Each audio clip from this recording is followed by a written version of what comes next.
Chapter 1 Twin Sisters. In a couple's suite in Dongshan City. Goddamn vixen. Get out. With a roar, the furious Lin Duoyu kicked the stunning beauty lying next to him off the big round bed without any mercy. The woman who was forced to turn on her phone lay on the ground, looking at him in confusion.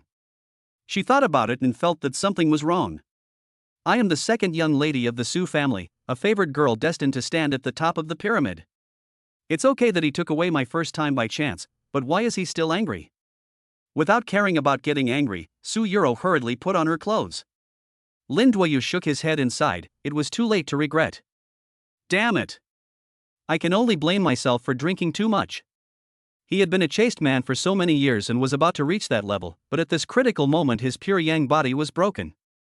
If you want to break through to that realm in a short period of time, I'm afraid it's hopeless. However, he suddenly stopped feeling upset and began to look at the woman in front of him. I have to say that this woman is almost impeccable in both figure and appearance. Even without makeup, she is breathtakingly beautiful. And judging from her temperament, it seems that her identity is not simple? Forget it. Just think of it as being fucked by a sow. With a sigh, Lin Duoyu began to put on his clothes. What did you say, you bastard? Hearing this, Su Yuro was completely furious. She was so angry that her face turned green and her chest heaved rapidly. I'm a top white, rich and beautiful woman, and it's fine that I'm getting it for free from this bastard, but he actually despises her? You know I. Unexpectedly, before Su Yuro could finish her words, Lin Duoyu choked her back. I'm not interested in knowing who you are. Get out of here before I lose my temper. You. Faced with this man who did not follow the rules at all, Su Yuro was so angry that she was speechless and even felt so wrong that she wanted to cry. This is just like a dumb person eating bitter herbs, with no one to tell about his suffering. I paid for the room, so you should be the one to leave. Su Yuro glared at him, and finally she toughened up. Okay, goodbye. Grabbing his coat, Lin Duoyu turned around and was about to leave. Stop. Lin Duoyu stopped and turned to look at her. What? Are you just leaving like that? Su Yuro frowned and asked coldly. Lin Duoyu couldn't help but grin and joked. What else do you want? Do it again?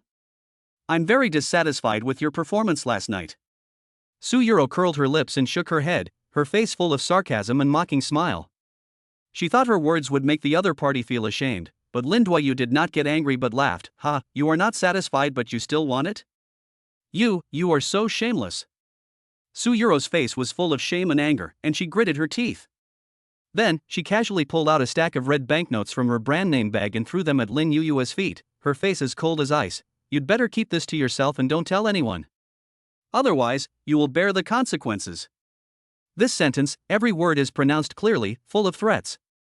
Lin Duoyu grinned, and actually became interested. Can I think you are threatening me? Stop talking nonsense. Take the money and get out. Su Yuro shouted. Beautiful lady, let me remind you that if you pay me, the nature of the situation will change. Lin Duoyu smiled evilly, then pushed the door and left the room without looking back. Asshole. Go to hell. Looking at Lin Duoyu's departing back, Su Yuro bit her lips gently and finally took off her previous strong disguise. My whole body aches, and my snow-white skin is covered with bruises and kisses. She forced herself to support her tired body, took out her cell phone and called her twin sister. After the call was connected, she could no longer control her emotions and burst into tears. Hey, sister, I lost my virginity. Woo woo. Su Yuma. Well, this should be it. On the other side, Lin Duoyu left the hotel and came to a company building according to the location on the letter left to him by the old man. I'm looking for Su Yuma, where is she? Lin Duoyu came to the front desk and asked a cute girl wearing glasses. The cute girl had a professional smile on her face. Our President Su is currently discussing business with President Liang of Xiaohua Group. Can I make an appointment for you later? Lin Duoyu said calmly, I'm afraid that's not possible. I'm in a hurry to deliver the contract.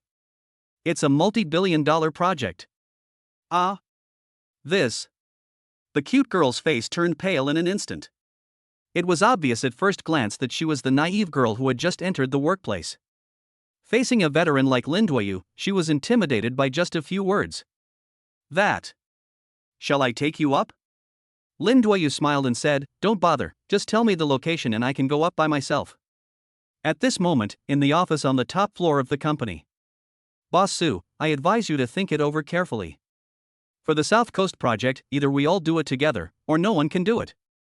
Liang Xiaowei, who was sitting on the sofa, looked at Su Yuma with a sneer on his face. The woman in front of me had a delicate face. She was wearing a standard OL uniform with black stockings, which made her already graceful figure even more curvy. Her pretty face was frosty the whole time, and she exuded a cold and aloof temperament that kept people at a distance. Liang Xiaowei believed that he had seen countless women, and looking at this top iceberg beauty, a strong desire to conquer her arose in his heart. And I heard that she has a twin sister? TSK. It's exciting just thinking about it. Mr. Liang, do you really have to do this so thoroughly? Facing the scoundrel in front of her, Su Yuma clenched her fists tightly and tried her best to stay calm. Liang Xiaowei slowly stood up, then walked behind Su Yuma with a sly smile on his face. Boss Su, after all these years, you should know clearly how I feel about you. Why don't you just marry me? By then, we will be a family. We can make money together, so there will be no need to divide it between you and me, right? Bang! However, just as Su Yuma was about to refuse, the office door was suddenly kicked open from outside. Under the two people's extremely surprised gazes, Lin Duoyu walked in leisurely. What the hell? The moment he saw Su Yuma, Lin Duoyu was completely stunned. Please don't tell me that you are Su Yuma?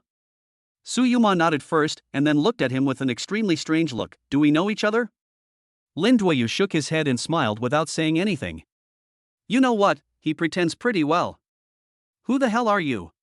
Liang Xiaowei, whose interest was disturbed, asked with a dissatisfied look on his face. Lin Duoyu pointed at himself and suddenly smiled coldly. Are you talking to me? Ha? Little brat? Oh shit. Liang Xiaowei was a little dazed for a moment. He thought that in his 20-something years of life, he had always been the one to shit on other people's heads. How could he have ever suffered such humiliation? As expected, he instantly flew into a rage. Damn it, I think you are tired of living. You know. I know, Nima. Bang.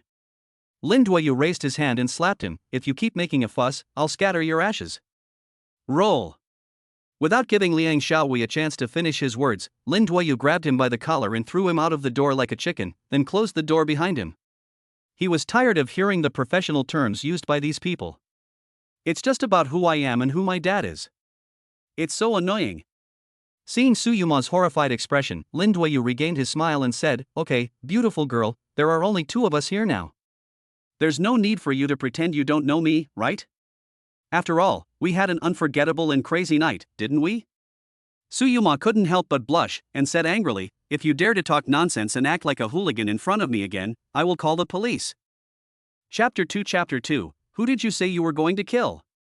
Lin Duoyu shrugged. Well, since you like the feeling of waking up one night and not recognizing each other, I respect you.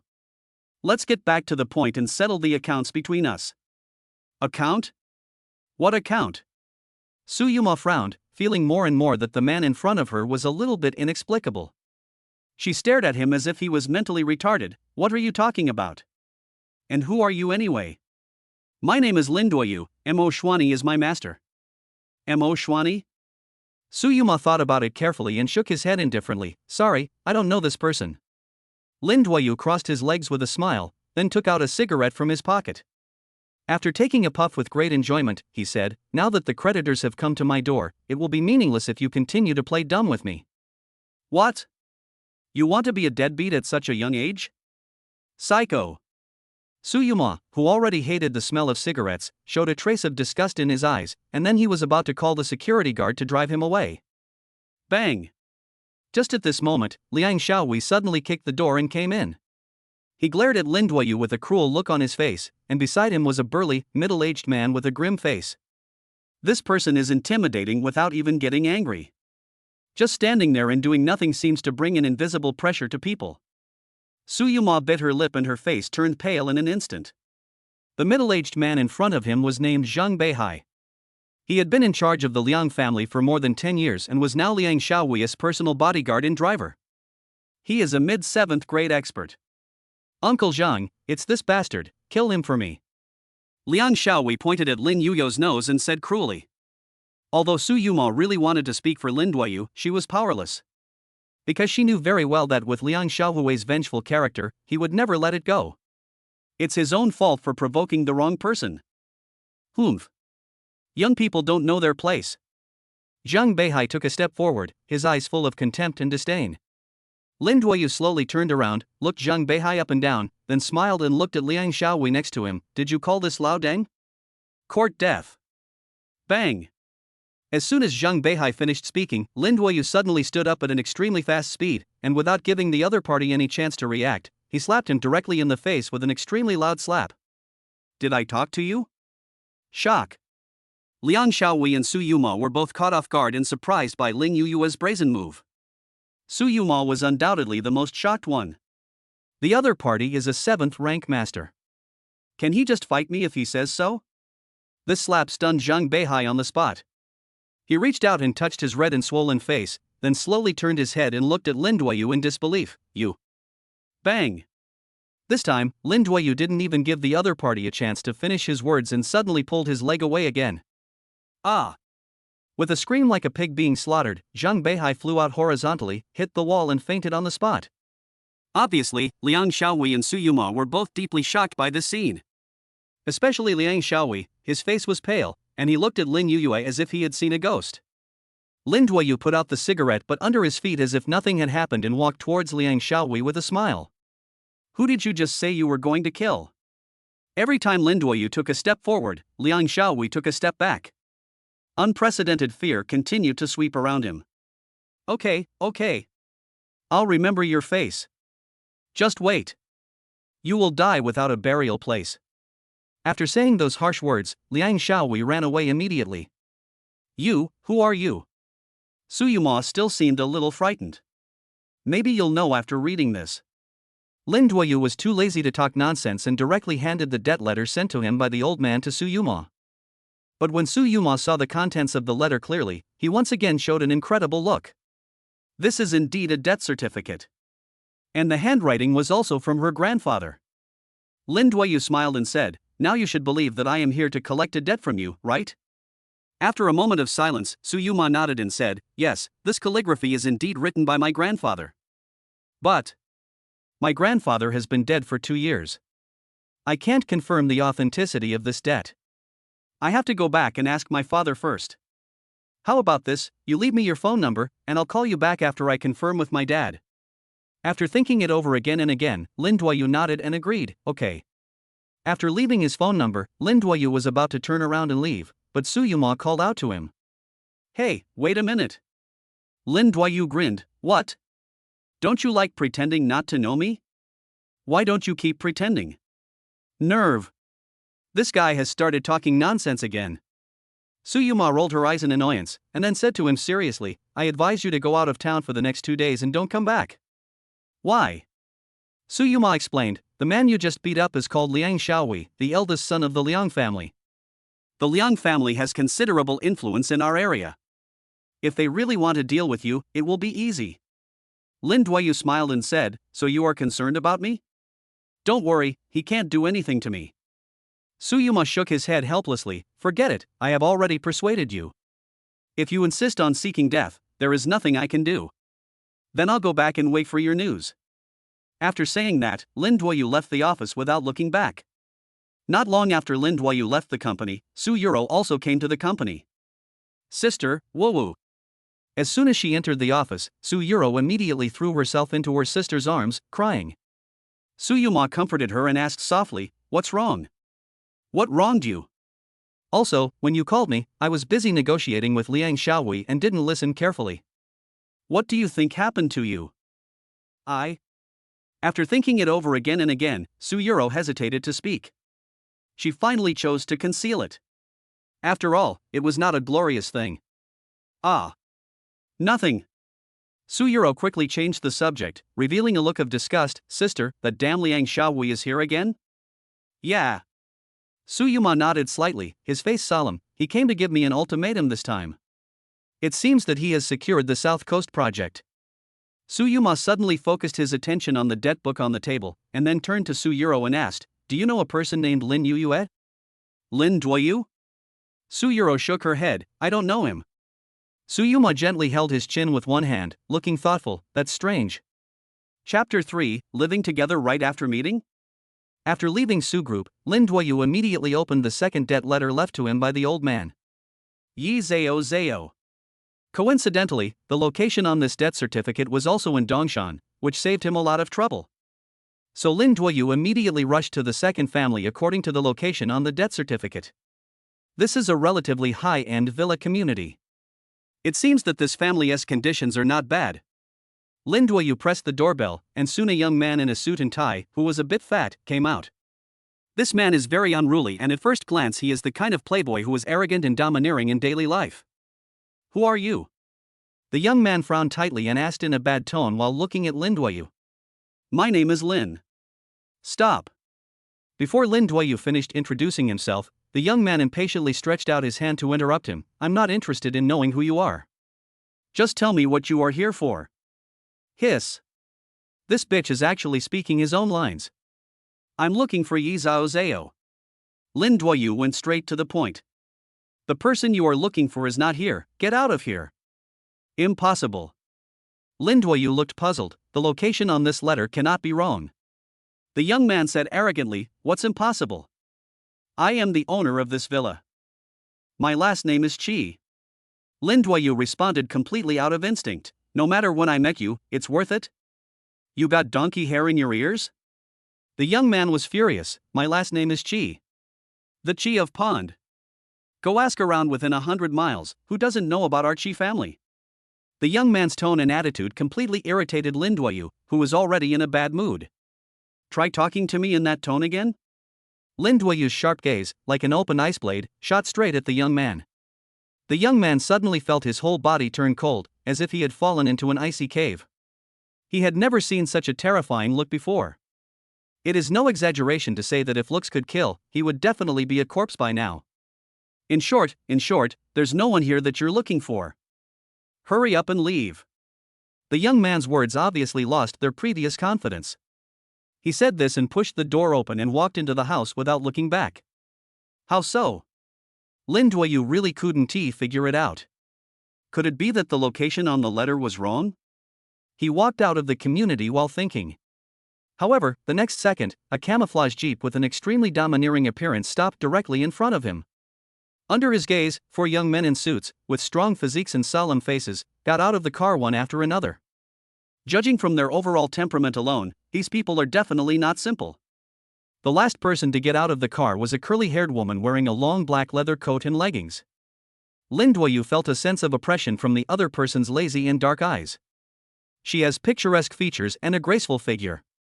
The most fatal thing is the mature charm and charisma she exudes. But her innate cold temperament makes people stay away from her. It is very appropriate to describe her as a rose with thorns. This woman looks even more extraordinary. I finally found you. The woman smiled with the corners of her mouth curled up, and then came to Lin Yue. In response, Lin Duoyu was particularly surprised. Beauty, do we know each other? The woman didn't waste any time, she just took out a black certificate from her bosom and placed it in front of him. I saw that the certificate had the words Special Commander of Hidden Dragon Guard written on it in large letters. I see. Although Lin Duoyu had guessed the purpose of these people's visit, he still pretended to be stupid. Sorry, I'm not interested in your identity. Pack? The woman couldn't help but sneer. What have you done abroad in recent years? Which one of them has not frightened the bigwigs of the underground forces in Western countries? What I never expected was, how could such an extremely dangerous guy like you be from our country? In fact, when the woman said this, no matter how hard she tried to hide it, there was still a hint of pride and complacency in her tone.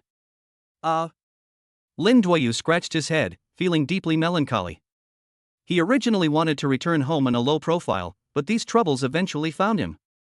The woman continued to sneer on her face. To tell you the truth, from the moment you stepped into our Great Xia territory, we knew everything about your movements.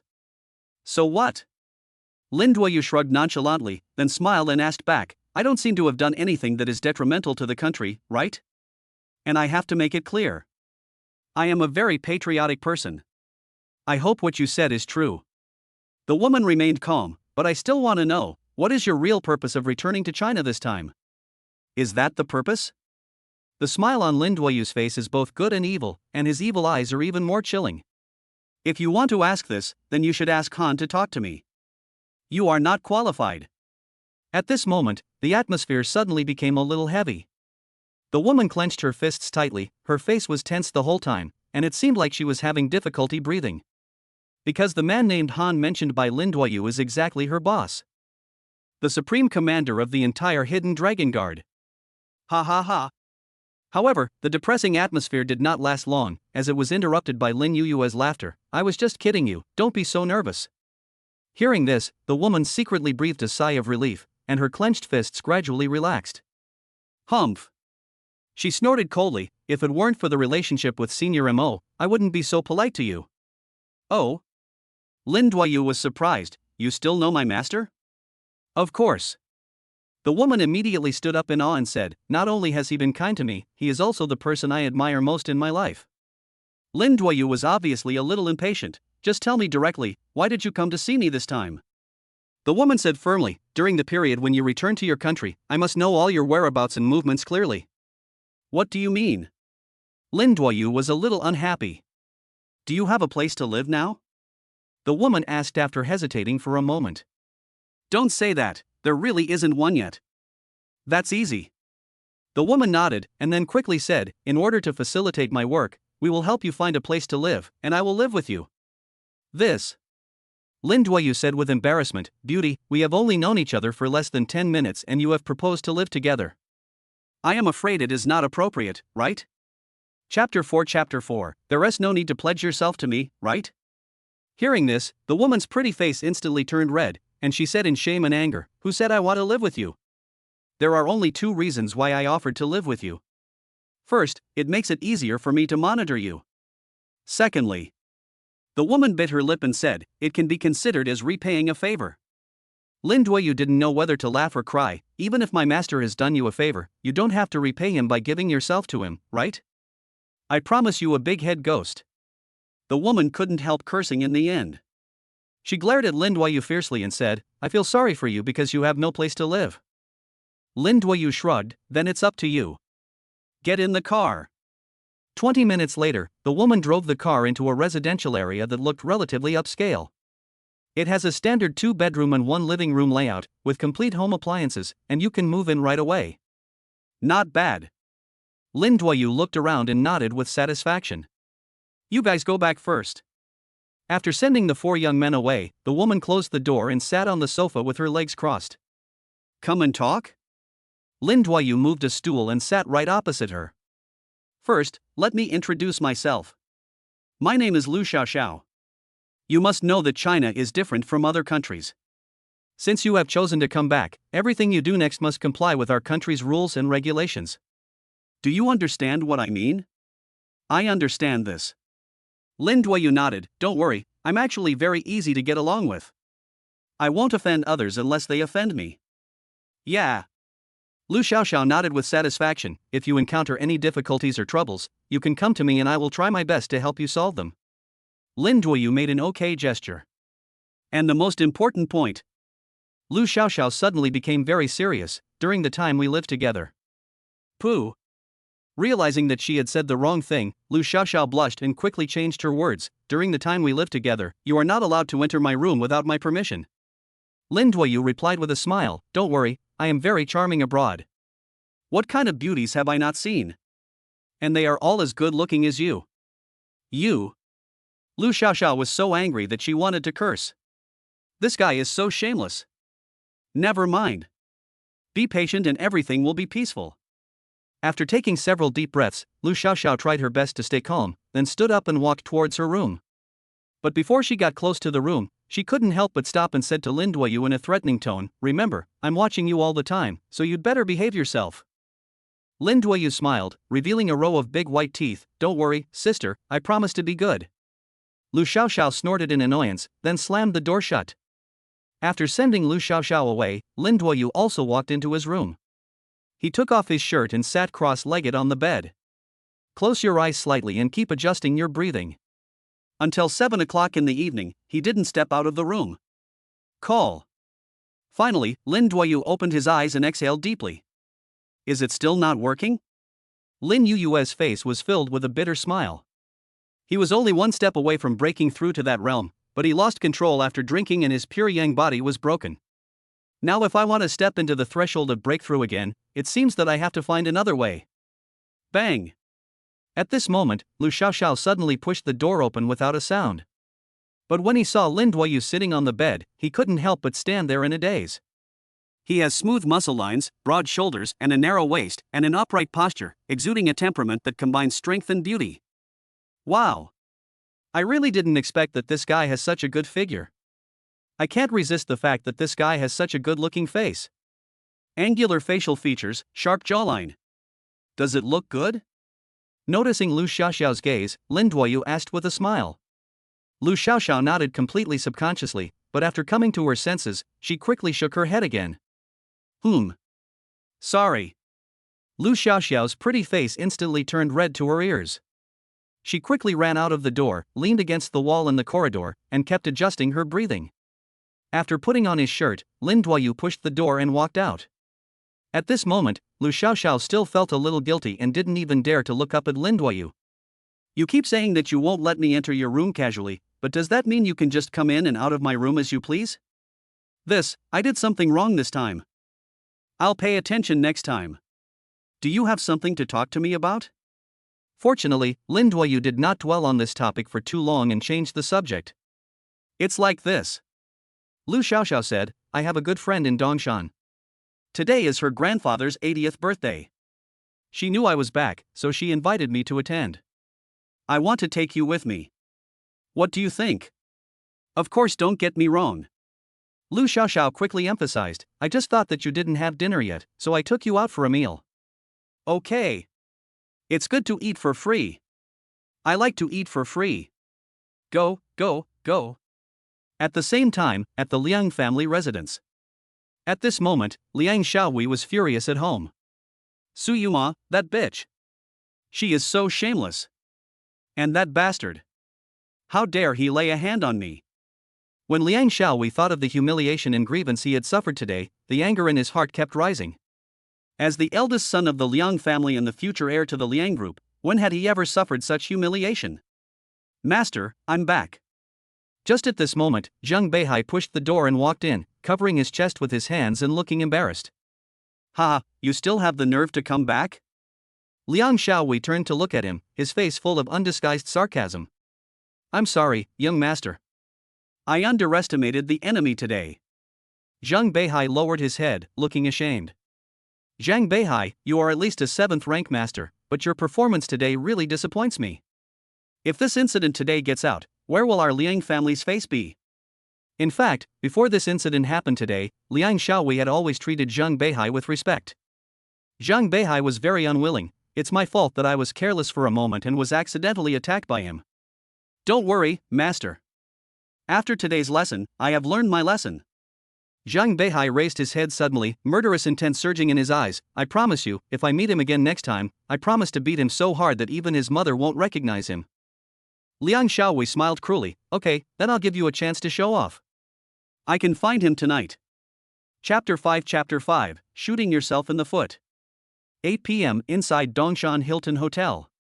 Today is the 80th birthday of Mr. Qi. The banquet hall is packed with guests, and almost all the important figures in Dongshan are present. There are luxury cars worth no less than millions parked in front of the hotel. The BBAs that we often see seem particularly dim here. Soon, a black Maserati stopped directly at the door of the hotel. Yuro, today is Mr. Qi's 80th birthday. You must seize this hard-earned opportunity. If we can get the protection of the Qi family, maybe we can have the bargaining chips to compete with the Liang family. Su Yuma warned Su Yuro again and again with an extremely serious expression. Su Yuro forced a reassuring smile from the corner of her mouth. Oh, don't worry, sister, that Mr. Qi and our grandfather are old friends. With this relationship, now that our Su family is in trouble, I'm sure that Mr. Qi will not stand idly by. Yes. Su Yuma nodded, then I'll leave this matter to you. Okay, go and do your thing first. After saying that, Su Yuro opened the car door and walked out. Su Yuma had been watching his sister walk into the hotel and was about to drive away, but unexpectedly saw a familiar figure. And this person is Lin Duoyu. How could it be him? Su Yuma frowned tightly, unable to understand why this guy named Lin Yuyo would appear here. And who is that beautiful lady following him? But thinking that he still had important things to do, Su Yuma immediately put his thoughts aside, started the car and drove away. When they arrived at the entrance of the banquet hall, Lu Xiaoxiao stopped and turned to Lin Duoyu and warned, "After you go in, don't talk nonsense. You can eat whatever you want here. I'm going to meet someone first." Lin Duoyu was ashamed. "You are so long-winded." Lu Xiaoxiao's tone, which sounded like she was admonishing a child, made him feel very uncomfortable. When he was abroad, he attended many state banquets in Western countries. Compared with a state banquet of that level, what does a small scene like this matter? Anyway, you have to wait for me obediently. After Lu Xiaoxiao finished her instructions in the tone of an older sister, she disappeared into the crowd. "Handsome guy, are you alone?" Lin Duoyu was wandering around the banquet hall aimlessly when suddenly a soft female voice came from behind him. The main reason is because this guy's appearance is so outstanding. He is not inferior to those popular male stars in the entertainment industry. Lin Duoyu turned around and saw a standard long-legged beauty. And judging from the way she is dressed, I have no idea which rich family she belongs to. Yes, alone. Chat? The blonde beauty smiled seductively. Okay, let's talk then. Lin Duoyu, who had nothing to do, simply started chatting with the woman in front of him. On the other side of the banquet hall. "Oh, I don't know when Mr. Qi will come out." Su Yuro was very anxious. Because ever since she walked into the banquet hall, let alone Mr. Qi, he hasn't even seen the Qi family. As a result, the moment she turned her head, she accidentally discovered a face that she would never forget. It's him. The bastard who took my virginity. Su Yuro was surprised and confused at the same time. Why did this guy appear here? But seeing Lin Duoyu chatting and laughing with the beautiful woman in front of her, Su Yuro felt a little angry again. What a scumbag. Only one day had passed and he had already started looking for a second victim. No. We absolutely cannot let this bastard get away with it. Thinking of this, Su Yuro picked up a glass of wine and walked straight towards the two of them. I'm sorry to bother you. Su Yuro's sudden appearance ended the conversation between the two. Lin Duoyu and the blonde beauty both turned to look at Su Yuro at the same time. Just one glance and Lin Duoyu was shocked. Fuck. He wondered why this woman was still haunting him. You can run into her at any dinner party you attend. In contrast, Su Yuro raised the corners of her mouth slightly and forced out a sly smile. Still want to pick up girls? Have you got my consent? Miss, who are you? The blonde beauty frowned slightly and asked politely. I'm his ex-girlfriend. Su Yuro pointed at Lin Duoyu next to her without blushing. What the hell? After these words were spoken, Lin Duoyu was completely stunned. I wondered what was going on with this woman. Clearly this morning, she was pretending not to know me and even wanted to cut off any relationship with me. How come he seems like a completely different person at night? The blonde beauty looked at Lin Duoyu awkwardly.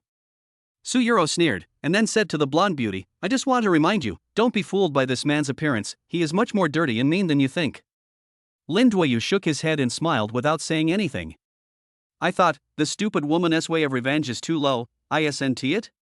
Simply put, it's childish. Su Yuro's face was full of gloating. I ruined his plan of picking up girls so easily. Wouldn't this make him mad to death? Little did they know that Lin Duoyu had an indifferent attitude from beginning to end. He accepted the other party's approach because he was bored. Really? Hearing this, the blonde beauty looked Lin Duoyu up and down, and laughed. My lady, although I don't understand why he dumped you in the first place, in my opinion, there is only one real reason, that is, you are not good enough. When these words were spoken, not only Su Yuro was caught off guard, but even Lin Duoyu was stunned. Su Yuro pointed at her nose in disbelief, her CPU almost burning out. You said he dumped me? Isn't it?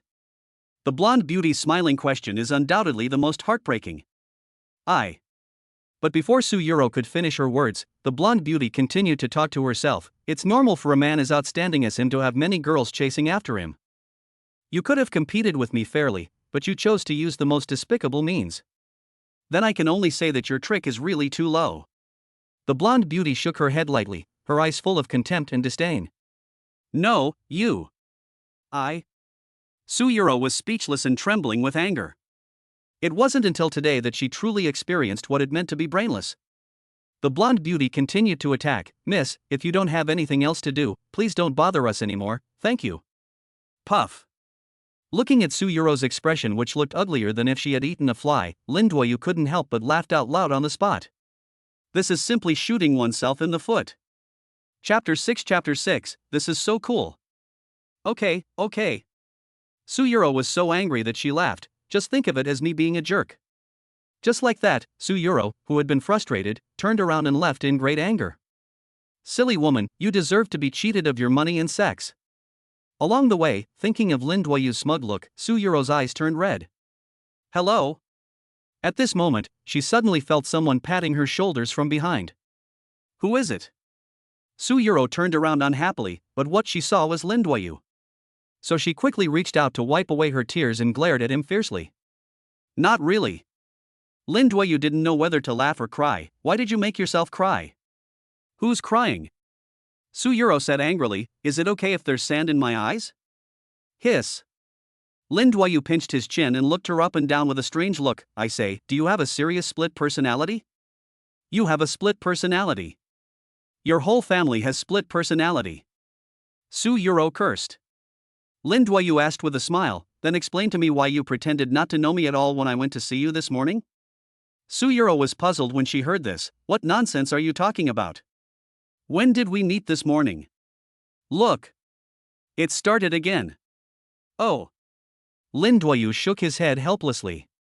Where is the beautiful lady you were chatting with just now? Su Yuro asked suddenly, changing the subject. She said she had something to do and left first. Humph. Su Yuro crossed her arms and became proud again. Because of my presence, you failed to pick up the girl. I guess you must be very angry now, right? No. Lin Duoyu shook his head, then took out a business card from his pocket and said angrily, she left me her phone number before she left, and told me to call her after the dinner. What? Su Yuro's face turned pale and blue. Give me. She was so angry that she snatched the business card from Lin Yuyo's hand and tore it up.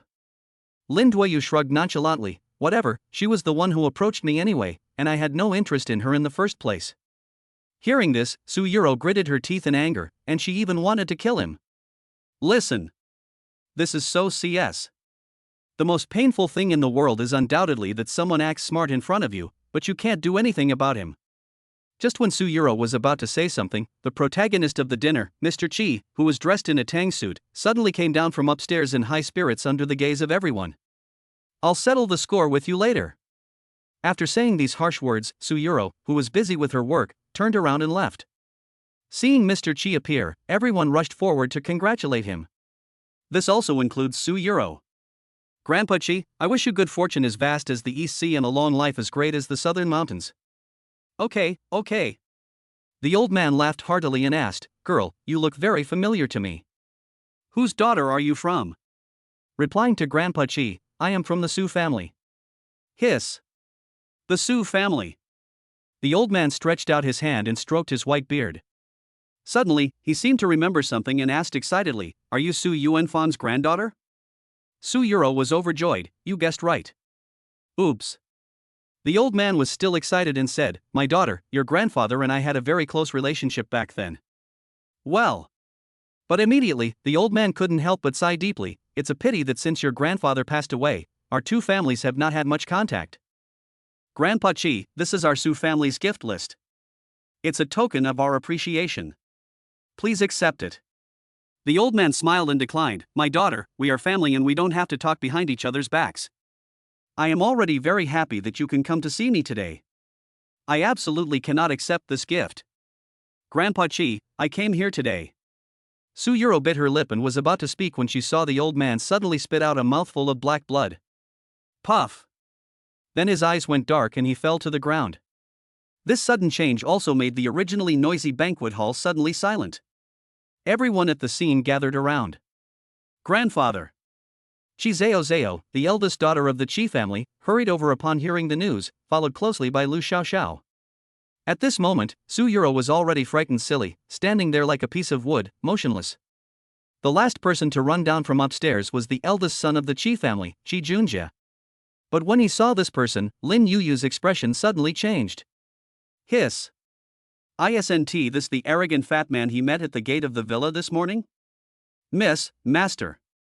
Don't worry, let me take a look at the situation. At this time, another old man with white hair and a youthful face suddenly broke into the crowd.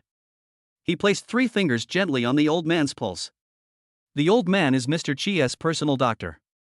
I heard that they paid a high price to hire him.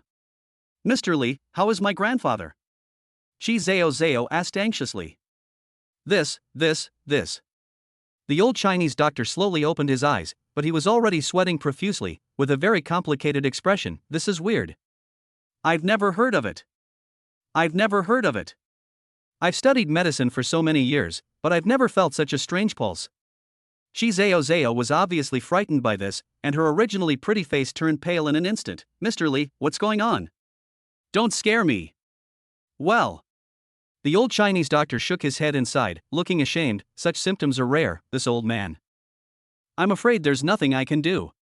Hearing this, Chi Zhao Zhao felt as if struck by lightning, as if the sky was about to fall. Zhao Zhao, don't worry. The most urgent thing is to send the old man to the hospital. Lu Xiaoxiao comforted him. However, at this moment, a very inappropriate voice came from somewhere in the crowd. I advise you not to waste your efforts. What the old gentleman said just now is very clear. He meant that this old man is beyond saving, and asked you to hurry up and deal with his funeral. Swoosh. As soon as these words were spoken, everyone at the scene looked in the direction of the voice. The old Chinese doctor's face turned green with fright. This is like putting yourself on the edge of a knife. For a moment, countless pairs of strange eyes fell on Lin Yuyue. There was shock, confusion, but the most overwhelming feeling was anger. Seeing that the family was almost dying of anxiety, this person could still say such outrageous words in public. It's really hateful. As expected, after standing up, Qi Junjie's eyes were full of fire and he was instantly furious. Seeing Qi Junjie stand up, the old Chinese doctor looked like he was about to cry, and hurriedly explained, Master, I swear to God, I didn't mean that. Who said that? Stand up for me. Lin Duoyu pointed at himself with a faint smile on his face. I said so.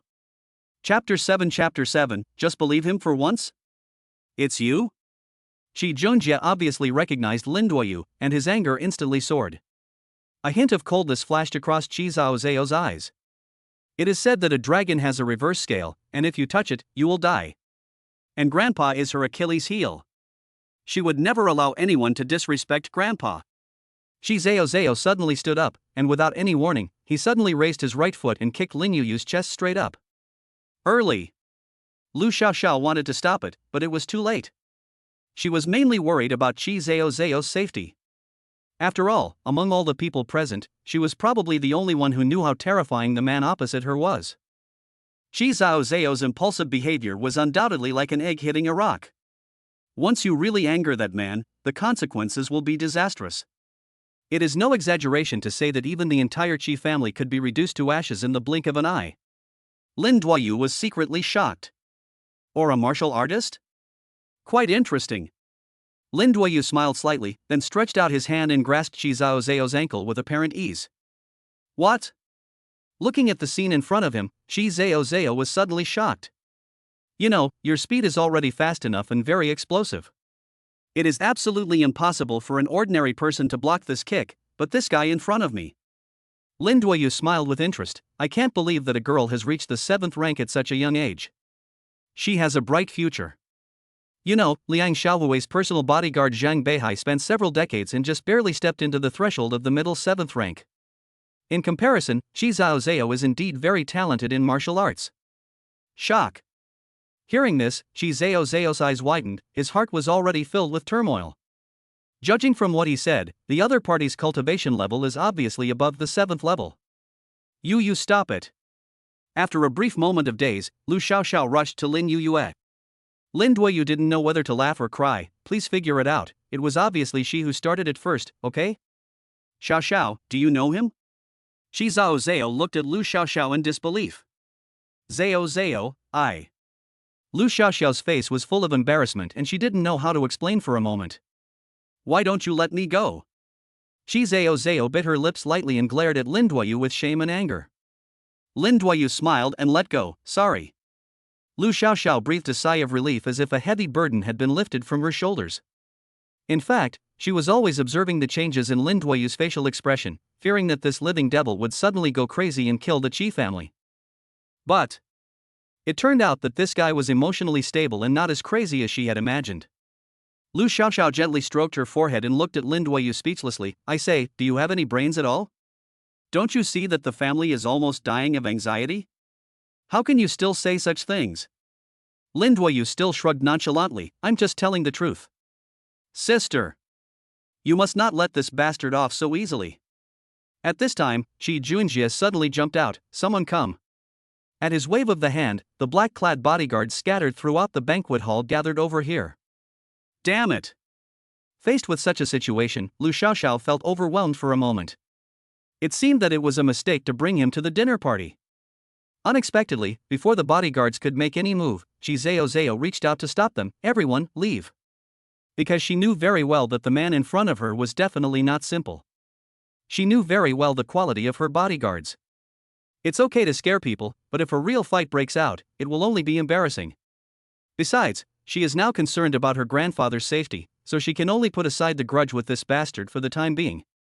Junjie, take Grandpa to the hospital first. As soon as Qi Zhao finished speaking, Lin Duoyu started to act up again. By the time you send him to the hospital, the old man will probably have died. Lu Xiaoxiao was speechless. I thought to myself, this guy is really a jerk. Even Su Yuro at the side couldn't help but say, you will die if you say less. Qi Zhao frowned and stared at Lin Duoyu for a while, and suddenly his opinion of him changed a little. So she asked tentatively, then what do you think should be done? Lin Duoyu said frankly, if you want the old man to survive, you only have one way now, that is to ask me for help. Snort. Hearing this, Dr. Li couldn't help but snorted coldly and said in a very conscientious manner, arrogant. I have been practicing medicine for more than a few decades. What kind of difficult and complicated diseases have I not seen? Even I don't know the cause of the old man's illness. What right do you have to speak so arrogantly here? Just for this. Call out. As soon as Lin Duoyu finished speaking, he took out a silver needle from somewhere, as if by magic, and accurately injected it into a certain acupuncture point on the old man's body. This. Dr. Li suddenly looked up, his face full of surprise. Use qi to move the needle. Dr. Li was shaking with excitement. When he turned to look at Lin Duoyu again, the expression on his face suddenly changed drastically. Master. Sir, you are truly an expert. Dr. Li immediately put away his previous contemptuous and disdainful attitude, and his admiration for Lin Yuyue was so great that he almost knelt down in front of him in public. Ha ha ha. I never thought that I would be able to witness this long-lost ancient medical skill with my own eyes during my lifetime. This is worth my life. This is really worth my life. Dr. Li was so excited that he danced and burst into tears. This scene stunned everyone around. You also know medicine? Lu Xiaoxiao asked in surprise with a strange expression. I understand a little. Lin Duoyu nodded slightly. Miss. In his excitement, Dr. Li completely transformed himself into Lin Yuyue's loyal little fan and took the initiative to speak for him. As this gentleman said, the old man is in a very critical situation now. I saw him use the method of moving the needle with qi just now, which shows that this gentleman is definitely a true master. Maybe he really has a way to cure the old man. Qi Zhao looked at Lin Duoyu with some doubt, then turned to Dr. Li for confirmation. Mr. Li, are you sure you didn't see it wrong? It's absolutely correct.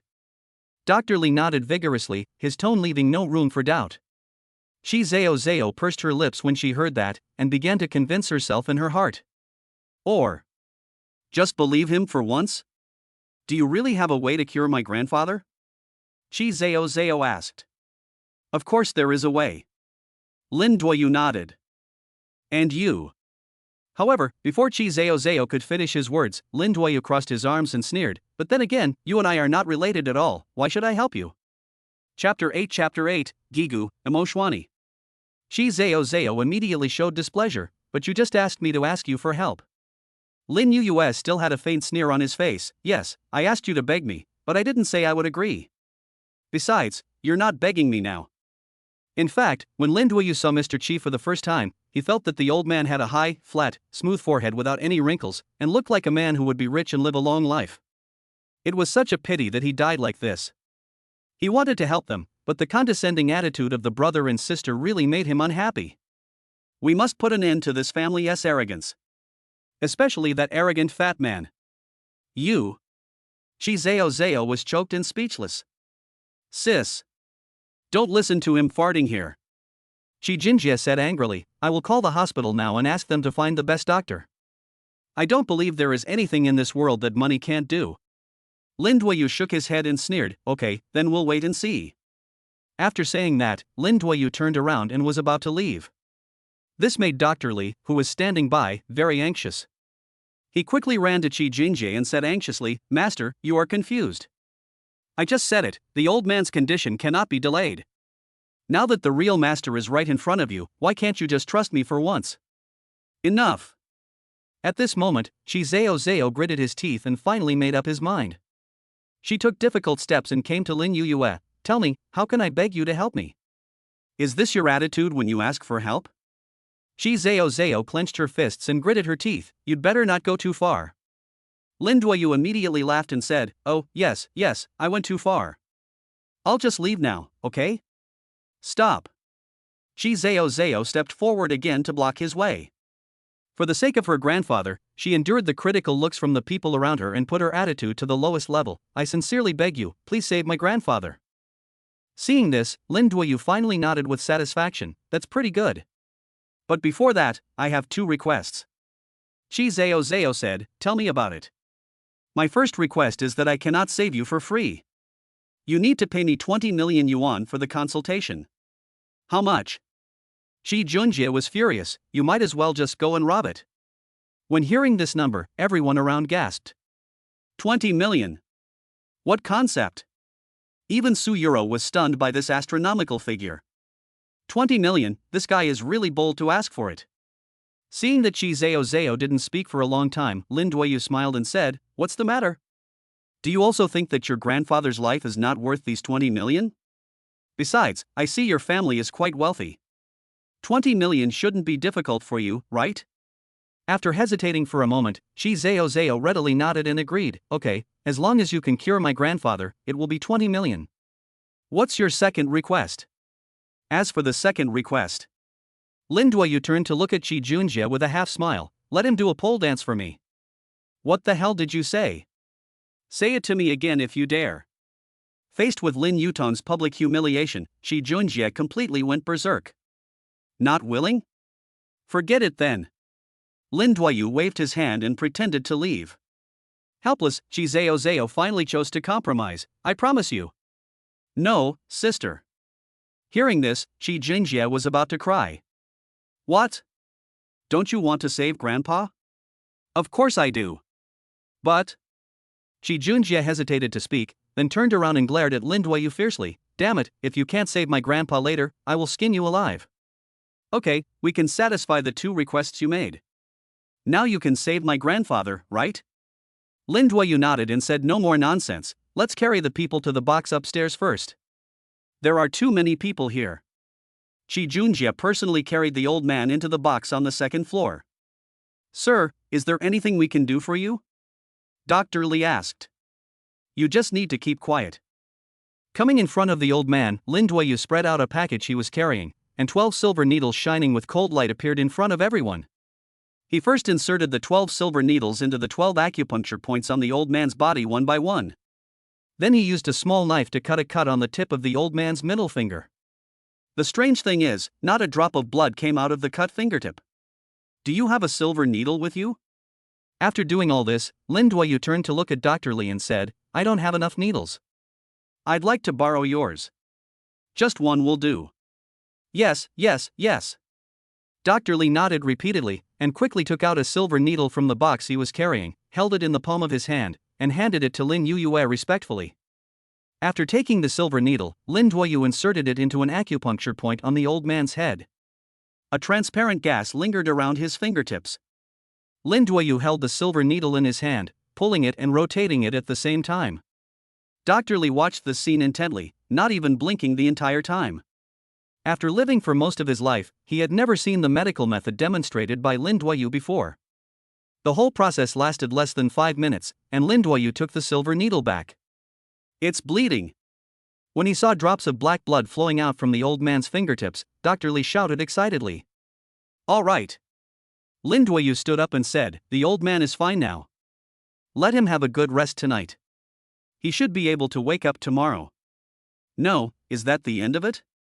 You are fooling around here.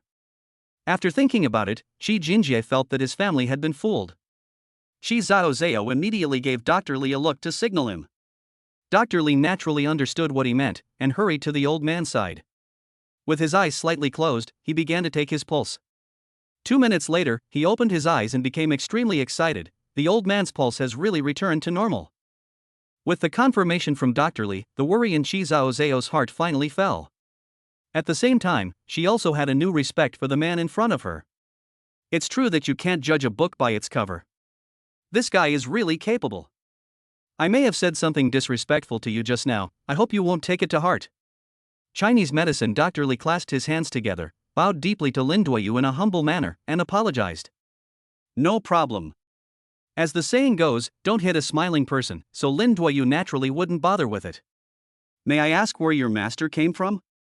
Lin Duoyu said frankly, Digu, Mo Xuani. Shock. Dr. Li's heart trembled violently. He was so shocked that he almost fell to the ground. It is rumored that Mo Xian is a mysterious dragon that can only be seen from head to tail. He is a figure living in legend. Mo Xuani? When Shi Zhao heard this name, he felt it sounded familiar, but he couldn't remember where he had heard it. Chapter 9, this guy is truly a monster. Shi Junjie was responsible for staying to take care of his grandfather, while the others accompanied Lin Duoyu out of the box. So, can you tell me what my grandfather's illness is? Shi Zhao asked. Lin Duoyu confessed, the old man is in good health and has no illness at all. No illness? Shi Zhao was full of doubts, then. To be exact, your grandfather was poisoned. Poison? Hearing this, Shi Zhao suddenly turned pale, and even felt a little creepy. This is impossible.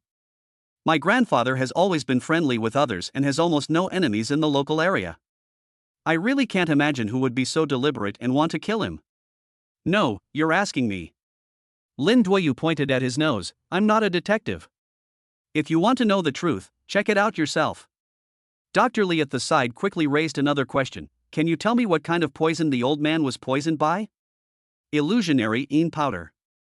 Hearing this, Dr. Li's eyes widened and he felt a chill on his back, so there really is such a poison in this world. No wonder I couldn't see it. Shame on you, shame on you. Dr. Li kept shaking his head, feeling inferior to himself. After what happened today, he finally understood what it meant that there is always someone better than you. Compared to those real masters, I am just a frog in a well. The matter of the medical fee. Lin Duoyu seemed to have guessed what Shi Zhao was going to say next, so he interrupted her before she finished speaking. It's okay, don't worry, it won't be too late to talk about it after the old man wakes up tomorrow. Can you give me your contact information? No need. Lin Duoyu decisively shook his head and refused. Finally, he pointed to Lu Xiaoxiao beside him and said, if you want to find me, just call her. Oh. Shi Zhao responded lightly, but she always felt a little uncomfortable in her heart. He doesn't even want to give me my contact information. Isn't he too stingy? Cut. I don't know what you are pretending to be. Since there's nothing else, I'll leave first. After saying that, Lin Duoyu turned around and left without looking back. Looking at Lin Duoyu's departing back, Shi Zhao couldn't help but ask Lu Xiaoxiao beside him, is this your friend? Well. Lu Xiaoxiao thought about it carefully, then nodded and said, it should be considered as such, right? I always feel that he is. Shi Zhao wanted to say something, but finally stopped herself. As soon as Lin Duoyu came downstairs, he ran into Su Yuro head-on. You didn't really save Mr. Qi, did you? Su Yuro asked expectantly. Do you think I'm pretending to be stupid? Is the old man awake now? Lin Duoyu said, probably tomorrow. Ah. Okay. Su Yuro was obviously a little disappointed. Although the task was not accomplished, I still felt relieved when I thought that the old man was no longer in danger of death. By the way, how are you verifying the authenticity of that debt? I'm anxiously waiting for your reply. Lin Duoyu suddenly changed the subject. What debt certificate? Su Yuro was confused and didn't understand what he was saying at all. What debt book are you talking about? Lin Duoyu was inexplicably unhappy. I'm warning you, don't act stupid in front of me. I have many ways to deal with deadbeats like you. You're crazy. Just as he finished cursing, Suyuro's cell phone suddenly rang, and the caller ID showed that it was his sister Suyuma. Okay sister, I'll go down now. After hanging up the phone, Suyuro rolled her eyes at Lin Duoyu. I advise you to get treatment as soon as possible if you are sick. After saying that, Suyuro turned around and left in a hurry. Lin Duoyu was also speechless. Damn, who is sick? Not long after, Lu Xiaoxiao came down from upstairs. Let's go back too. Good. On the way back, neither of them spoke a word. It was not until they were about to enter the community that Lin Duoyu spoke first. Do you have anything to say to me? Lu Xiaoxiao was surprised. He could even see this? Lin Duoyu said first, if you have something to say, just say it directly. Lu Xiaoxiao struggled internally for a while, but finally said, I want to thank you on behalf of Zhao Zhao. Lin Duoyu waved his hand nonchalantly. If that's the reason, then there's no need for you to thank me. This is just a business deal. 20 million in consultation fees should be enough for me to squander for a while. Besides, didn't I just vent my anger? Lu Xiaoxiao pinched her chin as she walked and said, how should I put it? You seem to be completely different from what I imagined. Oh? Lin Duoyu suddenly became interested. Then what kind of person do you think I should be? Lu Xiaoxiao curled her lips and said, I can't say for sure, but he is different from the man I imagined. Lin Duoyu suddenly asked, so, do you often hear about my deeds in China? Lu Xiaoxiao nodded without hesitation. Well, I have heard about everything you have done. Depend on. You're not secretly in love with me, are you? TSK. Lu Xiaoxiao rolled her eyes in annoyance. You are so self-indulgent. If you don't have a crush on me, why do you know me so well? Lin Duoyu suddenly approached Lu Xiaoxiao. Under the yellow streetlight, his handsome face, which was already charming enough, coupled with the wicked smile at the corner of his mouth, made people irresistible. Lu Xiaoxiao is a woman after all, and she also has emotions and desires, so it is inevitable that she will be moved. Her pretty face instantly turned red to her ears, and her heart seemed to be beating into her throat. That's because. Why? Because. Ouch. Get out of here. Don't stand so close to me when you talk next time. Seeing that the two were about to kiss, Lu Xiaoxiao finally couldn't stand this ambiguous atmosphere anymore and pushed him away. Damn it. Damn it. This guy is truly a monster. It seems I really need to stay away from him in the future. Why do you care about me?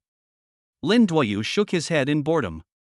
However, at this moment, a figure gradually emerged in the night not far away. It finally came. Lin Duoyu narrowed his eyes slightly and a sneer appeared at the corner of his mouth. I remember you told me that if I encountered any trouble in the country, I could ask you for help? Lu Xiaoxiao nodded. Yes, I did say that. Lin Duoyu also nodded and smiled. Okay, what if I encounter a problem now? What did you say? Just when Lu Xiaoxiao was still deeply confused by Lin Duoyu's words, the figure that walked out of the night had already appeared in front of the two of them. And this person is Zheng Beihai. Chapter 10. Is this Liang family very powerful? Snort. Zheng Beihai sneered, and returned to his usual arrogant look. Stinky boy, I finally caught you. I admit that I underestimated you this morning, which is why you took advantage of the opportunity and succeeded in your sneak attack. But now, you won't be so lucky anymore. Lin Duoyu crossed his arms and said cheerfully, you are being a little shameless. It was obviously you who was slow to react, so how come it was me who attacked you? Zheng Beihai raised his eyebrows, pointed at Lin Yuyue's nose and said angrily, stop arguing here. You will pay for your arrogance. Who is this person? After staring at Zheng Beihai in front of her for a while, Lu Xiaoxiao turned to Lin Duoyu and asked. He's just a defeated general. Lin Duoyu said with disdain, he's probably not convinced and is here to seek revenge on me. You said you would help me solve the problem, so I'll leave this matter to you. Damn. Lu Xiaoxiao looked unhappy. Do you really think of me as your bodyguard? Oh. Lin Duoyu said with a playful smile, he is only at the 7th level, and you are at the middle stage of the 2nd level. Isn't it easy for you to win? As soon as these words were spoken, Lu Xiaoxiao's face was filled with shock. Because as far as she knew, warriors who could easily see through the cultivation level of others had already escaped the grade classification. The cultivation level must be at least that of a junior grandmaster. The levels of martial arts cultivation are divided into 9 grades, 1 to 9, and those above grade 1 can be called junior grandmasters. Above that are the grandmasters and grandmasters. It is said that there are people with cultivation levels that surpass those of a grandmaster, but of course that may just be a legend. At least the person with the highest cultivation level Lu Xiaoxiao had ever met in his life was his immediate superior, the man named Han mentioned by Lin Duoyu, the supreme commander of the hidden dragon guard, Han Xiaotian. Even such a legendary figure has only just barely stepped into the realm of grandmaster. So he was very curious about the terrifying level of cultivation of the man in front of him. Little grandmaster? Or the grandmaster? Kid. What are you mumbling about? Zhang Beihai suddenly felt very embarrassed by the two peoples ignoring him. Sister Xiaoxiao, look how arrogant this bitch is. If I were you, I would never be able to stand it. Lu Xiaoxiao looked at Lin Duoyu speechlessly and said, this won't happen again. After saying that, her face darkened and she walked straight towards Zhang Beihai. Seeing this, Zhang Beihai couldn't help but sneer, it's really ugly to hide behind a woman like a turtle. You're the only one who talks too much. As soon as she finished speaking, Lu Xiaoxiao suddenly pulled up her right leg, like a black lightning, and rushed straight towards Zhang Beihai's face. Zhang Beihai's eyes widened, thinking to himself that something was wrong. He quickly stretched out his hands to block. Bang! Rub, rub, rub. Although he managed to block the attack without any danger, he was also knocked back several steps by the powerful explosive power displayed by Lu Xiaoxiao's kick. The moment he looked up suddenly, Zhang Beihai's face was full of disbelief. It is really hard to imagine that this seemingly frail woman in front of me has such powerful skills. Who are you? Zhang Beihai asked in horror. Lu Xiaoxiao smiled coldly, with no intention of paying any attention to him at all. Then he rushed towards him again. Lu Xiaoxiao's kicks were swift and powerful, and after a few moves, Zhang Beihai was unable to defend himself. Under the suppression of absolute strength, he could only defend himself and had no power to fight back. Lin Duoyu on the side was watching the show with great interest. What a pity! Now all I need is a bag of melon seeds. Bang! After just a few moves, Lu Xiaoxiao seized the opportunity to knock Zhang Beihai to the ground. Zhang Beihai covered his chest with his hands and looked at Lu Xiaoxiao with unwillingness. Even though he had tried his best, he was unable to get up from the ground. Lu Xiaoxiao looked grim, looking down at him condescendingly, and asked, tell me, who are you? Zhang Beihai's face was full of cruelty. I can only tell you that you have offended someone you shouldn't have offended. It won't be long before you all die. Ha ha ha. Zhang Beihai seemed to be completely possessed, and a shrill and violent laugh came out of his mouth. Why are you talking to him? Lin Duoyu suddenly walked over and put one foot on Zhang Beihai's arm with a calm face. Snap. Ah. As Zhang Beihai let out a deafening scream, his arm was completely disabled. You. Zhang Beihai glared at Lin Duoyu fiercely, and then fainted completely due to excessive pain. Looking at this shocking scene, Lu Xiaoxiao frowned slightly, her expression slightly moved. You are really cruel. Is this considered cruel? Lin Duoyu said with a smile, I didn't take his life, which was already considered kindness to him. So who is this person? Lu Xiaoxiao asked. Lin Duoyu reached out and scratched his ear. If I remember correctly, it seems to be a bodyguard named Liang Xiaohui? Liang family. Upon learning about this person's origins, Lu Xiaoxiao's face became noticeably ugly. What? Is this Liang family very powerful? Seeing the expression on Lu Xiaoxiao's face, Lin Duoyu couldn't help but ask. Lu Xiaoxiao took a deep breath and said, this is not a question of how powerful they are, it's mainly because they have someone above them. In short, let's leave this matter here. You must not do anything to the Liang family, do you understand? Lu Xiaoxiao reminded Lin Duoyu in a seemingly serious manner. Lin Duoyu shrugged calmly, I don't care, as long as they don't come to trouble me again. At the same time, the Su family. That's how it is. But don't worry, sister. I will pay a visit to Mr. Qi after he fully recovers. And judging from his attitude tonight, this will definitely work. Su Yuro said with confidence. Su Yuma's face was full of disappointment. I'm afraid we don't have much time left. Miss Eldest and Second Miss, the master and madam are back. As the two servants finished their words, a middle-aged couple pushed the door open and walked in. The head of the Su family, Su Guangshan, and his wife, Gao Qian. Su Yuma walked forward and said, Mom and Dad, you're back? Yeah. Su Guangshan nodded slightly, his face looking very ugly. He has been very worried recently because of the South Coast project. However, just as Su Guangshan was about to go upstairs to rest, Su Yuma couldn't help but ask him a question. Dad, do you know someone named Imo Shwani? Chapter 11 Start your show. Upon hearing this, Su Guangshan suddenly stopped. He slowly turned around and looked at Su Yuma in disbelief. The muscles on his face began to tremble. Who are you talking about? Imo Shwani. It seemed like he hadn't heard this name for several years. Imo Shwani. Su Yuma asked again, have you heard of this person? Girl, where did you hear this name? Even Gao Qian, who was standing next to her, became extremely excited. Su Yuma told the truth. This morning, a very strange person came to the company to see me. He said he was Imo Shwani's apprentice. What did you say? Su Guangshan's eyes widened immediately, and he strode to Su Yuma's front and asked urgently, where is he now? Imo Shwani? What kind of a crappy name is this? Mom and Dad, what on earth are you doing? Bang! Presumptuous! Before Su Yuro could finish her words, Su Guangshan suddenly became furious and slapped her in the face without any warning. Su Yuro touched her face and slowly turned to look at Su Guangshan. She just felt a little unbelievable. Dad, you actually hit me? You know, Su Guangshan has always loved his two daughters very much. In Su Yuro's impression, from childhood to adulthood, no matter how big a mistake she made, her father had never been willing to hit her. What she never expected was that today, her father would actually slap her in the face because of a completely unrelated person? Su Yuma stood there in a daze, obviously stunned by this scene. Su Guangshan pointed at Su Yuro's nose, his face livid, and said in a particularly stern tone, I tell you, Senior Imo has done a great favor to our Su family. If it weren't for Senior Imo, our Su family wouldn't be where we are today. You must remember that Imo Shwani is our Su family's great benefactor. You must not show any disrespect to him. So that's what's happening? After hearing her father's explanation, Su Yuro suddenly woke up from her dream. If this was the case, then she really deserved to be beaten. But despite this, she still felt a little aggrieved. I don't know. Su Guangshan said, so I beat you so that you will remember this lesson. And you.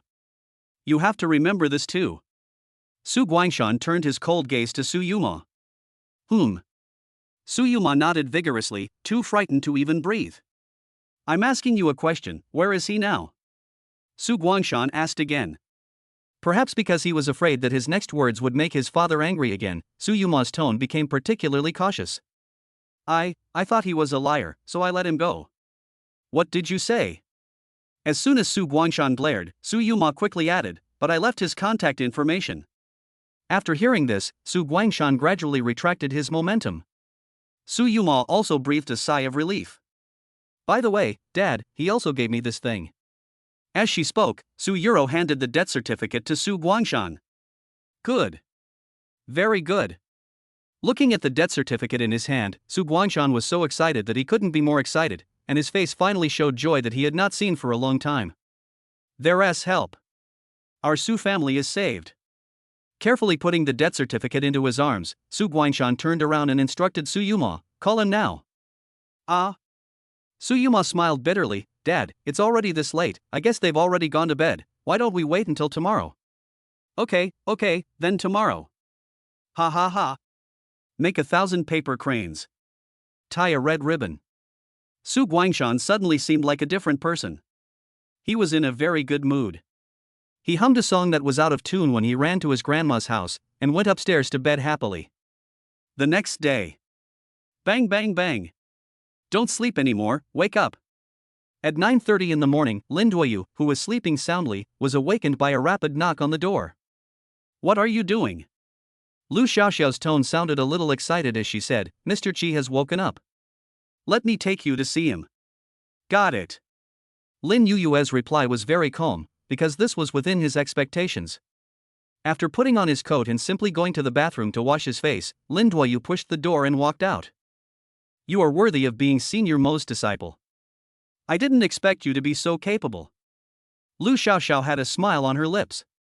Stop talking nonsense and go. I'm in a hurry to get my 20 million.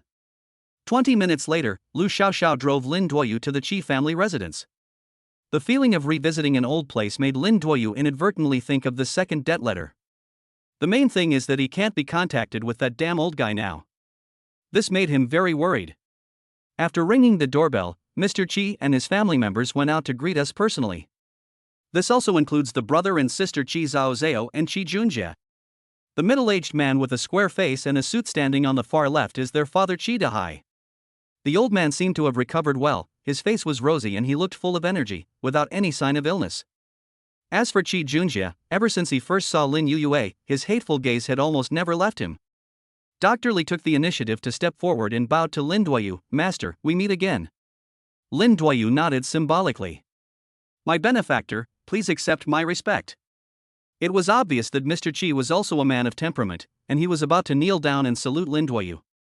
Seeing this, Lin Duoyu was frightened and quickly reached out to stop him. "Grandpa, you can't do this."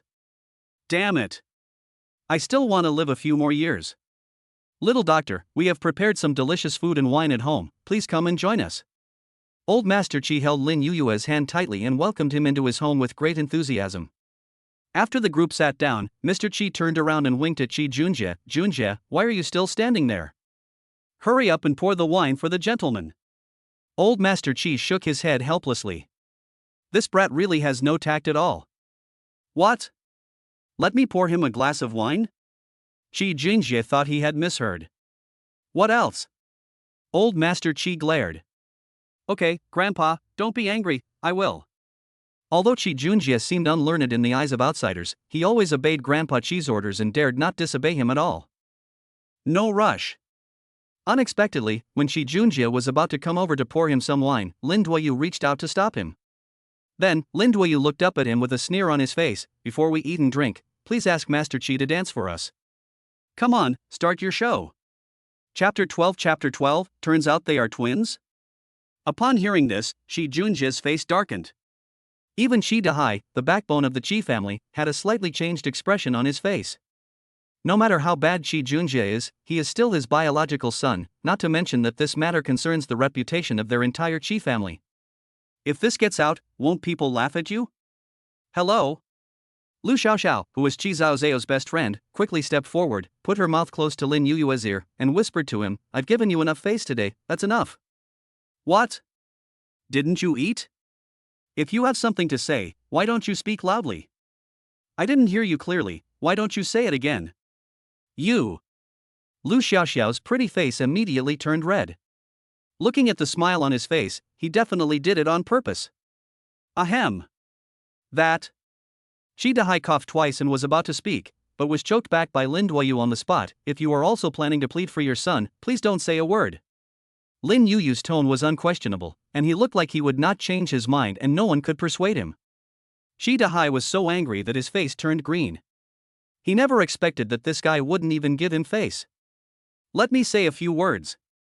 At this time, Mr. Chi suddenly said to Chi Junjie, "How can a man break his promise to others casually? Grandpa always taught you that if you promise to do something for a good person, you must do it." After hearing this, Lin Duoyu's respect for the old man seemed to rise several levels. "Well, it's a pity that someone like Chi Junjie happened. It is really a misfortune for this family. Dad." Chi Junjie's face was bitter, and he could only place his last hope on his father. "Do as your grandfather says." Seeing that the old man had made up his mind, Chi Dahai felt a little unhappy, but he could do nothing about it. Lin Duoyu looked at Chi Junjie with a smile and urged, "Master Chi, if you don't jump quickly, the food will get cold." "I know, you don't need me to tell you." Chi Junjie's eyes were wide open with anger, yet he felt like crying but had no tears. "Oh shit. As for pole dancing, he has only watched others do it in nightclubs over the years, how could he know how to do it? Besides, there are no steel pipes here." "Never mind." Chi Junjie simply gritted his teeth and stomped his feet, twisting his fat body and dancing in public. Puff. When Lu Xiaoxiao saw it for the first time, she couldn't help but burst out laughing on the spot. That scene is so shocking. Even the servants who were serving them almost suffered internal injuries. "Oh." Chi Dahai kept shaking his head and sighing.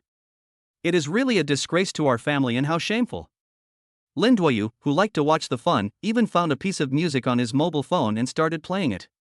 The whole process lasted less than 2 minutes before Lin Duoyu raised his hand and called for a stop. "Alright, that's enough. Just wait for me." Chi Junjie, who was humiliated to the point of being completely exhausted, no longer had the face to stay any longer. He uttered some harsh words and left angrily. Mr. Chi said to Lin Duoyu with an apologetic look on his face. I'm sorry, little doctor, I made you laugh. This child has been spoiled by us on weekdays. By the way, this is the medical fee I promised to pay you. As he spoke, Mr. Chi took out a bank card and respectfully pushed it in front of Lin Yuyue.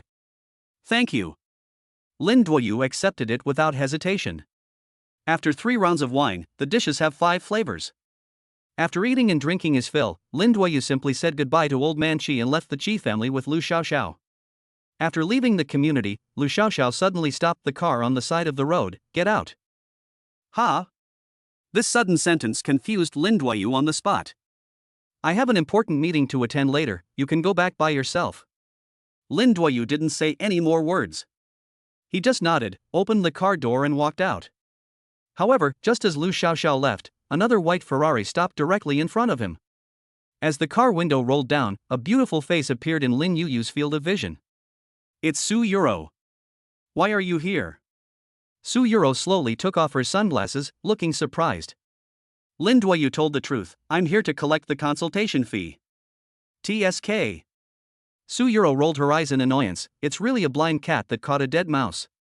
I didn't expect that you would actually pick up 20 million for nothing. Lin Duoyu didn't indulge her at all and retorted on the spot, you are so good at pretending. If you have the ability, go pick up 20 million for free and let me see it? By the way, why are you here? Lin Duoyu asked back. Su Yuro snorted, why do you care about me? At this moment, Lin Duoyu's cell phone in his trouser pocket suddenly rang. But when he saw that the caller ID was Su Yuma, he was completely dumbfounded. He first looked at his cell phone, then looked at Su Yuro in the car with a look of shock. What the hell? What is going on? Could it be that I saw a ghost in broad daylight?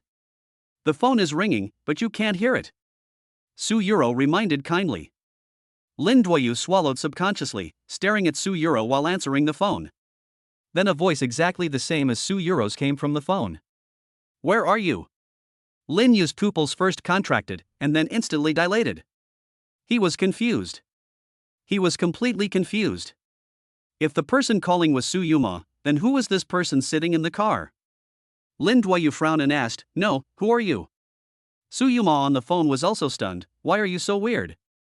Who do you say I am? I'm Su Yuma. You said you are also Su Yuma? At this moment, Lin's extra CPUs were about to burn out. What the hell was going on? When Su Yuro heard Lin Duoyu calling out her sister's name, she was also shocked. Just because the phone call was connected, all 3 of them were stunned. Lin Duoyu simply took a deep breath and tried his best to keep himself calm. Wait a minute, my mind is a little confused now, let me sort it out. I'll call you back later. After saying that, without giving Su Yuma any chance to speak again, Lin Duoyu hung up the phone. Excuse me for asking, is your name Su Yuma? Lin Duoyu asked while staring at Su Yuro. Su Yuro looked weird, my name is Su Yuro, Su Yuma is my sister. Why do you know my sister's name? Also, was the call just now from my sister? Lin Duoyu, who had been kept in the dark all along, wiped his face with his hand and woke up as if from a dream. It turned out that he had made a mistake from the beginning. These were actually a pair of twin sisters. It's not the same person at all. Chapter 13, I don't agree. This finally explained why when I went to see Su Yuma yesterday morning, the other party acted as if he didn't know me at all. That's not an act, but the other person really doesn't recognize me. Thinking of what he said to Su Yuma at that time, Lin Duoyu's face turned red, and he felt so embarrassed. Hello? I'm asking you a question. At this moment, Su Yuro looked very anxious. She just wanted to figure out what was going on. Lin Duoyu nodded slightly, yes, the call just now was indeed from your sister. How do you have my sister's phone number? Su Yuro became more and more surprised. Lin Yuyue's face was filled with a bitter smile, I really can't explain this to you clearly for the time being. I can only say that this is truly a coincidence that his grandmother opened the door for him. It was such a coincidence. You 2 sisters really confused me. I always thought you were the same person. Su Yuro felt a little nervous when she heard this, you haven't met my sister yet, have you? Lin Duoyu nodded without disguising, yes, I have seen it. Su Yuro almost vomited blood on the spot. She hurriedly asked again, then you didn't say anything you shouldn't have said to my sister, right? Lin Duoyu scratched his head with embarrassment. It's over. Maybe my sister already knows everything. Su Yuro was instantly confused. Lin Duoyu said, I did say something, but I don't think your sister understood what I said at the time. It's all your fault. Wow, wow, wow. Without any warning, Su Yuro suddenly burst into tears. Lin Duoyu felt sorry for her helpless and pitiful appearance, and was at a loss. Auntie, don't cry. Su Yuro kept sobbing, how can I face my family? Hearing this, Lin Duoyu immediately got angry. If I remember correctly, wasn't it you who took the initiative in the bar that night? If that's the case, I'm the victim.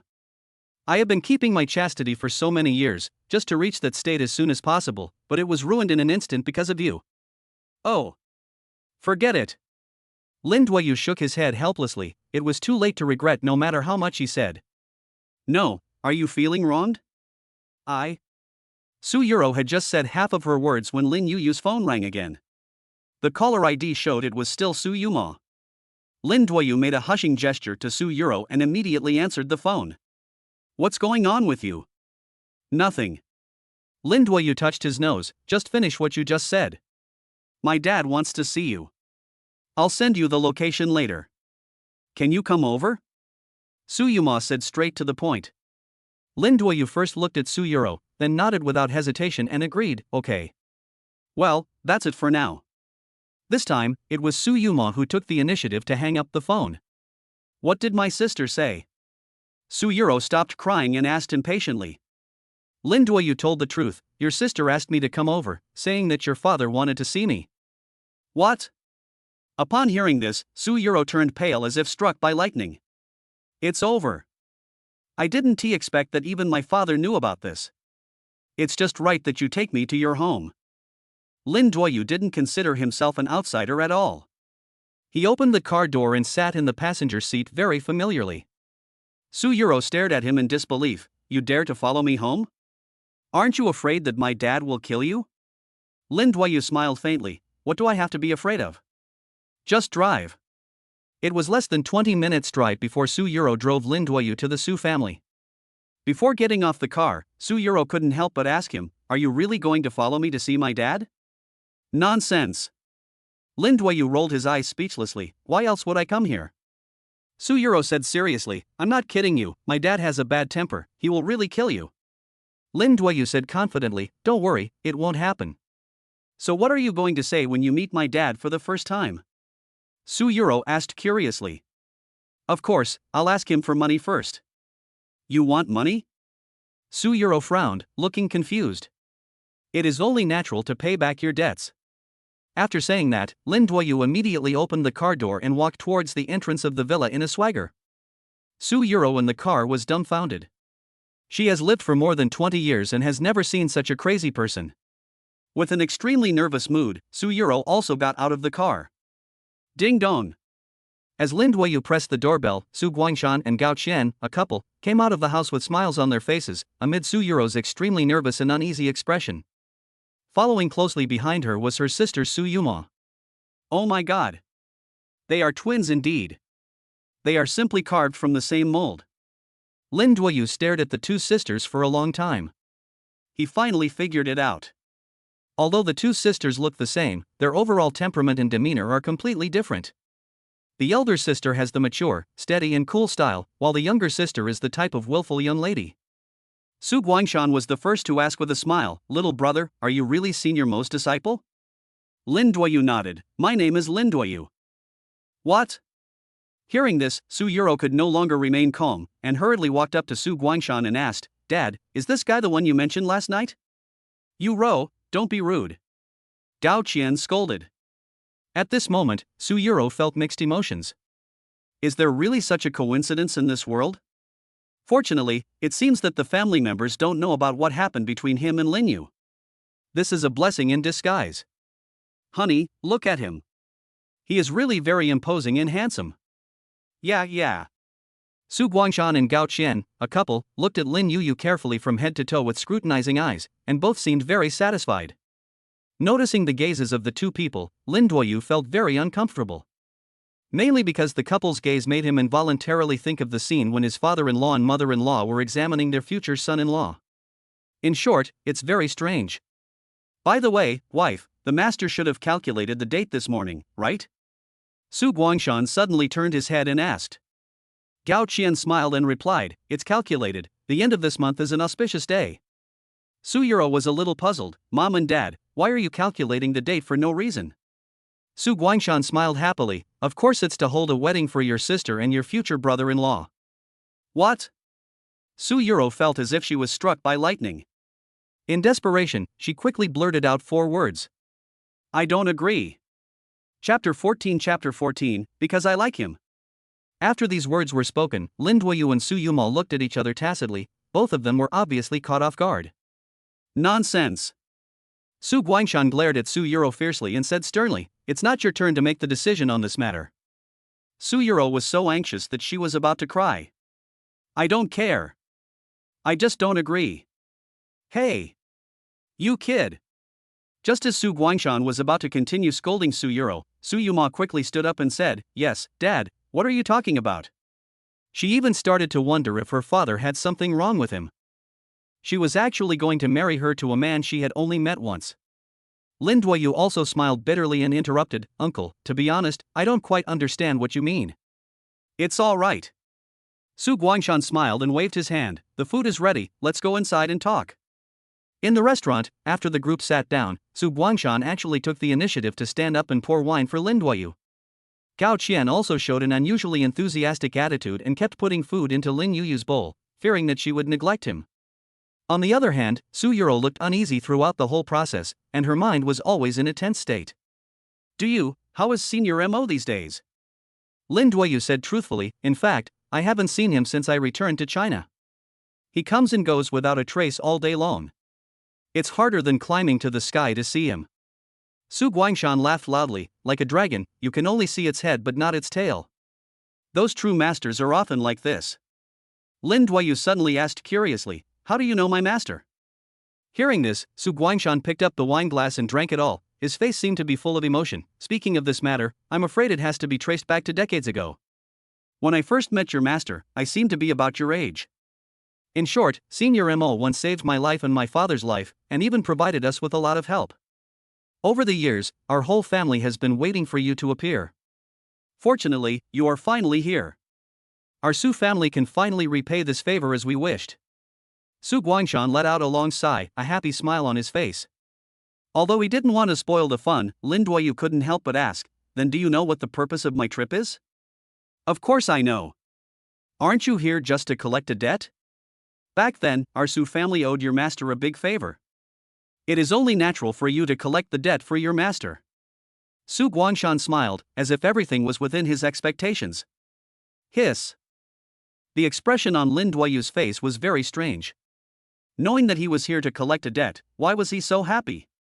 So how much money does your Su family owe my master? Lin Duoyu asked straight to the point. It's unnecessary. It would be awkward if you asked for money. Su Guangshan still smiled and said, how can the kindness your master has shown to our Su family be easily measured by money? Lin Duoyu became more and more confused as he listened, Uncle, please forgive my stupidity. I don't seem to understand what you mean. Okay, then I'll be honest. Su Guangshan turned around and pointed at Su Yuma who was sitting next to him, what do you think of my daughter? Lin Duoyu replied in a daze, it's pretty good. What if I decide to marry her to you? Hearing this, Su Yuro's heart trembled violently. Oh my god. It was not until this moment that Lin Duoyu finally understood what Su Guangshan meant. It's obvious that he intends to use his daughter to pay off his debts. No, uncle. Before Lin Duoyu could finish his words, Su Yuro jumped out again. No. This is absolutely not possible. No matter what, she would never let this happen. Su Yuma stared at Su Yuro with a strange look for a long time. I always feel that my sister's behavior and actions today are particularly abnormal. You're itching for trouble again, aren't you? Su Guangshan said angrily. Su Yuro shouted, it's no use trying to scare me. Anyway, my sister just can't marry him. You. Su Guangshan was so angry that he was fuming. Lin Duoyu. Su Yuro turned to look at Lin Duoyu again. Both her tone and gaze were as cold as ice, if you are a man, just say something. Lin Duoyu finally spoke up, "Uncle, actually, the second young lady and I have the same idea. I don't think your daughter and I are suitable." Su Yuma looked at Su Yuro and Lin Duoyu from left and right. "I always feel that the behavior of these two people is very strange. Like they are working together to perform a duet? Look at you, kid." This time it was Gao Qian who spoke up. "How do you know if it's suitable if you don't try it? Anyway, there are still more than 20 days until the end of the month. Why don't you try to get in touch with each other during these few days? What if you find that you are in love with each other?" "What? Don't you like my daughter?" Gao Qian's face suddenly turned cold. No, Auntie, you misunderstood." Lin Duoyu was already as confused as a cow. "Humph." Su Guangshan suddenly snorted coldly, and said to Lin Duoyu in a tone that sounded like an ultimatum, "Anyway, I'm going to make this clear today. Either you marry my daughter and become the son-in-law of our Su family, or you get out." "That's right." Gao Qian at the side also said, "You're coming back empty-handed. Let's see how you're going to explain this to your master." Lin Duoyu didn't know whether to laugh or cry. Wasn't it a bit too unfair for him to collect this debt? Who can resist someone forcing their daughter to marry you? "Uncle, I think we should talk about money, right?" Su Guangshan waved his hand, showing his deadbeat attitude, and said firmly, "No money." Perhaps she felt that the atmosphere at the moment was a little weird, so Gao Qian quickly tried to smooth things over with a smile. Okay, why are you making things so tense? Let's eat first. Let both children go back and think about it carefully. There is no rush anyway." Lin Duoyu secretly breathed a sigh of relief. No matter what, the topic was finally over. After dinner, Lin Duoyu said goodbye and left. Su Yuro hurriedly pulled Su Yuma to her room. "Sister, promise me that no matter what our parents say, you won't marry him, okay?" Su Yuro tightly grasped Su Yuma's hand and said with a pleading look on her face. "Yuro, what happened to you today? Why do you have such a big prejudice against that person called Lin Yuyue? Anyway, I just don't want you to marry him." Su Yuma didn't know whether to laugh or cry. "You have to give me a reason, right?" Because. Seeing that things had come to this point, Su Yuro simply made up her mind and said, "Because I like him." Chapter 15. It is possible that I will beat you up twice in 3 days. Upon hearing this, Su Yuma's expression froze instantly, with endless surprise in his eyes. But soon, she felt inexplicably amused. "What did you say? Are you attracted to him? You two have only met once today, and you're attracted to him?" Su Yuro arched her nose, her mind working rapidly, and she answered vaguely, "Maybe. Maybe this is what they call love at first sight." "Yeah. Love at first sight." Su Yuma still looked at a loss for words. "What on earth do you like about him? Besides, do you know him? When you decide to be with someone, you should at least know everything about him, right?" Su Yuro waved her hand and answered casually, "Actually, my requirements are not that high. As long as the other person is handsome, that's enough. He is quite handsome and has a good figure." Su Yuma narrowed her eyes slightly, looking surprised. "How do you know that she has a good figure? Have you seen her before?" "Ah." Realizing that she had said the wrong thing, Su Yuro was at a loss for words. Her face turned red and she said something nonsense, "I guessed." Su Yuma suddenly turned around and stared at her with a serious face. "Tell me the truth, are you kidding me or are you serious?" Su Yuro's expression was very complicated. This feeling of having something stuck in her throat almost made her collapse. There was even a moment when she thought about just telling her sister the truth. But this idea was quickly strangled in the cradle by her. If she really said it out loud, she didn't dare to imagine how awkward the atmosphere would be. Therefore, Su Yuro had no choice but to bite the bullet and continue to act. "Ha ha ha." She forced a smile, trying her best to look like she was joking, and said, "Oh, sister, of course I'm joking with you. You little bitch, you scared me." Su Yuma scolded with a smile. "Actually, I just don't like him. I always feel like he's a very pretentious person. Sister, believe me, if you really marry him, you will never be happy in the future. And judging from his appearance, he must be a playboy. Sister, you don't want to be married and you take care of the kids at home while he's out there living a life of luxury and debauchery, right? Maybe he has violent tendencies. He might beat you up twice in 3 days." Su Yuro simply changed her strategy. She deliberately exaggerated and kept saying bad things about Lin Yuyue in her sister's ear. Although this trick is somewhat unethical and despicable, it is the only solution Su Yuro can think of at the moment, and she is really helpless. Su Yuma stretched out his hand and pinched his chin, thinking carefully, I think it's okay, it shouldn't be as exaggerated as you said, right? Oh, forget it. Let's not think about these things for now. There is an important meeting in the company tomorrow. I'm going to prepare the materials. The more Su Yuma thought about it, the more annoyed she became. The recent project on the South Coast had already given her a huge headache, and she really didn't have the energy to think about other things. You should rest early too.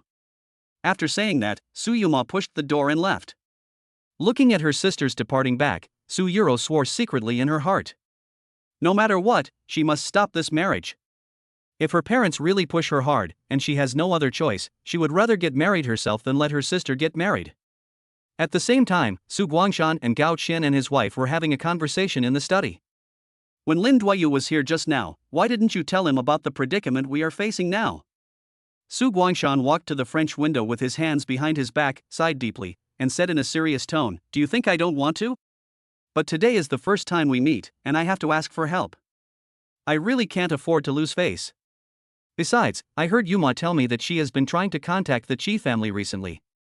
Back then, we, Su Yi and I. Su Guangshan quickly changed his words, oh no, it's the Qi family now. Back then, our two families had a close relationship. If Mr. Qi was really willing to help, perhaps there would be no need for Lin Duoyu's help, and this matter could have turned around. Hearing this, Gao Qian nodded, but still looked a little worried and said, But as far as I know, the Liang family father and son are both famous for their wolves' hearts. Now that they have set their eyes on such a big piece of fat meat, will they really let it go easily? Su Guangshan said, the Liang family and the Qi family are both the three major families in Dongshan. I believe that Mr. Qi and his son will still give him face. Gao Qian took a deep breath and said, I hope so. At the same time, in a hospital in the center of Dongshan City, Zhang Beihai was lying on the bed with a plaster cast on his body, looking hopeless, and his eyes no longer had the color they once had. For a warrior, losing an arm is almost the same as dying. TSK, that's really miserable. Hearing the sound, Zhang Beihai suddenly looked up towards the door. Liang Xiaohui walked in slowly with a sarcastic smile on his face. At this moment, Zhang Beihai's heart seemed to freeze. He has worked for the Liang family for more than 10 years. Even if he has no merit, he has worked hard, right?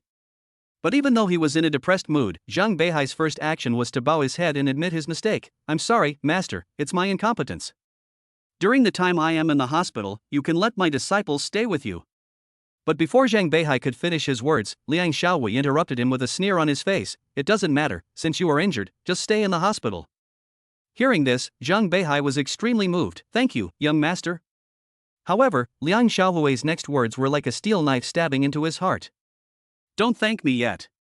Liang Xiaohui said in a high-spirited manner, I came here to tell you that I have already hired a fourth-rank master from another place at a high price to be my bodyguard.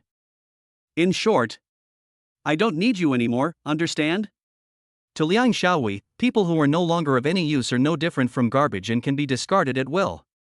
Zhang Beihai felt as if struck by lightning, and a sharp pain came from his heart. Young master. He tried to make amends, but the cold-blooded Liang Xiaohui didn't even give him a chance to finish his words and turned away without looking back.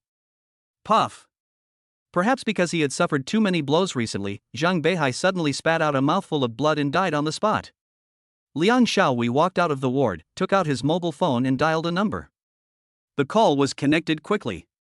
Liang Xiaohui's face was filled with a cruel smile. 1 million, I want to buy a person's life. Chapter 16, just cut him off at the price of 200,000. The next day, when Lin Duoyu woke up and walked out of the room, he smelled the fragrance of rice. There was a rich breakfast on the table. Lin Duoyu suddenly discovered that there was a piece of paper under the bowl of porridge. It was left for him by Lu Xiaoxiao. I've already prepared breakfast, remember to eat it. There were only a few short words on the note. Lin Duoyu's mouth corners slightly raised, revealing a heartwarming smile. This woman is quite considerate. After a simple breakfast, Lin Duoyu took a taxi out. After communicating with the driver, he arrived at the largest medicinal materials market in Dongshan City. Perhaps only those precious medicinal herbs can help him reach the breakthrough threshold sooner. Handsome guy, would you like to buy some medicine? I'm telling you, my medicine is really good. Many medicinal herbs are not available on the market.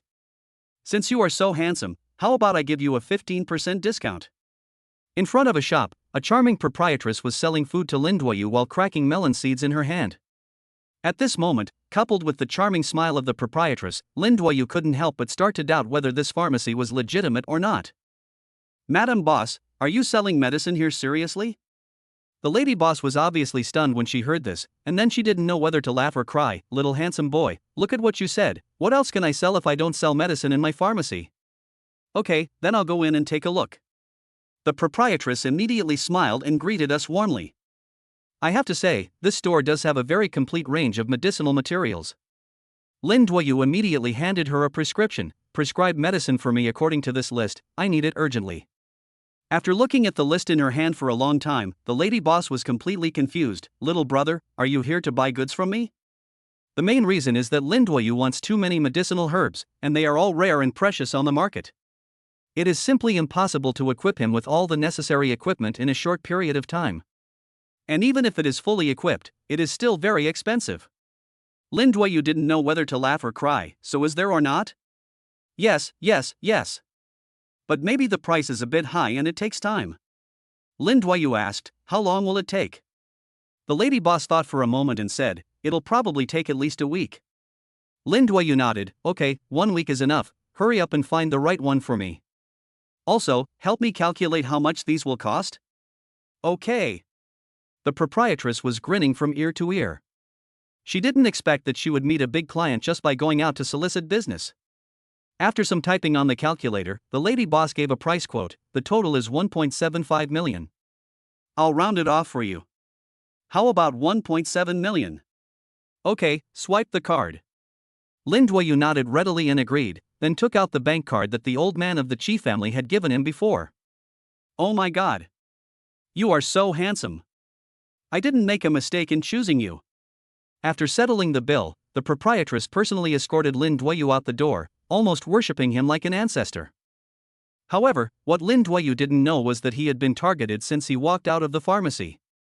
Inside a van on the side of the road, Shi Junjie pointed at Lin Yuyo's back and said viciously to a bald man next to him, Brother Kai, that's him.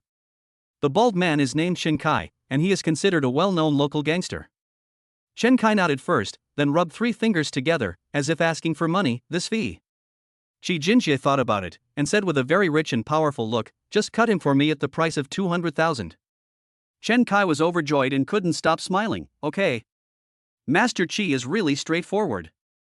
In his life, he loved doing business with big enemies like Shi Junjie the most. On the other side, Lin Duoyu had just walked out of the medicinal materials market when his way was blocked by a van. Under Lin Duoyu's surprised gaze, 7 young men in different clothes and holding steel pipes came down from the car one after another. Some have dyed their hair, and some have dragon and tiger tattoos on their bodies. All in all, he looks like a low-class gangster. The last person to get out of the car was Chen Kai. It was the middle of summer, but he was wearing a mink coat and a thick gold chain around his neck. He had an arrogant look on his face, acting like a big boss. Your name is Lin Duoyu, right? Chen Kai pointed at Lin Duoyu's nose and started shouting.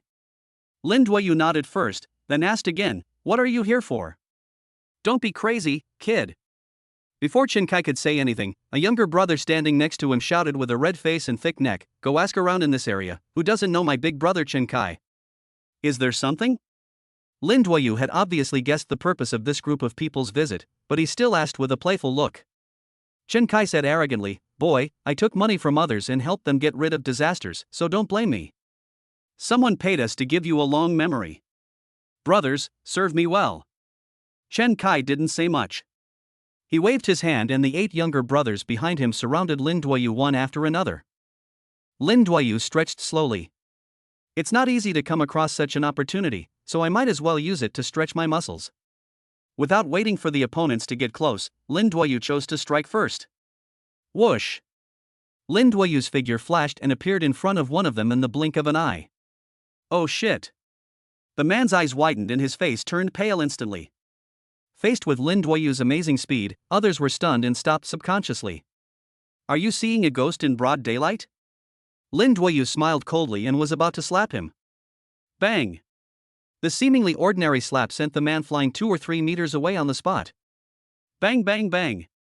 Lin Duoyu then suddenly raised his leg again, and as a shadow flashed by, 5 more people fell to the ground one after another. As for the remaining 2 guys, they were knocked to the ground without them even seeing when Lin Duoyu made his move. Only a minute and a half had passed, and all 8 of them were curled up on the ground, their faces full of pain, and their mouths emitting endless screams. Gurgle. Watching this scene with his own eyes, Chen Kai couldn't help but swallow his saliva, and he seemed to have been frightened out of his wits. Lin Duoyu turned around and looked at Chen Kai with an evil look on his face. Chen Kai suddenly trembled all over, as if he was stared at by a wild beast, and the clothes on his back were already wet with cold sweat. Lin Duoyu took out a cigarette and lit it, then walked towards him step by step. "Don't come over here!" Chen Kai shouted and backed away, tripped and fell to the ground. A pool of yellow liquid slowly flowed out from between his legs. "That smell is extremely stinky." Chapter 17, Call Han Xiaotian. Are you a human or a ghost? Chen Kai's face was full of fear. He finally realized that he had offended someone he shouldn't have offended. It's a pity that it seems too late to say anything now. Lin Duoyu squatted down, slowly exhaled a puff of light blue smoke from his mouth, and said with a smile, "With your skills, you dare to come out and act like a gangster? Tell me, who asked you to come?" "It's Qi Junjie. He gave me money to do this." Chen Kai, who couldn't resist the intimidation, confessed everything. "It turned out to be him? Brother, I have told you everything you want to know. Can you let me go first?" Chen Kai said with a bitter face. "It's okay to let you go, just take out the money first." "Money?" Chen Kai was stunned. "What money?" Lin Duoyu exhaled another puff of smoke. "Of course it's the money that Qi Junjie gave you." "How much did he give you?"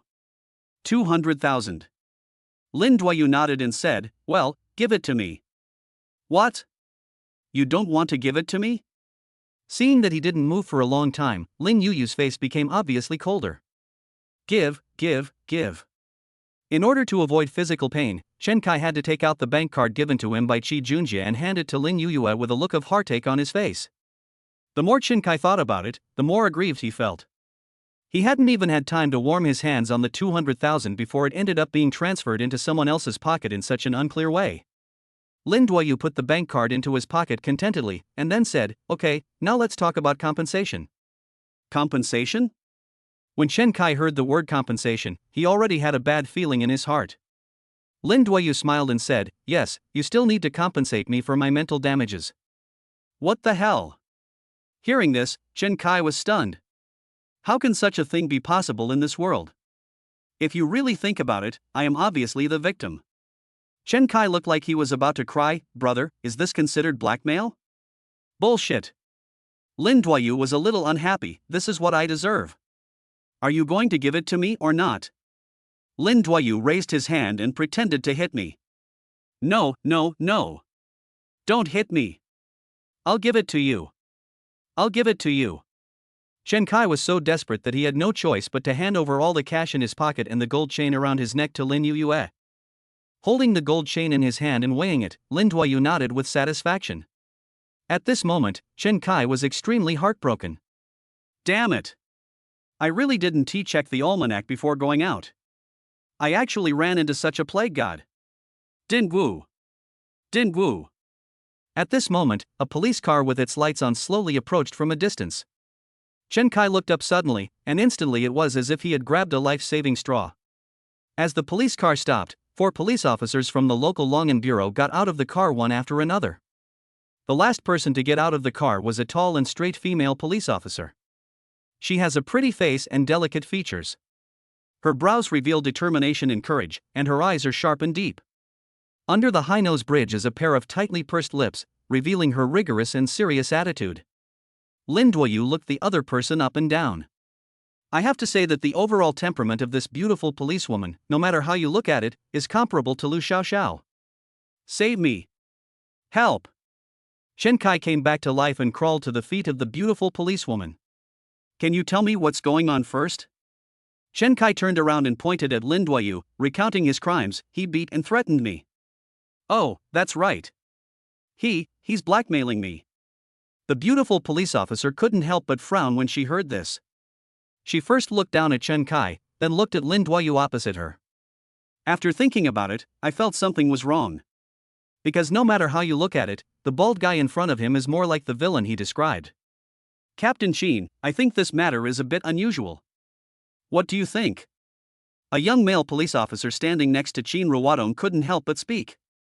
After thinking for a moment, Sheen Ruwatong nodded in agreement. Take both of them back to the police station first. After receiving the order, the two male police officers first sent Chen Kai into the police car, and then came to Lin Yuyue one after another. Come with us. Lin Duoyu smiled and looked at Sheen Ruwatong, the beautiful police officer opposite. What crime have I committed? Sheen Ruwatong said coldly, whether you have committed a crime or not, you will know the answer when you get to the police station. Take away. Thinking of the promise he had made to Lu Xiaoxiao to follow domestic rules and regulations, Lin Duoyu had no choice but to get into the police car. Half an hour later, Dongshan City Public Security Bureau. In a dim interrogation room. People are now accusing you of assault and extortion. What do you have to say? Sheen Ruwatong, who was sitting opposite Lin Duoyu, said with a stern face. Lin Duoyu smiled, but it was a sneer. I think I have to clarify to you that what I did was at most self-defense. Justifiable defense? Sheen Ruwatong also sneered. You led 8 accomplices to commit crimes, and you told me it was self-defense? What? Lin Duoyu heard this and immediately didn't know whether to laugh or cry. Beauty, did you misunderstand? Bang! Sheen Ruwatong suddenly slammed the table and said sternly, stop smiling at me here. Where do you think this is? Lin Duoyu was also speechless. 8 people, all of them are the little brothers next to Chen Kai. Do you understand what I mean? Sheen Ruwatong frowned slightly. You mean, those 8 people were all knocked down by you? No matter how you look at it, this guy in front of you doesn't seem like someone who can have such ability. Lin Duoyu asked back, what else? Then why are you unharmed? Lin Duoyu was so angry that he laughed on the spot. From what you said, are you disappointed that I'm not injured? Okay, let's not talk about this for now. You have nothing to say about the blackmail charge? What blackmail? Lin Duoyu shouted as if it was a matter of course. That's clearly the mental damages I deserve. Also, I have things to deal with over there. When will you let me go? Lin Duoyu was obviously a little impatient. You can't leave until the whole matter has been thoroughly investigated. Lin Duoyu was too lazy to talk nonsense with her. Can I make a phone call? Can. Fortunately, Sheen Ruwatong was not an unkind person. She immediately asked someone to bring Lin Yuyu's cell phone and handed it to him. Opening the address book, Lin Duoyu directly found the contact information of Han Xiaotian, the supreme commander of the Hidden Dragon Guard. When the call was connected, Lin Duoyu said coldly, listen carefully, Mr. Han. I am now at the Dongshan Longan Bureau. No matter what method you use, you must get me out of here within 10 minutes. If you can't do it, then all the previous agreements between us will be invalid. Then you will bear the consequences at your own risk. Chapter 18. Who is he? Beep, beep. Without giving the other party any chance to speak, Lin Duoyu hung up the phone directly. Sheen Ruwatong on the opposite side kept squinting her eyes, and even stared at him as if he was a mentally retarded person. Noticing the other person's gaze, Lin Duoyu grinned, revealing a row of big white teeth. Beautiful police officer, I know I looked really handsome just now, but you don't have to keep staring at me like this, right? Sheen Ruwatong was speechless. What kind of look did I have? How could this guy not understand? Who did you call just now? Lin Duoyu shook his head and answered vaguely, no one, just an old friend I haven't seen for a long time. Snort. Sheen Ruwatong sneered, you're pretending pretty well, 10 minutes, right? Okay. I want to see who can get you out of here before the matter is thoroughly investigated.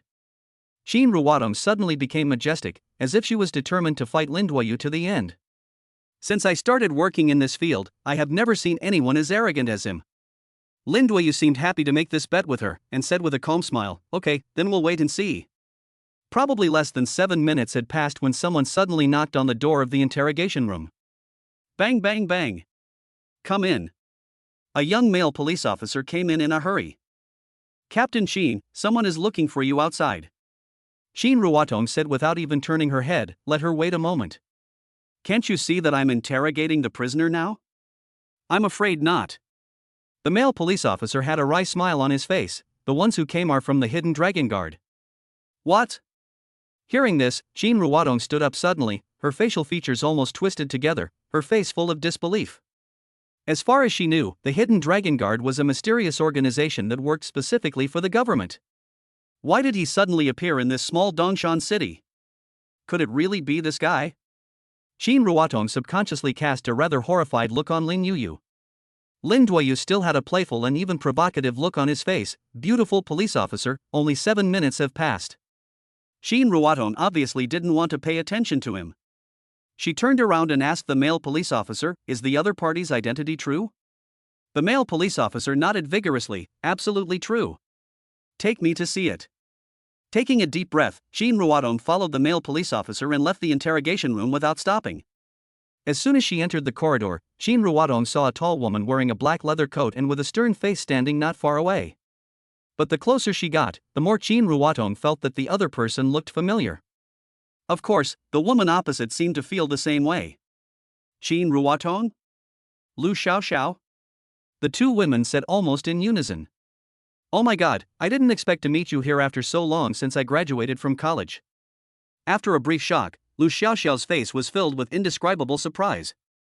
"Yeah, I didn't expect it to be such a coincidence." Shin Ruotong, who has always been serious, couldn't help but reveal a long-lost smile at this moment. In fact, the two were college classmates and had a very good relationship at that time. But after graduation, both of them were busy with their careers at the time, and over time, they lost contact. It is really a happy thing that we can meet again after such a long separation.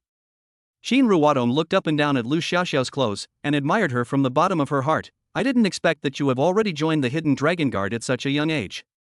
I am really happy for you." Hearing this, Lu Xiaoxiao couldn't help but blush, and said without disguising, "You should know that if it weren't for my father's relationship, how could I have easily entered the Hidden Dragon Guard?" Shin Ruotong said nonchalantly, "That being said, I heard that the test to enter the Hidden Dragon Guard is very strict. It's not easy for you to pass the test relying on your own strength." Lu Xiaoxiao quickly changed the subject. "Let's not talk about me first. How have you been lately?"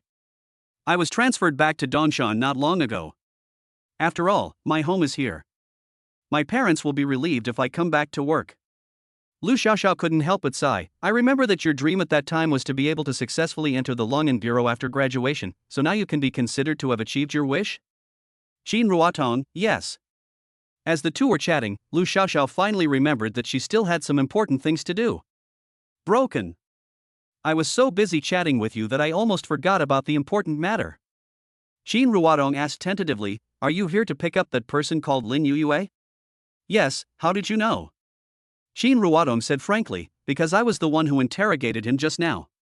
"Can you tell me who he is? How could a phone call alert the Hidden Dragon Guards?" Lu Xiaoxiao smiled awkwardly and said, "It's not that I don't want to tell you, it's because that guy's identity is too special, I have to keep it a secret." "Okay." Shin Ruotong was a very sensible person and didn't ask any more questions. "So, can I take him?" "Yeah." Shin Ruotong's smile was very pale. "Since the higher-ups have given the order, how can I not obey?" "Thank you. Are you free tonight? Let's have dinner together." Shin Ruotong readily agreed, "Okay." After the two exchanged contact information, Shin Ruotong took Lu Xiaoxiao into the interrogation room. When Lu Xiaoxiao saw Lin Yudua for the first time, her face instantly frowned. Lin Duoyu asked with a smile, "So he sent you here after all?" Lu Xiaoxiao didn't say anything, but walked forward and opened the handcuffs for him. Shin Ruotong folded her arms across her chest, leaned against the door without saying a word, and watched everything with an indifferent expression. "Comfortable." Lin Duoyu stretched lazily. Lu Xiaoxiao ignored Lin Duoyu from beginning to end. She simply said goodbye to Shin Ruotong and left alone. Lin Duoyu lit a cigarette and put it in his mouth. Before leaving, he smiled at Shin Ruotong and said, "Beauty, it seems that I won the bet between us." Shin Ruotong immediately turned her head away. "Humph. The villain succeeds. You'd better not fall into my hands in the future." Lin Duoyu wanted to leave, but after changing his mind, he couldn't help but stop. It must be painful to be stuck at the peak of the 7th rank for so many years, right? Hearing this, Shin Ruotong turned her head sharply, stunned, her jaw almost dropped. "How do you know?" Lin Duoyu answered the question irrelevantly. "Do you still want to climb up?" Shin Ruotong suddenly became very excited. "Do you have a solution?" "TSK, I won't tell you even if I have one." "You." After leaving behind these infuriating words, Lin Duoyu left in a very cool manner. Chapter 19, Fuck Your Grandma. After walking out of Longan Bureau, Lu Xiaoxiao's car was parked on the side of the road. Lin Duoyu took out the cigarette but in his hand in a very handsome posture, then opened the car door and got in. Lu Xiaoxiao had a cold face throughout the whole process and did not utter a word. Are you having your period? Lin Duoyu asked casually. Lu Xiaoxiao blushed and cursed, I'm here to fuck you. Lin Duoyu asked doubtfully, then why do I feel like you are in a bad mood when I see you? Lu Xiaoxiao finally couldn't help but speak, didn't I tell you that if you have anything, just call me? Why do you have to call my boss directly? I got scolded by the boss. There was clearly a hint of blame in her tone. Lu Xiaoxiao's attitude made Lin Duoyu feel unhappy. You may not believe it, but I have tolerated you for a long time. If it weren't for the fact that you are a beauty, I would definitely beat you up. Hearing this, Lu Xiaoxiao also became a little angry. Fuck you, I have tolerated you for a long time, don't you know? What the hell? Lin Duoyu said in surprise, you dare to scold me? And you scold me so dirty? I just cursed, so what? If a tiger doesn't show its might, you really think I'm a sick cat? Lin Duoyu was obviously a little furious. He opened the car door and walked out. At the same time, he hooked his finger at Lu Xiaoxiao in the car provocatively. Come on, get out of the car if you dare. Lu Xiaoxiao was not afraid at all and unbuckled her seatbelt immediately. Get out of the car if you want. I'll see what you can do to me. I'm down, how's it going? Lin Duoyu rushed forward without any further ado and carried Lu Xiaoxiao on his shoulders as if he were carrying cement. Hello? What are you going to do? Put me down now. Lu Xiaoxiao panicked for a moment, but even though she used all her strength, she was unable to escape from Lin Yuyua's hands. Lin Yuya showed a wicked smile on his face. If you apologize to me now, maybe it's not too late. Bah! Lu Xiaoxiao, who seemed somewhat annoyed and angry no matter how she looked at it, decisively chose to fight him to the end. You bastard! I wonder what your grandma's legs are like. Okay. Lin Duoyu sneered, you forced me to do this. Bang! After saying that, Lin Duoyu slapped Lu Xiaoxiao on the butt without saying a word. After the slap, Lu Xiaoxiao's pretty face instantly turned red to her ears. She probably would never have imagined, even in her dreams, that this bastard would humiliate her in such a way. After a brief moment of daze, Lu Xiaoxiao completely went berserk. Ah! Lin Duoyu, you turtle bastard! How dare you do this to me? If you dare not let it go, I will fight you in a one-on-one duel. Lin Duoyu still had a smile on his face. Damn it, are you still not honest? Bang! As soon as he finished speaking, another slap was about to come. Ah! CS! I'm going to kill you. Lu Xiaoxiao let out a heart-wrenching roar. The shame in her heart was beyond words. Yo-ha? You still dare to shout? Bang bang bang! Lin Duoyu showed no mercy and slapped him 3 times. Is it wrong? Seeing that there was no other way out, Lu Xiaoxiao had no choice but to beg for mercy. Wrong. Do you still want to duel? Lu Xiaoxiao said with a tearful tone. No. Humph, that's more like it. Seeing that the other party had become obedient, Lin Duoyu finally gave up and put her to the ground. Asshole! Go to hell! Unexpectedly, just as Lu Xiaoxiao's feet touched the ground, a fierce look suddenly flashed in her eyes, and she directly gave Lin Duoyu a kick that would have killed his descendants. Bang! Lin Duoyu was caught off guard and was hit on the spot. But what surprised Lu Xiaoxiao was that after taking her kick, this guy actually remained extremely calm. There was even a faint smile on his face, and he didn't look like he was in any pain at all. She couldn't help but doubt whether this guy was still a man. You don't feel anything? TSK. Lin Duoyu rolled his eyes in disdain. Child's play. I've practiced this specially. You're so cruel. With an extremely unwilling mood, Lu Xiaoxiao turned around, opened the car door and sat in. Unexpectedly, the moment Lu Xiaoxiao turned around, Lin Duoyu's face changed drastically, his facial features twisted in an instant, he bent down slightly, and cold sweat inadvertently fell on his forehead. Oh shit. This woman is really vicious.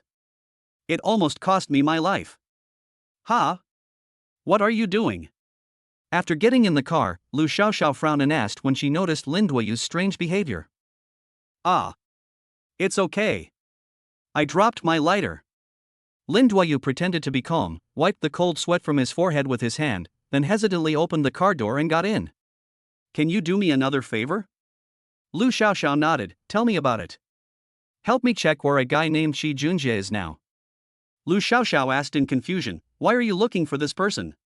Lin Yuyao's face was filled with a grim smile. I never wait until the next day to take revenge. About an hour later, Lu Xiaoxiao parked the car in front of a nightclub called Black Panther Club. The person you are looking for is inside. Okay. Lin Duoyu nodded, then rolled down the car window, lit a cigarette and started smoking. Why don't you get out of the car? Don't worry, finish smoking this cigarette first. Lin Duoyu seemed calm, but in fact he was in so much pain that he just wanted to curse. I don't know how much strength this tiger woman used, he hasn't fully recovered until now. At the same time, in a box on the top floor of the Black Panther Club. Hiss. Why isn't this guy answering the phone? Qi Junjie called Chen Kai 7 or 8 times in a row, but no one answered the call. He is very anxious now and has been waiting here for Chen Kai to report the results of the battle to him. Brother, come on, let's play together for a while? An extremely seductively dressed exotic beauty who was sitting next to Qi Junjie suddenly put her arms around his neck and said seductively. The other 5 blonde and blue-eyed foreign girls also kept waving at him. Yeah, big brother, you asked us to come here, but we didn't do anything. Isn't this a waste of money? Qi Junjie pushed the blonde away without any hesitation and said irritably, Hey, you guys drink first. I'm busy now. Don't bother me. Bang. However, at this moment, the door of the box was suddenly kicked open from outside. Under the extremely horrified gazes of several people, Lin Duoyu walked in from outside with a cigarette in his mouth and a half smile in his face. Yo! Or foreign ones? Mr. Qi really has a lot of fun. Chapter 20 The 5 Tigers of Dongxing. Lin Duoyu? Qi Junjie was shocked, his eyes widened. Didn't you already? Lin Duoyu smiled and exhaled a puff of smoke. Already what?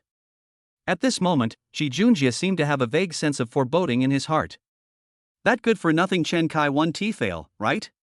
You expect those good-for-nothings to do anything to me. I can only say that you are making a wrong calculation. Lin Duoyu put out the cigarette but in his hand and walked towards Qi Junjie step by step with a sneer on his face. You, what are you going to do? Qi Junjie was so scared that he peed his pants and kept shrinking back. Ladies, I need to take care of some personal matters. If you don't want to get blood splashed on your face, you should know what to do, right? Hearing this, the foreign girls turned pale with fright and fled the box one after another. My surname is Lin, I am warning you. I am the eldest son of the Qi family. If you dare, try to touch me. Due to excessive shock, Qi Junjie even trembled when speaking. Oh, the eldest son of the Qi family? So amazing? As soon as he finished speaking, the sound of fighting suddenly rang out in the box. Ah! A deafening scream emanated from Qi Junjie's mouth. Elder brother! Stop hitting me! I was wrong. I really know I was wrong. At this moment, Lin Duoyu was sitting on the sofa with his legs crossed, enjoying smoking a cigarette in his hand. Qi Junjie, who was beaten black and blue, knelt on the ground, shaking uncontrollably. Have you learned your lesson? Qi Junjie immediately nodded like a chick pecking at rice. It has grown. Brother, I promise I will never do that again. Lin Duoyu asked again, will you still be crazy in the future? Qi Junjie quickly shook his head, not crazy anymore. Never be crazy again. Lin Duoyu nodded in satisfaction, stood up and said, for your grandfather's sake, I will let you go for now. If you dare to trouble me again in the future, even the King of Heaven will not be able to protect you. I know. Obviously, this usually arrogant and domineering young man has been completely defeated by Lin Duoyu. Bang! However, just as Lin Duoyu was about to leave, the door of the box was kicked open again from the outside.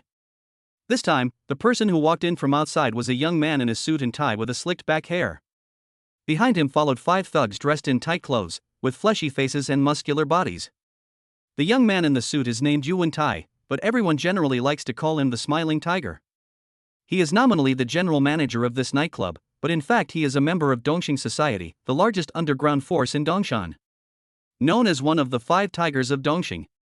You are so brave that you dare to come to my place to cause trouble? Smiling Tiger put his hands in his pockets and looked at Lin Duoyu with a sneer. Lin Duoyu also sneered, is there someone here to meddle in other people's business? The Smiling Tiger didn't take Lin Duoyu seriously at all and turned his attention to Qi Junjie. Pretending to be concerned, he said, "I'm sorry, Mr. Chi, I'm late." "Are you okay?" Shi Junjie often comes here to consume, so the relationship between the two is pretty good. Moreover, Smiling Tiger has been trying his best to please the eldest young master of the Chi family. "I'm fine." Shi Junjie shook his head while constantly observing the changes in Lin Duoyu's facial expression. He really didn't want to provoke this plague god again. Smiling Tiger shook his head helplessly. "Look, how scared have you made our young master Chi? Do you think I will let you go easily?" Smiling Tiger immediately took the initiative and decided to help Shi Junjie to vent his anger. "I'm really fine." Although Shi Junjie was smiling, that smile was uglier than crying. Smiling Tiger was still being clever, and he patted his chest and promised, "Don't worry, Master Chi, I will definitely help you get back what you have been wronged for today." Lin Duoyu turned to look at Shi Junjie, with a very creepy sneer on his lips. It seemed to be saying, "Good boy, you still dare to look for help? Just wait for me." Seeing this, Shi Junjie was about to cry, and shook his head desperately. "This is really none of my business." Then, Lin Duoyu took a step forward with a smile and looked directly at the Smiling Tiger opposite him. "You want to stand up for this guy, right? Okay, I'll give you this chance. But I'm in a hurry, why don't you guys come together?" Hearing this, the Smiling Tiger, who always had a smiling face, could no longer smile at this moment, and the word anger was completely exposed on his face. He has been in Dongshan for so long, but he has never seen such a crazy person. "That's fucking crazy." Before Smiling Tiger could speak, a henchman standing behind him couldn't help but said, "How dare you mess with Tai Sui? Do you know who you are talking to?" Perhaps in order to show his loyalty in front of the Smiling Tiger, after saying this, the man suddenly clenched his fists and ran towards Lin Duoyu. But before he could get close enough, Lin Duoyu slapped him in the face with his backhand. Bang! The man was knocked flying in an instant, lying on the ground twitching like a dead dog. His mouth was full of blood and several of his front teeth were knocked out. The whole scene is really shocking. Seeing this scene, everyone was dumbfounded. Smiling Tiger was undoubtedly the most shocked one, but soon, the shock on his face was replaced by a disdainful smile. "Good boy, no wonder you dare to come here to cause trouble, it turns out you are really capable?" Lin Duoyu hooked his finger at him provocatively, with a scornful smile on his face. "You seem to be the best fighter among this group of people, why don't you give it a try? Boy, you will pay the price for your arrogance today." Smiling Tiger laughed angrily and immediately took off his suit jacket. The men behind him looked at each other, all with smug smiles on their faces. The scene of the kid opposite getting beaten up has already appeared in my mind. After all, the man standing in front of them was the Smiling Tiger, one of the 5 tigers of Dongxing. A master who was at the peak of the 8th level. When several people were feeling proud, Lin Duoyu suddenly flashed and appeared in front of Smiling Tiger in the blink of an eye. Oh shit! Before the group could react, Lin Duoyu had already grabbed Smiling Tiger's face with one hand. The Smiling Tiger seemed to be immobilized in an instant, completely unable to move. Then, under the horrified gaze of everyone, Lin Duoyu bent his body, pressed directly on the face of the Smiling Tiger, and smashed the back of his head hard on the ground. The Smiling Tiger was foaming at the mouth, his limbs were twitching, and he looked horrible. Shi Junjie, who watched this scene with his own eyes, couldn't help but gasp, and suddenly felt an extremely high respect for Lin Duoyu in his heart. This man is so damn handsome. Chapter 21, I'll hit wherever you point. He. After standing up, Lin Duoyu looked down at the Smiling Tiger who looked like a dead dog and spat a mouthful of 1982-year-old phlegm directly on him. "Why are you pretending to be so fierce in front of me?" Because the whole thing happened too suddenly, the brothers standing at the door were all stunned, and it was obvious that their jaws were about to drop. Fear, dread, terror, these complex emotions swept through their hearts like a storm. You know, their boss, Smiling Tiger, is a master at the peak of the 8th rank. Was he so easily controlled? And it was killed in such a fierce and instant way. Although they were unwilling to believe what was happening before their eyes, this was the fact. After getting rid of the Smiling Tiger, Lin Duoyu took out another cigarette from his pocket and lit it. He exhaled a deep puff of light blue smoke toward the ceiling, then looked around at the people at the door as if he were looking at ants. Faced with such a pair of eyes filled with strong contempt, everyone in the group felt like they were walking on thin ice and shuddered with fear. One of the guys was smart enough to take out his phone and put it to his ear. "Hello? What did you say? The dog next door, Mr. Wang, is having a difficult birth and needs a midwife? Oh, okay, I'll go back now." Others began to follow suit. "What? Your grandma is getting married tonight? Okay, don't worry, I promise to be there in person and with gifts. Just like that, this group of disloyal traitors abandoned their boss on the spot and ran away in a flash.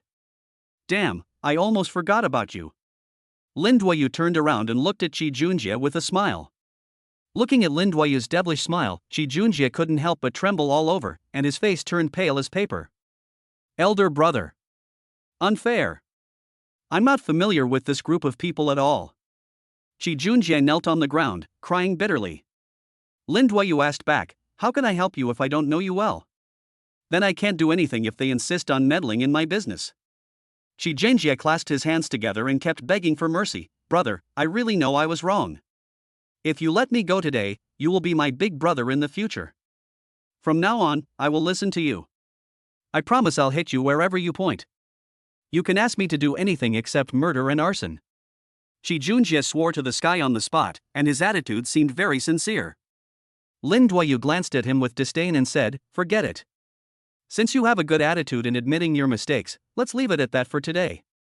The journey out of the club was smooth and unobstructed. With the previous experience of Smiling Tiger, all the thugs in the place avoided him as if he were the plague god. Qi Junjie, who was beaten black and blue, followed him happily.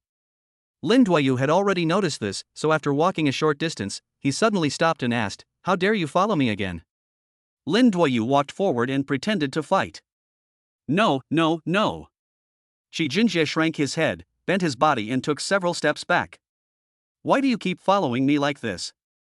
Lin Duoyu asked with an unhappy look on his face. Qi Junjie immediately gave a flattering smile. Brother, I'm not kidding you. What I just said was serious. I really want to recognize you as my big brother.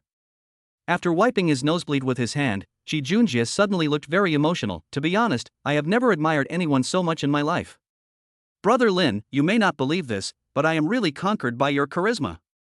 Especially the scene where you just killed the Smiling Tiger upstairs in an instant. Fuck. That 13-year-old guy is so damn handsome. I just regret that I'm not a woman, otherwise I would have given birth to a litter of babies for you. Lin Duoyu was not moved at all. Go away and stop flattering me. Elder brother. Just let me follow you. I swear, if you are willing to accept me as your younger brother, I will be absolutely loyal to you. If I break this oath, I will be punished by heaven and earth.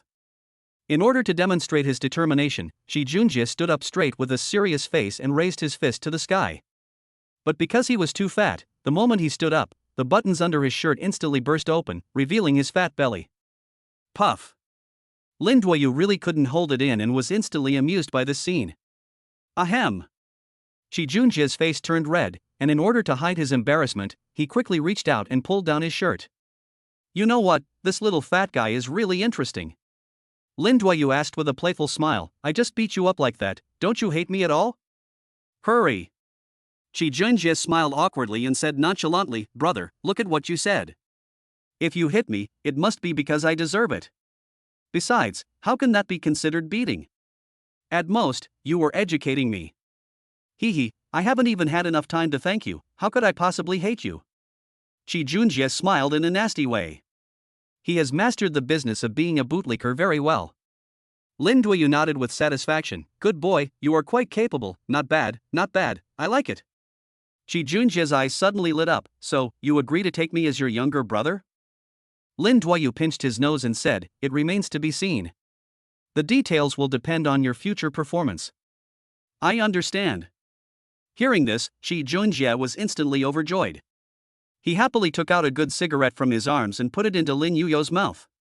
He even lit it for him himself and took the initiative to show his courtesy. Brother, it's rare that you're so happy today. How about I arrange to take you out tonight to have some fun? I don't care. Lin Duoyu refused disrespectfully.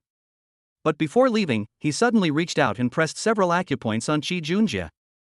Bang bang bang. Brother, what are you doing? Qi Junjie was completely confused and had no idea what Lin Duoyu meant by doing this. Lin Duoyu stared at him and smiled. I've long seen that you have a talent for martial arts, but it's a pity that you've wasted so many years because of your lack of acquired factors. I just opened up all the meridians in your body, and successfully allowed you to enter the threshold of martial arts practice. It's a greeting gift for you. Really? Shi Junjie's face was full of disbelief. Lin Duoyu said, "Whether it is true or not, you will know when you try it yourself. Elder brother. From now on, my life belongs to you." Shi Junjie's eyes couldn't help but turn red and he almost choked up. He was so moved that he couldn't express it in words. In fact, he has always envied his sister since he was a child, and now he has finally achieved his wish and become a real warrior. The road to pretense begins now. Chapter 22, The Old Man Calls. The next day. In the most luxurious suite on the top floor of a 5-star hotel in Dongshan. It was not until 12 o'clock in the afternoon that Lin Duoyu woke up from his forced sleep. Shi Junjie really spent a lot of money last night. He found 7 or 8 beautiful foreign girls with fair skin and long legs from somewhere. After taking a quick shower and having lunch downstairs, Lin Duoyu walked out of the hotel. At this moment, the cell phone in his trouser pocket suddenly rang. But when he saw the caller ID, the expression on his face was indescribable excitement. The damn old man finally called me. As soon as the call was connected, Lin Duoyu was so angry that he yelled, "Fuck you, where the hell have you been all these days? I don't answer the phone or reply to WeChat messages. Why are you contacting me now?" Emo Shwani on the other end of the phone was silent for a while, then he jumped up in anger. "What the hell?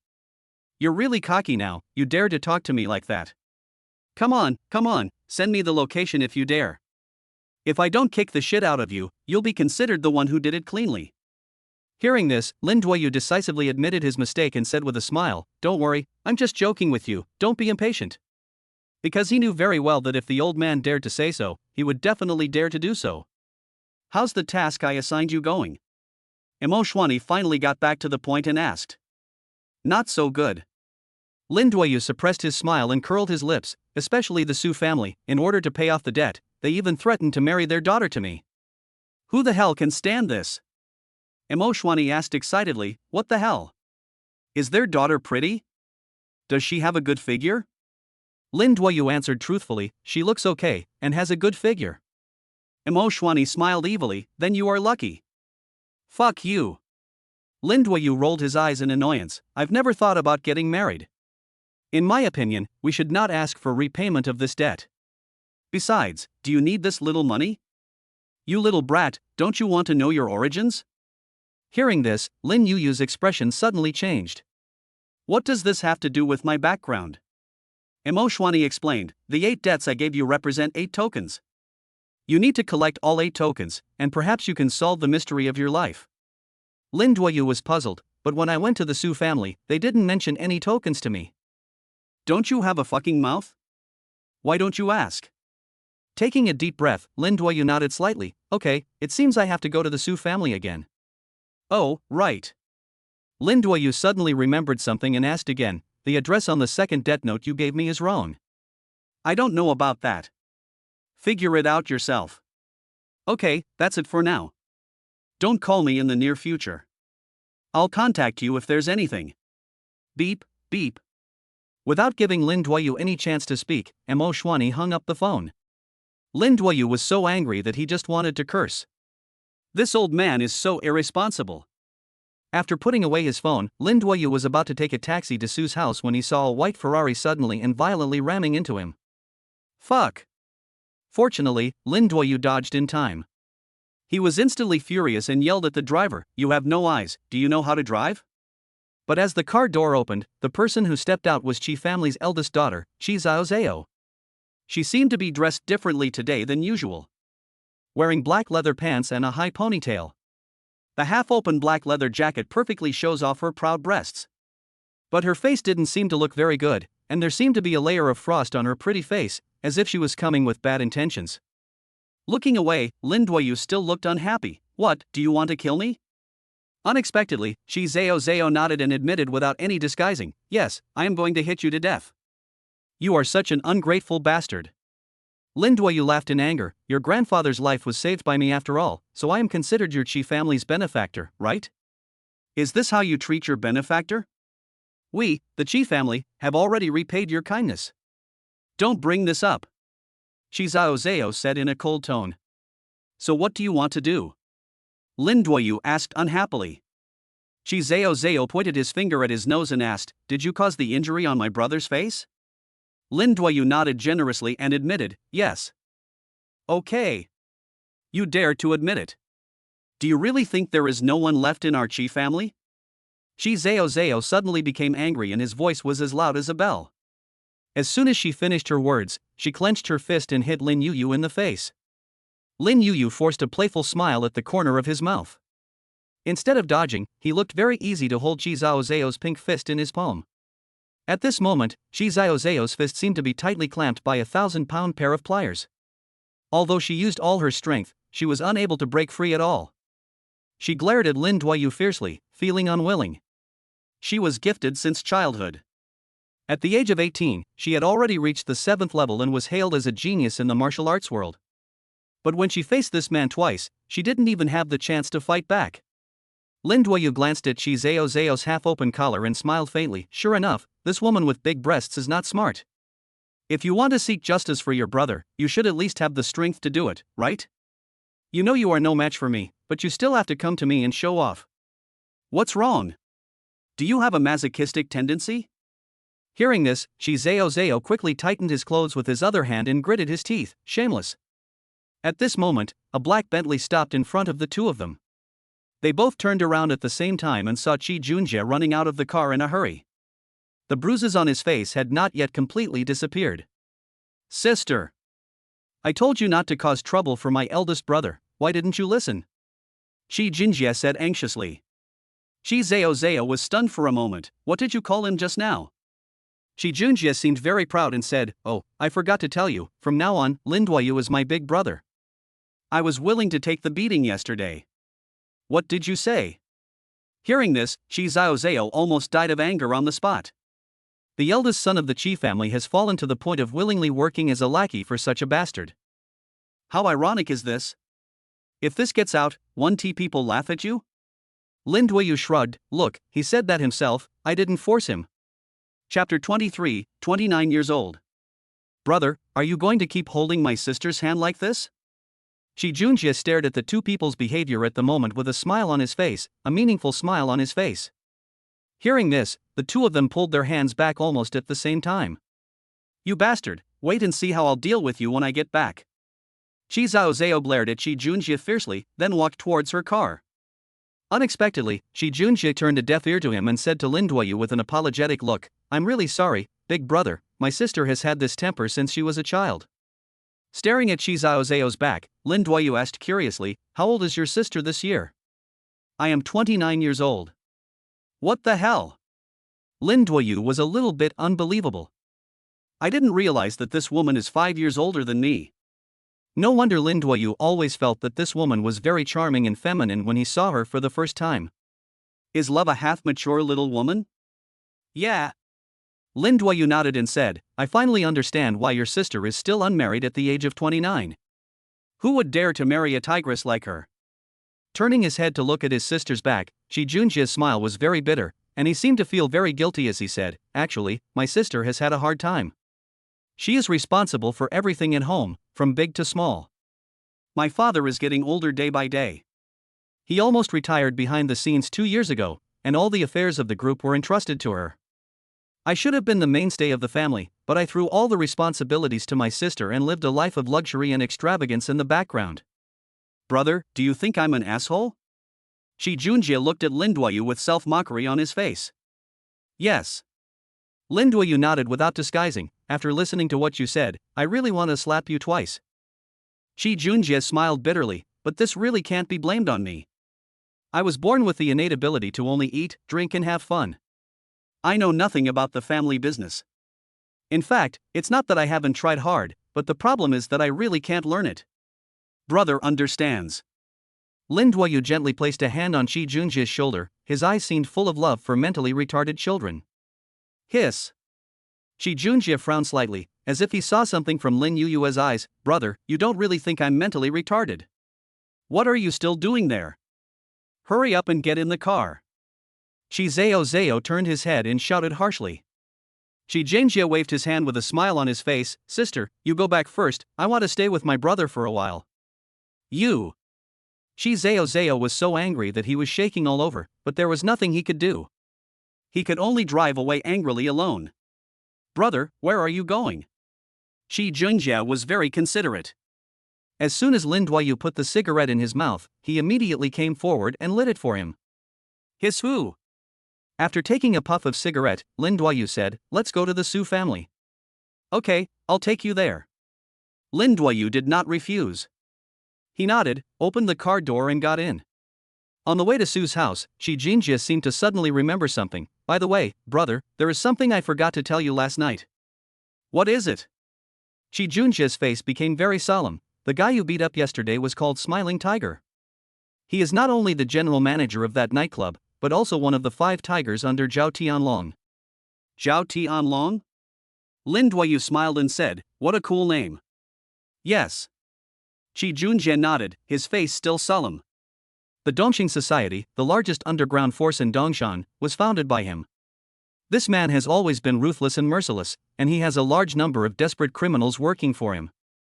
Even our 3 great families in Dongshan have to give him some face. Lin Duoyu obviously guessed what Shi Junjie was going to say next.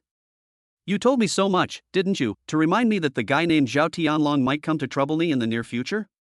Shi Junjie corrected, "It's not possible, it's certain. Zhao Tianlong is a bastard who always values his reputation more than his life. If you hit one of his people, he will definitely not let it go. But I heard that he seems to be out of town these 2 days. I plan to find Smiling Tiger privately to help you with this matter before he comes back." Lin Duoyu asked curiously, "What are you going to do?" Shi Junjie smiled bitterly, "Of course I took the money. I'm ready with 3 million. Lin Duoyu couldn't help but frown. "How much?" 3 million. Lin Duoyu was so angry that he slapped him on the head. "You have so much money to burn. 3 million, you are really generous. You might as well keep the money for me." Shi Jinjie said bitterly, "Brother, I do this all to help you." Lin Duoyu decisively refused. "Don't worry about this matter, just drive your car well." Shi Junjie nodded obediently. "Okay then." 10 minutes later, Shi Junjie parked the car at the Su family residence. Seeing that the person coming was Lin Duoyu, Su Guangshan and Gao Qian still greeted him with a smile. "Hiss, who is this?" Su Guangshan quickly set his gaze on Shi Junjie. Since Shi Junjie seldom shows up in public, Su Guangshan didn't know this playboy at all. Lin Duoyu replied, "My friend." Okay, then come in quickly." After the 4 of them sat down, Su Guangshan spoke in a disposition, "It's unnecessary. I didn't drink well last time. You finally came again, so let's not go home until we are drunk tonight." Lin Duoyu smiled and declined, "Uncle Su, I think we should put this drinking thing off for another day. Actually, I came to you today because I have something serious to discuss." "Oh?" Su Guangshan asked quickly, "What's the matter?" Lin Duoyu said frankly, "In fact, my master called me at noon today. He told me that you had this thing I needed. Would you be so kind as to give it to me?" Su Guangshan frowned and thought about it carefully. Could it be that thing he was talking about? Su Guangshan said, "If you hadn't suddenly mentioned it, I would have really forgotten about it." "Yes, our Su family does have such a thing." Lin Duoyu was overjoyed. "Then please give it to me, Uncle Su." "Of course I have no problem giving you the things, but I have a condition." Su Guangshan, who had the bargaining chip in his hand, immediately crossed his legs. At this moment, Lin Duoyu already had a bad feeling in his heart, but he still asked tentatively, "What are the conditions?" Su Guangshan smiled complacently and said directly, "That thing can only be my daughter's dowry. I think you should understand what I mean, right?" Chapter 24, this is the end. Before Lin Duoyu could speak, Shi Junjie, who was standing beside him, said with a sly smile, "Brother, don't you understand what I'm saying? It's obvious that they want to marry their daughter to you." Lin Duoyu turned his head suddenly and glared at him. "Ahem. This tea is good." Shi Junjie coughed twice, then decisively picked up the cup of tea in front of him and tasted it carefully. After calming down, Lin Duoyu earnestly advised Su Guangshan, "Uncle Su, forgive me for being blunt, but young people these days value free love, and arranged marriages are a bad habit. It can be seen that your daughter is outstanding in both figure and appearance. For a girl as outstanding as her, there must be many people chasing after her. And I don't want to get married and start a family right now, mainly because I haven't had enough of wasting time," Lin Duoyu said bluntly. Unexpectedly, Gao Chen on the side said nonchalantly, "It doesn't matter, you two can get the marriage certificate first, and come back when you have had enough fun." "What the hell?" Hearing this, Lin Duoyu was stunned. Is this something a mother should say? This way of marrying off his daughter in a hurry also surprised Chi Junjie. I even started to doubt my life. At the same time, Suyuma, who was hiding in the study, had already heard the conversation between the few people clearly. A deep feeling of frustration spread in her heart. This was the first time in her life that she felt inferior. She couldn't understand what was wrong with her that made that bastard outside despise her so much. Do you think you are not charming enough? Not pretty enough? Or maybe my figure is not good enough? Su Guangshan said in an unquestionable tone. Anyway, I have made it very clear. If you want to get that thing, this is your only way. Lin Duoyu looked depressed. After all this fucking trouble, who is the creditor? I have said almost everything I should say. If you want to eat, you can stay. If you don't want to eat, get out. Su Guangshan said in a very arrogant tone. Bang! Hearing this, Lin Duoyu hadn't done anything yet, but the hot-tempered Chi Junjie suddenly slammed the table and stood up. Old thing, I have tolerated you for a long time. You dare talk to my brother like that again? You? Su Guangshan was choked and speechless. The main thing is that this kid looks quite fierce. Maybe he would really dare to come up and beat me up. Snort! I'm too lazy to bother with you. Su Guangshan was obviously unsure. TSK. Chi Junjie laughed disdainfully. Coward. You, how come you are such an undisciplined child? Listening to the abuse from Chi Junjie's mouth, Gao Qian finally couldn't bear it anymore and said with disgust on her face. Chi Junjie raised his voice, as if to vent his anger on everyone. What's your business whether I have tutors or not? Okay, shut up. Lin Duoyu shouted at Chi Junjie to leave, then turned around and said to Su Guangshan and Gao Qian with an embarrassed look on his face, I'm really sorry, my brother is good in every way except that he has a bad temper. Uncle Su, just consider his young age and don't bother with him. Even with Lin Duoyu as a peacemaker, Su Guangshan was still furious. He pointed at Chi Junjie's nose and ordered him to leave. Get out of here. Chi Junjie rolled his eyes and said, it's just such a shabby place, you make it sound like I'm happy to stay here. Old man, you'd better not fall into my hands in the future. Damn it. Spitting on the floor, Chi Junjie grabbed Lin Yuyu's arm and was about to leave. Brother, let's go. Uncle Su, I'm so sorry. Then I'll come see you another day. Su Guangshan waved his hand unhappily. Take him away. As soon as the two of them left, Su Yuma, who was hiding in the study, hurried out. Dad, are you okay? Su Guangshan blew his beard and glared, I'm almost going to lose half my life because of that brat, how can I be alright? Hiss. But Su Yuma suddenly reached out and pinched his chin, frowning and said, but I always feel that the young man just now looks a little familiar. Don't fucking mention him to me. Su Guangshan was immediately furious. Ah. I remember now. I've seen him. Su Yuma suddenly shouted, he seems to be the eldest master of the Chi family, Chi Junjie. Who? Su Guangshan's eyes widened and his heart skipped a beat. You said he is from the Chi family? Su Yuma nodded deeply. Yes, I had the honor of meeting him once at a banquet before, and I will definitely not make a mistake. Fuck. Why didn't you say so earlier? Su Guangshan slapped his thigh anxiously. It's over. It's all over now. Su Guangshan probably would never have thought in his dreams that he had accidentally offended such a living ancestor. At this moment, the anger in Su Guangshan's heart instantly dissipated, and was replaced by deep fear and dread. Thinking that the Su family would still need help from others, Su Guangshan immediately stood up and chased after him in 2 steps. But when the family of 3 chased out, they saw that the black Bentley had already gone far away. This is the end of it. Su Guangshan's mind was in complete chaos. Fortunately, the astute Su Yuma suddenly said, Dad, didn't you notice just now that the eldest young master of the Chi family seemed to be very respectful to Lin Duoyu? Yes. Gao Qian also said, and I heard it with my own ears, he even called Lin Duoyu big brother.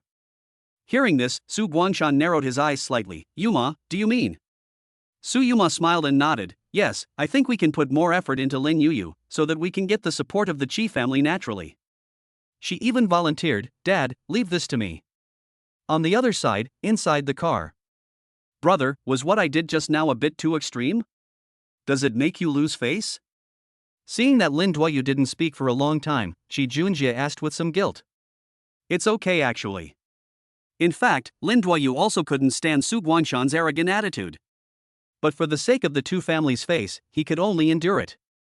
This also explains why it took Lin Duoyu a long time to come out and smooth things over when Qi Junjie was cursing at Su Guangshan. It wouldn't hurt to teach him a lesson. Brother, I feel relieved with your words. Qi Junjie's face showed a hint of excitement and enthusiasm. Damn it, if that old man dares to show off in front of you again next time, I will just do it. No. Lin Duoyu didn't know whether to laugh or cry. That's totally unnecessary. Chapter 25. Do you have someone you like? At that time, the Qi family residence. In the study, Mr. Qi slowly opened a drawer under the desk and took out an exquisite wooden box. He opened the box and looked at the objects inside, his mind full of thoughts, and he was lost in thought. Well. After a long time, the old man finally heaved a long sigh and said, Senior Mo, oh Senior Mo, 20 years have passed. When will your so-called successor appear? Bang bang bang. At this moment, someone suddenly knocked on the study door. Come in. As the old man finished speaking, Qi Zhao walked in with a dark face. Mr. Qi asked with a doting smile, who has upset our young lady again? It's all because of that bastard Qi Junjie. Qi Zhao's face was full of displeasure. What did he do again? Grandpa, do you still remember Lin Duoyu from last time? The old man nodded. Of course I remember. Qi Zhao angrily cursed. I don't know what's wrong with that little CS Qi Junjie. He is so determined to be a younger brother to that guy named Lin Yue. The old man narrowed his eyes slightly, feeling a little unbelievable. Oh? Is this true?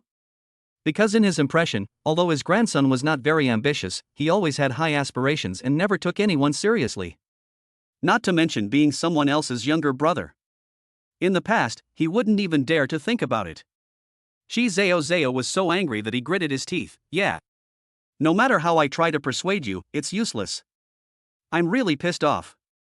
Unexpectedly, when the old man heard this, he didn't get angry but laughed instead. Qi Zhao was surprised. Grandpa, that little bastard did something so disgraceful to our family, and you can still laugh? Of course I can laugh. The old man stroked his white beard and said meaningfully, I even think this might be a good thing. Hearing this, Qi Zhao's eyes widened, thinking that she had heard it wrong. Grandpa, are you crazy? The old man said to himself, in fact, from the first time I saw that boy, I felt that we two were particularly compatible. And he's very similar to a guy I knew when I was young. I always seem to be able to see the shadow of my old friend in him. If Junjie wants to make trouble, let him do it. I understand. Although Qi Zhao felt a little helpless, since her grandfather had already said this, it was difficult for her to refute. By the way, Zhao, Grandpa wants to ask you, do you have someone you like in your heart? The old man suddenly changed the subject and asked. No. Qi Zhao shook his head truthfully.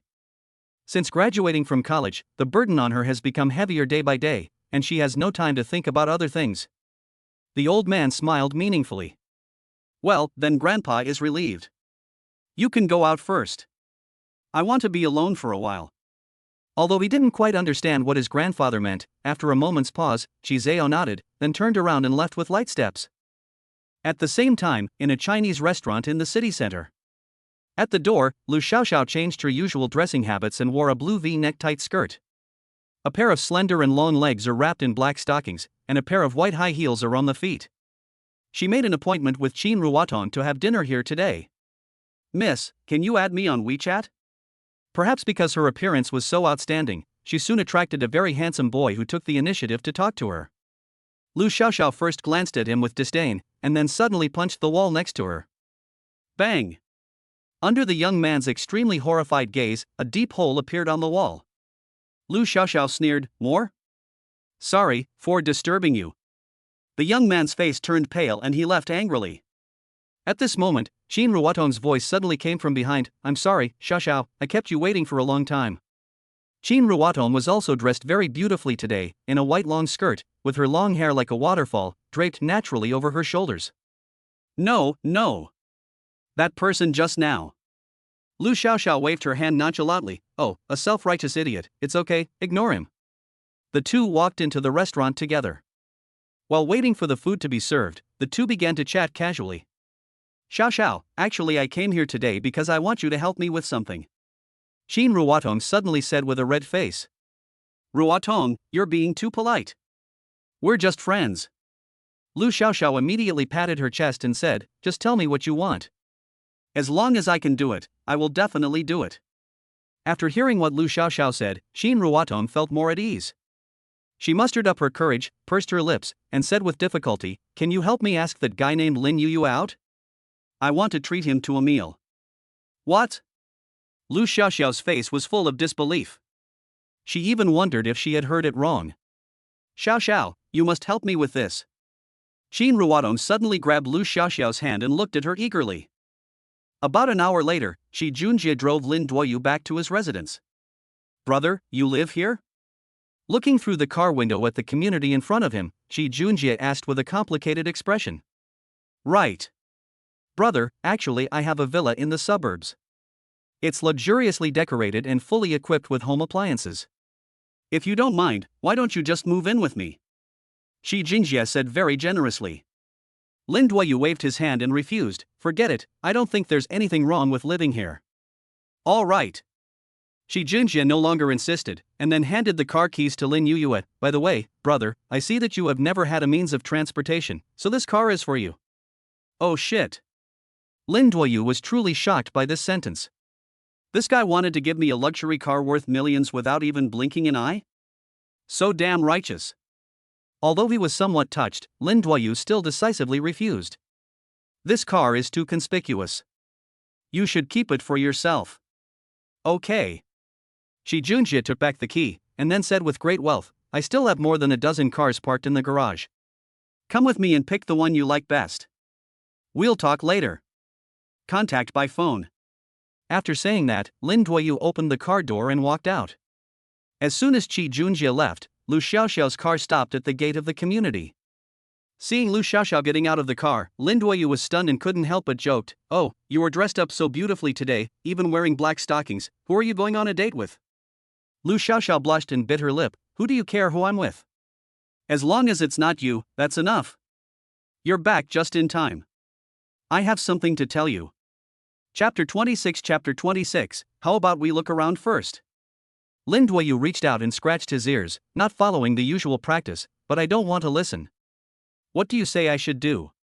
Why don't you want to listen?" Lu Xiaoxiao couldn't help but frowned, with confusion in her eyes. Lin Duoyu pretended to lament, "Because you went out on a date with someone else without telling me, and you dressed so sexy and beautiful, so I felt very upset." "What? What a weird reason." Hearing this, Lu Xiaoxiao's face turned red again. She could always hear a hint of teasing in the other person's tone. "I'm talking to you nicely, can you please be serious?" Lu Xiaoxiao said angrily. Okay, then go ahead." Lin Duoyu crossed his arms across his chest, looking like he was listening attentively. "Do you remember the female police officer from last time?" Lin Duoyu thought about it carefully, and then laughed sarcastically. "Of course I remember, she was the one who sent me to Longan Bureau personally. She was so majestic.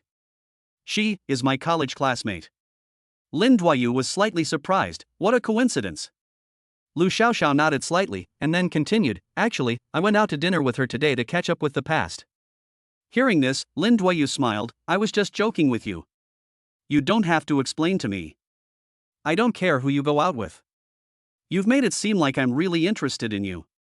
Lu Xiaoxiao felt a surge of anger in her heart for no reason. "Can you please listen to what I have to say first?" Okay, go on." Lu Xiaoxiao raised her voice a little. "She asked me for help today and asked me to help her ask you out. She said she wants to treat you to a meal." In response to this, Lin Duoyu remained extremely calm and was not surprised at all.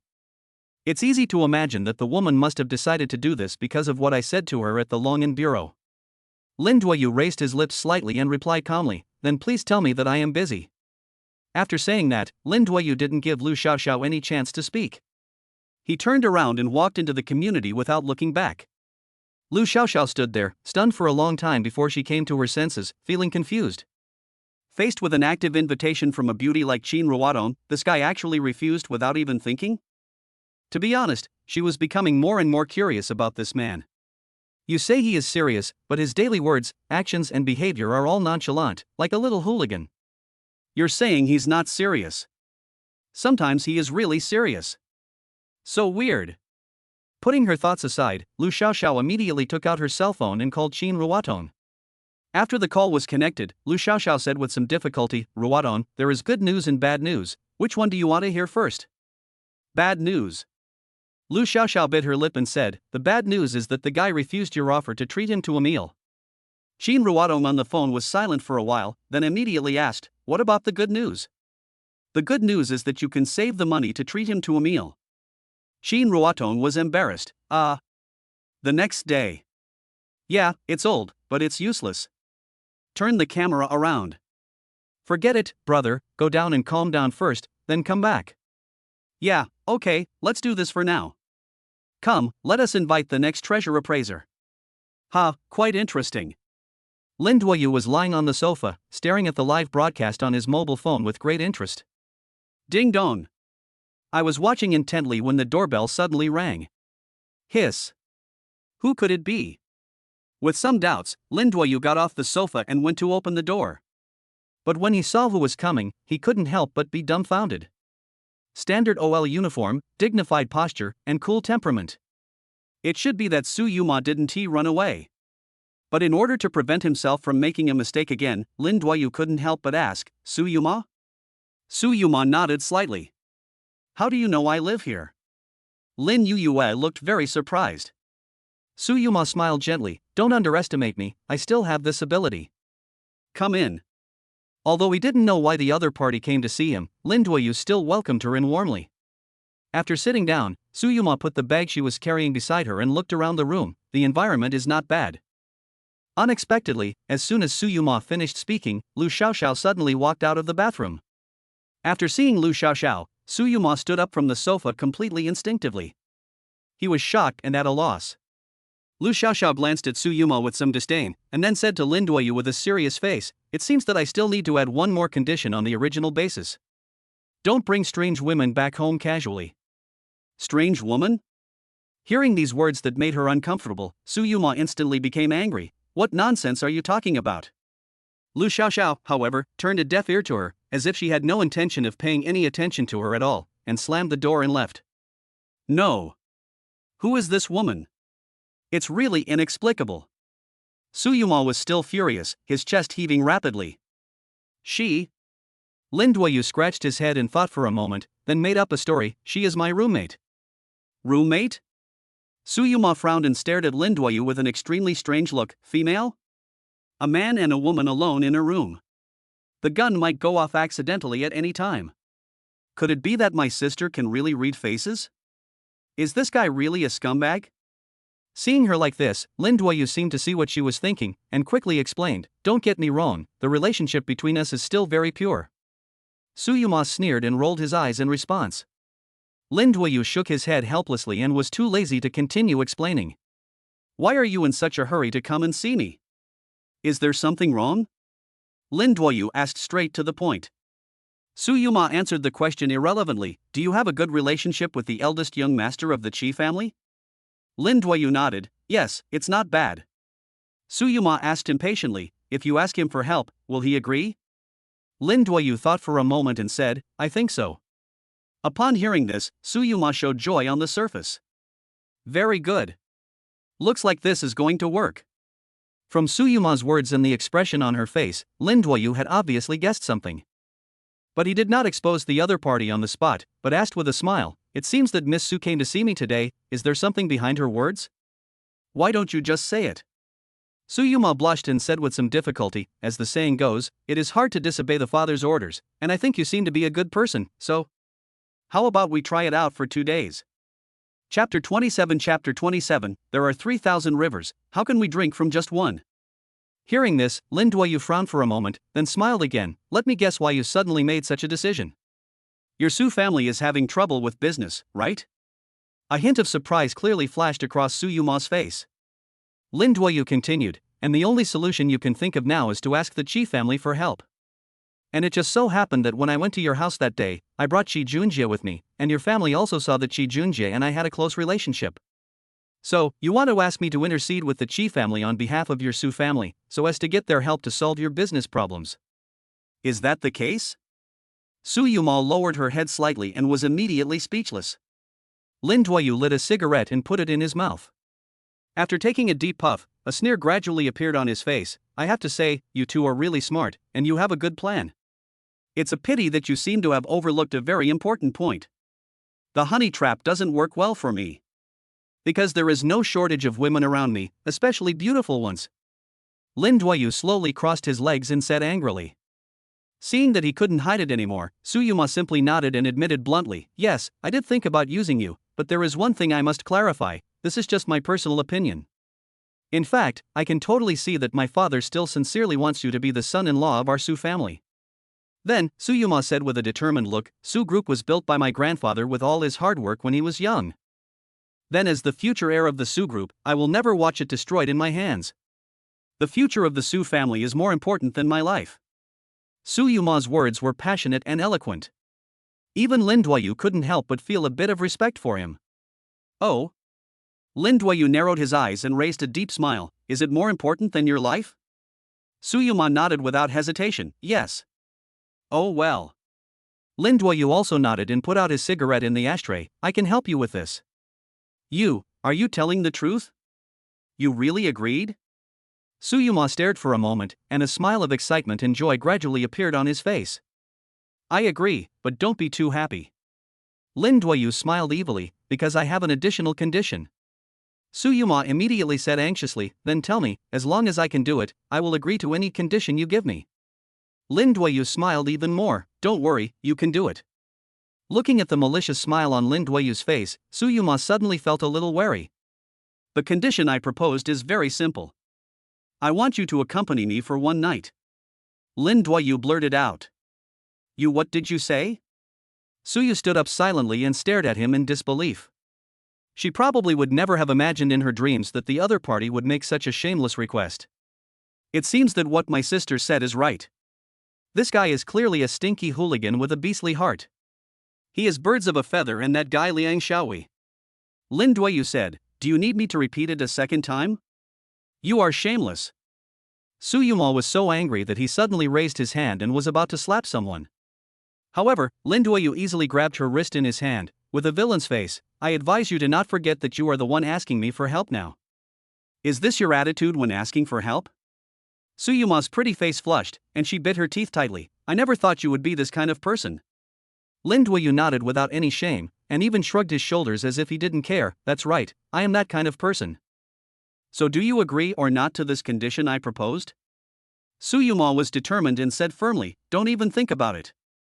Lin Duoyu let go of her with a bored look on his face. In that case, you should go back.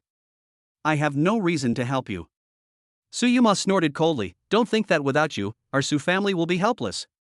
Based on the relationship between my grandfather and Mr. Qi, I don't believe that he will just stand by and watch. Lin Duoyu waved his hand calmly, as you wish. Su Yuma said no more, grabbed the bag on the sofa, turned around and left.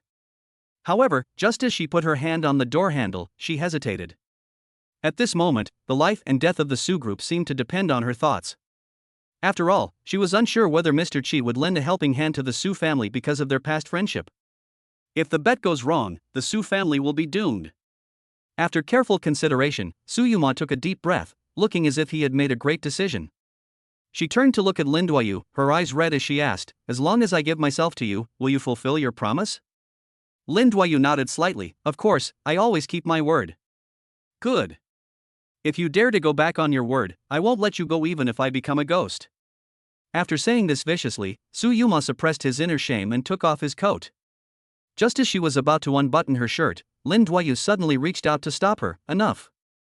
Su Yuma was slightly stunned. What do you mean? Lin Duoyu suddenly changed his usual smiling face and showed a very calm look. I just wanted to test you just now. It seems that the Su Group is really important to you. Besides, I, Lin Duoyu, would never do such a thing as taking advantage of someone's misfortune. Su Yuma's beautiful eyes narrowed, and she inexplicably had a different opinion of Lin Duoyu in her heart. Don't worry, I will still help you with this matter. But the previous conditions may have to change. Su Yuma said softly, go ahead and I'll listen. Lin Duoyu said, go back and find a way to persuade your father to cancel our engagement. In addition, there is something very important to me in your Su family. I also hope that you can persuade your father to give it to me. Hearing this, Su Yuma felt inexplicably distressed. You just don't think highly of me? No, no, no, you misunderstood. Lin Duoyu waved his hand and said, in fact, among all the beauties I have ever seen, you are already excellent enough. But unfortunately, that's just my personality. Even if I get married, I won't be content. You don't want me to spend my days drinking and partying outside while you stay home alone, right? There are 3,000 rivers, how can I drink from just one? Chapter 28, The Liang Father and Son with Wolfish Ambitions. Su Yuma was speechless. She didn't expect that the guy in front of her would say such a scumbag-like statement so bluntly. But this also proves one thing, that this man is not hypocritical and is much better than those hypocrites out there who say one thing and mean another. It seems that we are indeed not from the same world. Suyuma took a deep breath and said, okay, I promise you, as long as you can help our Su family get through this crisis, I will find a way to convince my father. Words are not enough, how about a pinky promise? As he spoke, Lin Duoyu smiled and stretched out his little finger. Suyuma couldn't help but roll his eyes and sneered, childish. Lin Duoyu pulled his hand back with embarrassment, and then changed the subject. Tell me first what kind of trouble your Su family has encountered. Suyuma said slowly, about 3 months ago, my father learned from a friend in the capital that a wealthy family in the capital was going to develop the southern coast of Dongshan. So my father immediately seized this opportunity, used his connections everywhere, and spent almost all of our Su family's money to barely get the land.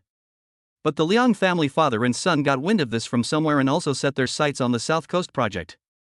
A month ago, Liang Xiaowei took the initiative to find my father and threatened to invest 3 billion yuan to participate in this project, but he wanted to occupy 70% of the shares of this project. You know, in order to acquire that piece of land, we almost emptied out the group's funds. The total amount of money we invested was probably more than 5 billion. He asked for 3 billion yuan in exchange for 70% of the shares. How is this different from getting something for nothing? So my father decisively rejected his proposal. But I didn't expect the Liang family's revenge to come so quickly. In the past month or so, they have been using their connections everywhere to trip us up all the time. They have used all kinds of tricks. It was precisely because of our efforts to deal with the Liang family's targeting that our funding chain was completely cut off. I see. Lin Duoyu nodded and said, this guy surnamed Liang is really a damned inhuman. So, you want to borrow money from the Qi family? Suyuma shook his head and said, it doesn't necessarily have to be a loan. If they are willing, our two companies can work together on this project, which can also make up for the funding gap that may arise in the future. Lin Duoyu suddenly sneered and asked, it is said that businessmen are the most ruthless. Faced with such huge interests, aren't you afraid that the Qi family will take advantage of others' misfortune like the Liang family? Suyuma said firmly, compared to the ambitious Liang family father and son, I still have confidence in the character of the Qi family. Lin Duoyu nodded, okay, then I think I understand. Well, you go back first. If there is any news, I will call you as soon as possible. Good. Suyuma stood up and left. But when she reached the door, she couldn't help but stop and turn to look at Lin Duoyu. Thank you. Without waiting for Lin Duoyu to respond, Suyuma left without even looking back. After thinking for a moment, Lin Duoyu took out his mobile phone and called Qi Junjie. The call was connected quickly. Brother, do you have something to talk to me about? Qi Junjie was panting heavily, as if he had just finished some physical work. Lin Duoyu was speechless. What the hell are you doing? My goodness, it started in broad daylight? Qi Junjie didn't know whether to laugh or cry. He obviously heard the hidden meaning in Lin Duoyu's words. Brother, what are you thinking about? I'm practicing boxing at home now. Also, I have good news for you. In just one day, I have already reached the early 9th level. He. Lin Duoyu was very surprised when he heard this. That's good news. Sure enough, I was not wrong. Although he was not as good as his sister Qi Zhaozhao, he still had a certain talent in martial arts. Brother, do you have something to ask me? Lin Duoyu nodded and got straight to the point. I have something I want to talk to you about.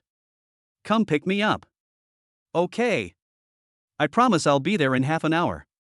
Half an hour later, Lin Duoyu walked out of the community gate. Qi Junjie drove a domestically made Hongqi car and stopped in front of him. After getting off the car, Qi Junjie happily handed the car keys to Lin Yuyue. Brother, look, this is the car I carefully selected for you, all according to your requirements. Be low-key and reserved, don't show off. How is it? Looks good, right? Well, this car is good. Lin Duoyu nodded with satisfaction and took the car keys with peace of mind. It's my turn to drive today, get in the car. After getting in the car, Shi Junjie asked, Brother, where are we going? To your house. Fasten your seatbelts. Shi Junjie obeyed and did as he was told. Oh, okay. Sizzle. Buzz. Lin Duoyu steered the car with one hand and stepped on the accelerator to the bottom at the same time. After a 20-minute journey, Lin Duoyu slammed on the brakes and stopped at the door of the Qi family's villa. Shi Junjie quickly opened the car door, hugged a trash can next to him, and vomited violently. Lin Duoyu shook his head disdainfully. Is it that serious? Shi Junjie wiped his mouth with his hand and said bitterly, Brother, you drive too damn fast. It's like riding a fucking roller coaster. I dumped out all the food I had for lunch today. Lin Duoyu lit a cigarette and put it in his mouth. Stop talking nonsense, is your grandfather home? Shi Junjie looked at the expensive watch on his hand and said, Usually at this time, my grandfather is taking a nap. By the way, can you make the decision on the group's affairs? Lin Duoyu suddenly stared at him and asked. I can't make the decision on this. Shi Junjie smiled bitterly, you have to find my dad or my sister. But, brother, why are you asking me this all of a sudden? Lin Duoyu said frankly, just an hour ago, someone from the Su family came to me and wanted me to be a middleman to seek help from your Qi family. Who? The Su family? Could it be that old guy who acted so smart in front of you that day? Shi Junjie asked with a frown. Right. Fuck. Shi Junjie instantly became angry, he still has the nerve to ask us for help. God damn it, wishful thinking. No way. Lin Duoyu smiled and advised, but I have already promised them, can you give me some face? Shi Junjie gradually calmed down his anger and said reluctantly, Brother, I must give you face. What a pity that old bastard got nothing for nothing. Chapter 29. To get by, you need strength and background. After simply complaining to Lin Duoyu for a few words, the two of them pushed the door and walked into the villa. As luck would have it, Qi Zhao was at home. At this moment, she was sitting on the sofa, concentrating on the work in her hands. Sister? Why didn't you go to the company today? Hearing Shi Junjie's voice, Qi Zhao suddenly looked up, but when she saw Lin Duoyu had also come, her face instantly darkened. Why did you bring him home? Qi Zhao asked bluntly. Shi Junjie said bitterly, Sister, no matter what, he is my elder brother. Can you be more polite when talking to him in the future? Qi Zhao angrily said, It's good enough that I didn't kick him out, and you still want me to be polite to him? It's okay. Lin Duoyu smiled nonchalantly, at your sister's age, she's about to enter menopause, so it's normal for her to be irritable and anxious. But Miss Qi, as an excellent Chinese medicine practitioner, I still want to kindly remind you to try to exercise some restraint in the future. If you continue like this, it will easily lead to serious endocrine disorders. Becoming ugly and old is not a big deal. If you have any symptoms of infertility, that would be troublesome. Lin Duoyu said some infuriating words with a smiling face. You? Qi Zhao was so angry that she almost fainted on the spot. There is no way to explain it. You can't beat him. It's really suffocating. Okay, sister, please give me some face and stop picking on my brother, okay? Shi Junjie, whose head was as big as an ox, quickly tried to smooth things over. Brother, please sit down first. Shi Junjie extended his hand and invited Lin Duoyu to sit down. After they sat down, the atmosphere became awkward. None of the three said a word. They just sat there staring at each other. Ahem. Perhaps he really couldn't accept the current atmosphere. Shi Junjie pretended to cough dryly and kept winking at Lin Duoyu. Brother, don't you have something to do with my sister? Lin Duoyu couldn't help but pat his forehead with his hand. Oh, I almost forgot. Something? Looking for me? Shi Zhao turned his head and glanced at Lin Duoyu, his brows full of confusion. Yes, I have a business deal I want to discuss with you, but I wonder if you are interested? Ha! Shi Zhao couldn't help but sneer when he heard that. This guy actually threatened to do business with her. This was probably the funniest joke she had ever heard in her life. Although full of disdain, Shi Zhao temporarily put down the work in his hands and asked with interest, Tell me about it? She wanted to see what this guy could come up with. Then I'll make it short. This is it. In the next few minutes, Lin Duoyu used the simplest words to tell Qi Zhao the purpose of his visit today. After hearing this, Shi Xiaozao's expression was obviously complicated. In fact, she had already heard about the South Coast project. It is no exaggeration to say that once the project is launched, its future development and prospects will be immeasurable. And it is said that the initiator of this project is Su Yuma, the CEO of Su Group. They are both recognized as two strong women in the business world, so Shi Xiaozao is naturally not unfamiliar with this name. Moreover, Su Yuma's unique business acumen and vision were also what Ling Shi Xiaozao admired most. It's a pity that although both of them have been in the business circle for many years, they hardly have any contact with each other. You still know Su Yuma? There was a hint of surprise in Shi Xiaozao's eyes. Lin Duoyu asked back, is this important? After a moment of silence, Shi Xiaozao asked, so, did President Su ask you to bring these words to me? Lin Duoyu nodded, that's about what I mean. Shi Xiaozao lowered his head slightly, clasped his fingers together, and fell into a brief contemplation. The South Coast project was a big piece of fat meat, so she was naturally very tempted. But as for Liang, who also had his eyes on this piece of fat meat, she had to stay away from him. Although the Qi and Liang families are nominally one of the three major families in Dongshan, in terms of the overall strength of the Liang family, it is actually far superior to that of the Qi family. Shi Xiaozao even heard that the Liang father and son and Zhao Tianlong of the Dongxing Society had been in contact for many years and had a close relationship. If we just talk about the business world, if the Qi family and the Su family join forces, they are actually qualified to compete with the Liang family. But I'm afraid that Zhao Tianlong, the boss of Dongxing Society, will interfere behind the scenes, which would be troublesome. So after weighing the pros and cons, Shi Xiaozao decisively rejected the proposal. I'm sorry, please go back and tell President Su that I'm afraid I can't help her with this. Lin Duoyu couldn't help but frowned. No, you just rejected it so easily? You won't think about it again? Don't think about it. Shi Xiaozao shook his head decisively. Can you tell me why? Lin Duoyu immediately added, I can definitely see that you seem to be quite interested in the South Coast project. Shi Xiaozao nodded bluntly, it's true that I am interested, but if I have to completely break off relations with Xiaohua Group because of this project, I think it's not worth it. Lin Duoyu was deeply surprised. I heard that your Qi family is one of the most famous families in Dongshan. How could you be so afraid of the Liang family? Thinking of what Lu Xiaoxiao had reminded him of before, Lin Duoyu seemed to be getting more and more curious. What kind of force was behind the Liang family supporting them?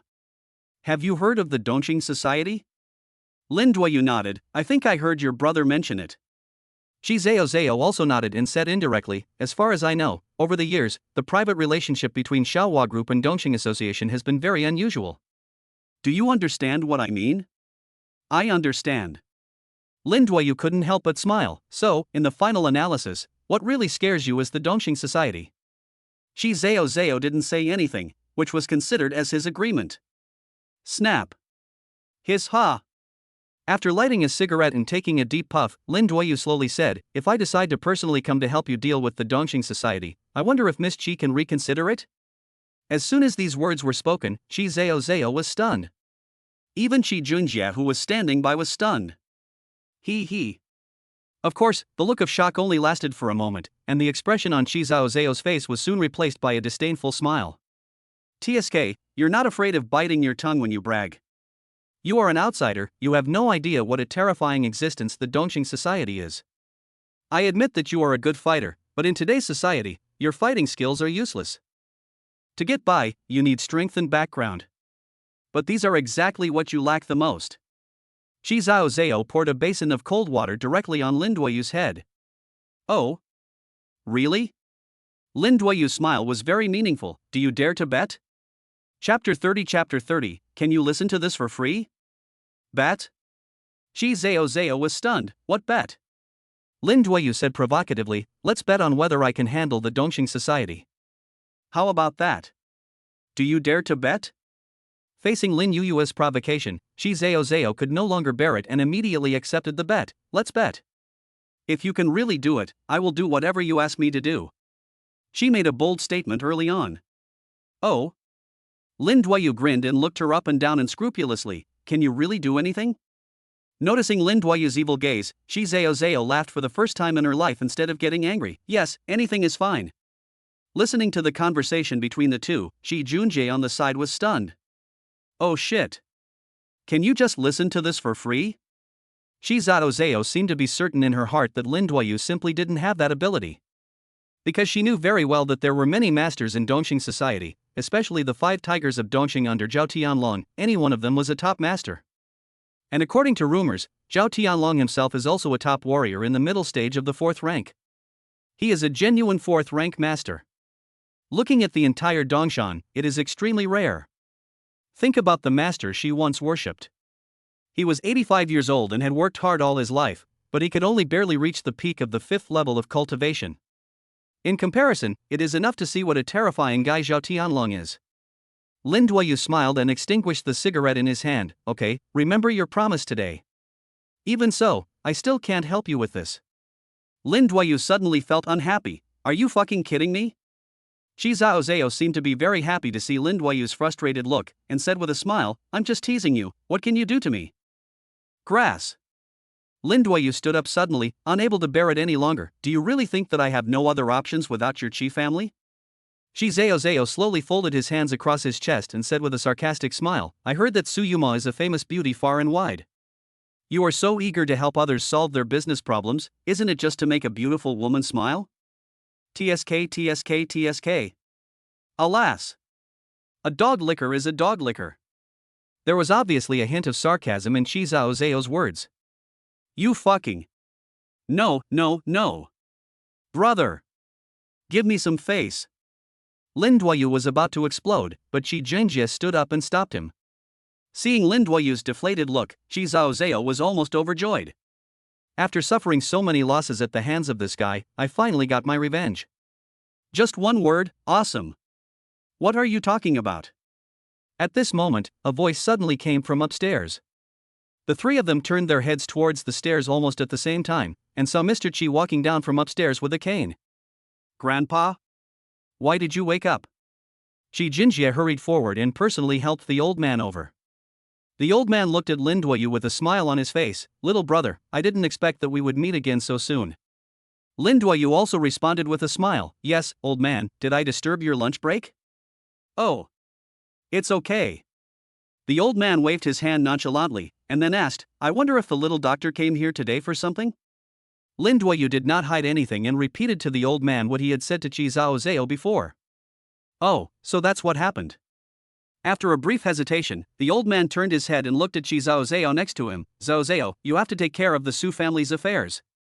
What did you say? Shi Zhaozhao heard it and felt it was a little unbelievable. The old man took a deep breath, looked at the ceiling leisurely, and his thoughts seemed to drift back to many years ago. Old Su and I had a life and death friendship back then. Now that the Su family is in trouble, how can I just stand by and watch? Shi Zhaozhao was shocked. Grandpa, why have I never heard you mention this? Well.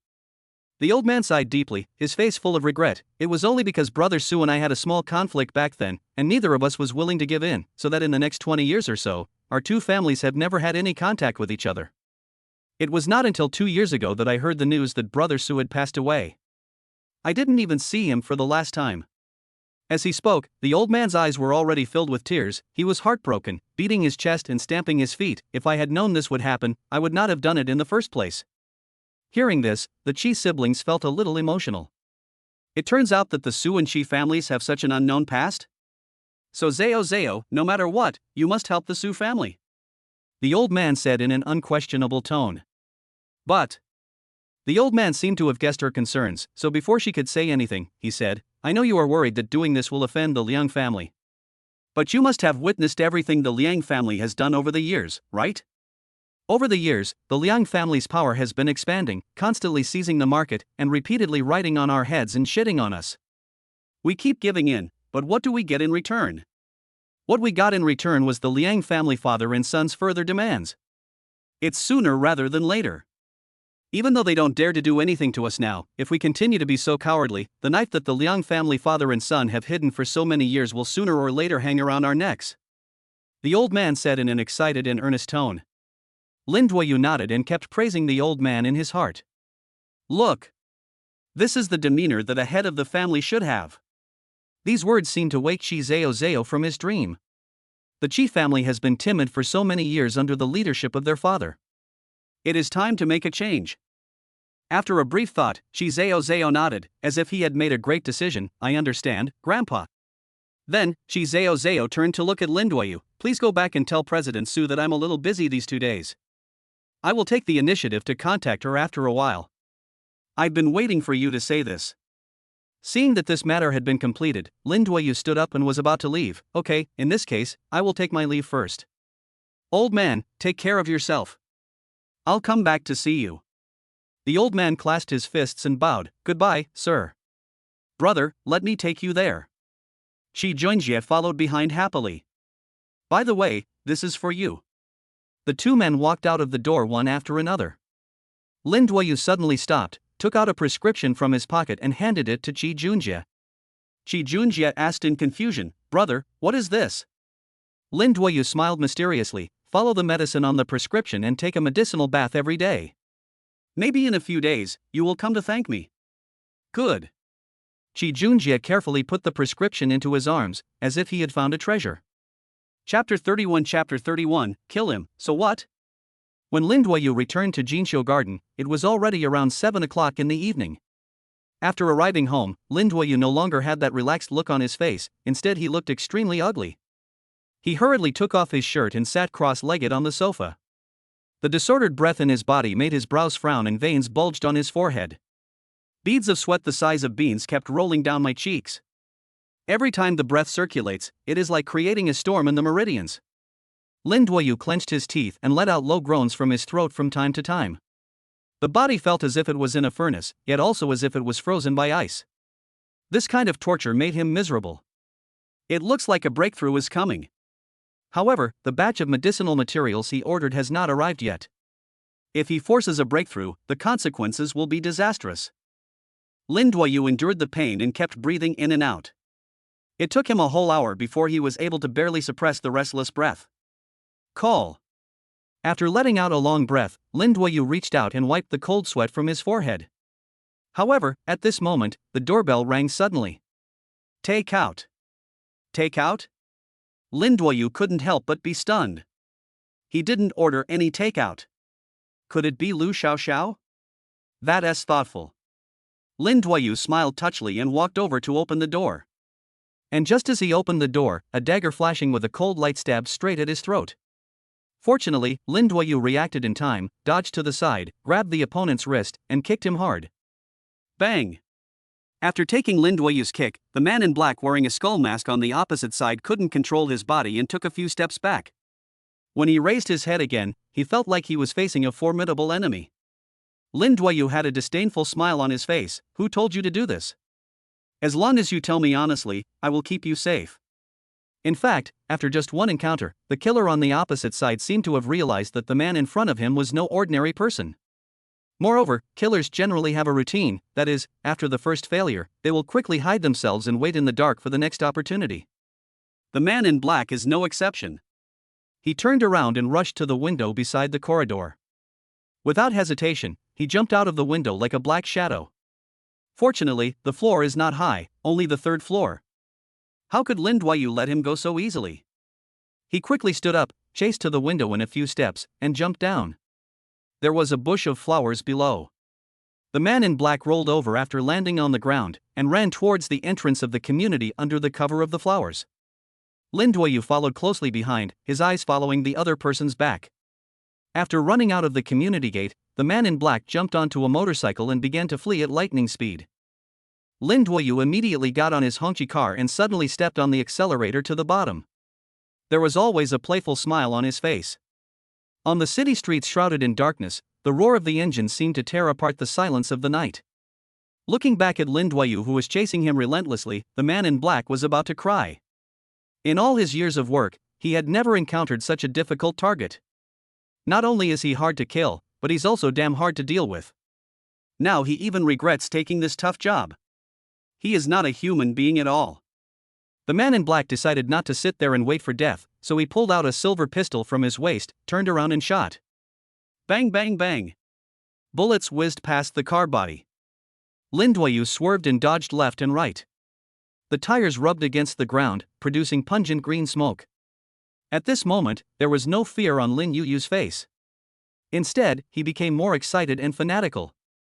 Neither side slowed down at all, and the scenery on both sides of the street flashed by quickly like blurred light and shadow. You dare to race against me? You're courting death. Lin Duoyu smiled cruelly, stepped on the accelerator hard, and the car accelerated suddenly like a cheetah. Buzz. Before my eyes, the needle of the tachometer is rising rapidly. In the blink of an eye, we reached 220 miles. The man in black sensed the approaching danger and tried to move in a serpentine manner to get away, but Lin Duoyu had already closed the distance. At the moment when the man in black was about to turn around and shoot again, Lin Duoyu seized the opportunity and aimed the front of his car at the man in black's motorcycle without hesitation. Bang! With a loud bang, the man in black and his car were knocked out on the spot. After rolling on the ground for several times, the man in black fell heavily to the side of the road. His entire body was torn apart by the rubbing of the concrete floor, and several of his ribs were broken. It was a horrible sight. The wreckage of the motorcycle splashed sparks in the night, and the red flag car driven by Lin Duoyu also stopped abruptly due to the impact, with a wisp of white smoke rising from the front of the car. Seeing that Lin Duoyu had already walked out of the car, the man in black tried to get up from the ground and continue running, but he simply couldn't do it.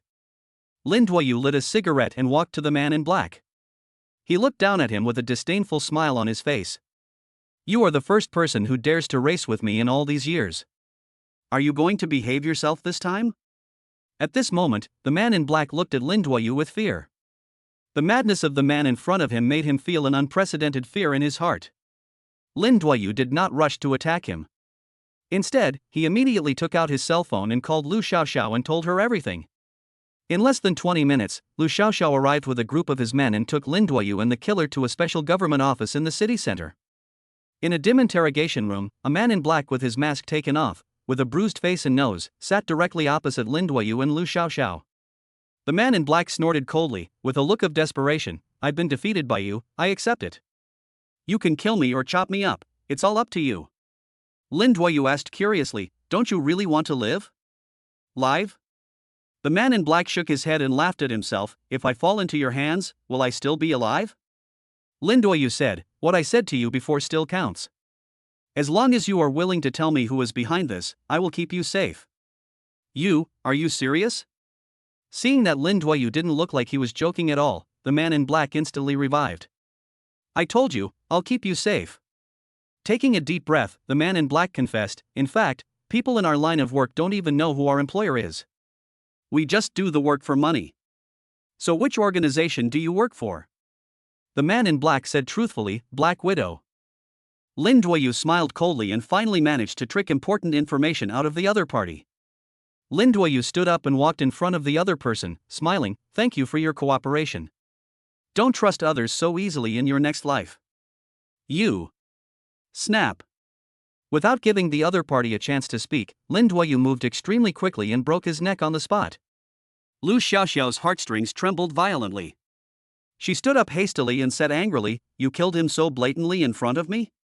Lin Duoyu glanced at the corpse on the ground indifferently, then looked at Lu Xiaoxiao, with a disdainful smile on his face, and said in a low and cold tone, kill him, so what? Chapter 32. Do you really want me to be your brother-in-law? The air suddenly stagnated and became so thin that it was impossible to breathe. Gurgle. Lu Xiaoxiao's Adam's apple moved and she swallowed subconsciously. Although the corners of his lips were slightly raised, that smile was enough to make people tremble with fear, as if it concealed endless majesty. Even though there was a hint of provocation in his words, Lu Xiaoxiao didn't dare to do anything to him. Lin Duoyu's self-willed and completely unrestrained personality gave her a headache. For a moment, I didn't know how to proceed with the next work. Anyway, even if you tell them, they may not listen. What should you do? This time I can pretend that nothing happened, but it must not happen again. Lu Xiaoxiao finally chose to give in helplessly. Lin Duoyu suddenly asked back, shouldn't people like him be killed? In other words, if I kill him, isn't that a contribution to society? That being said, however. Stop. Before Lu Xiaoxiao could finish her words, Lin Duoyu impatiently interrupted her with his hand. You should save your long speeches and moral words for other people. I don't need them. After saying that, without giving Lu Xiaoxiao any chance to speak, Lin Duoyu pushed the door and left the interrogation room without looking back. Black Widow.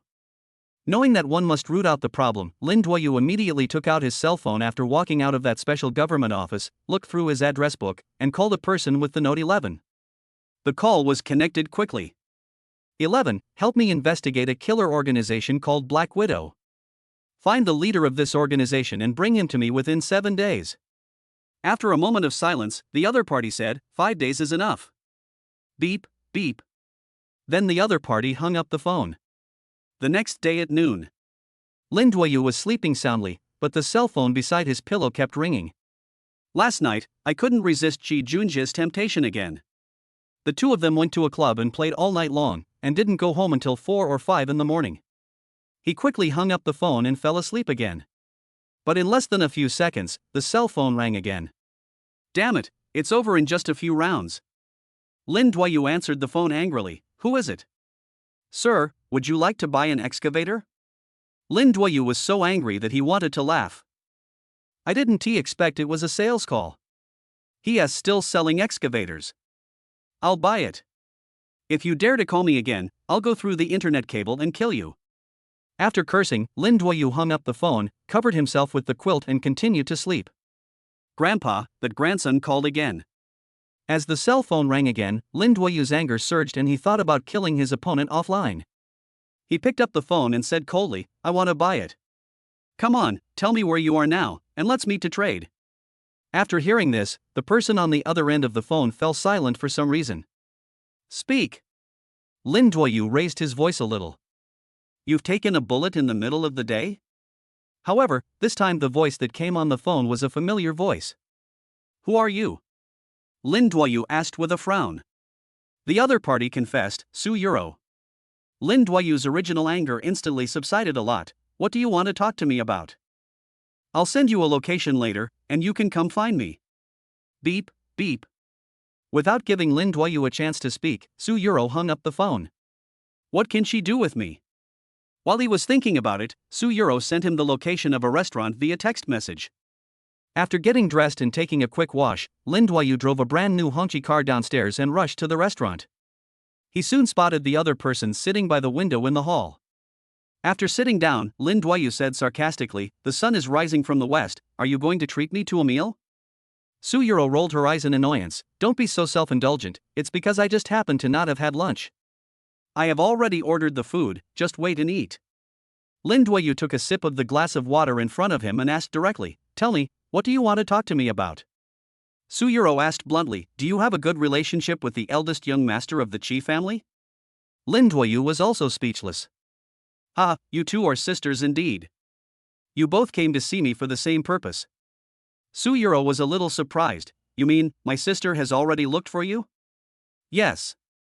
Lin Duoyu nodded slightly, and I have already promised to help your sister, so you don't have to worry about your family affairs.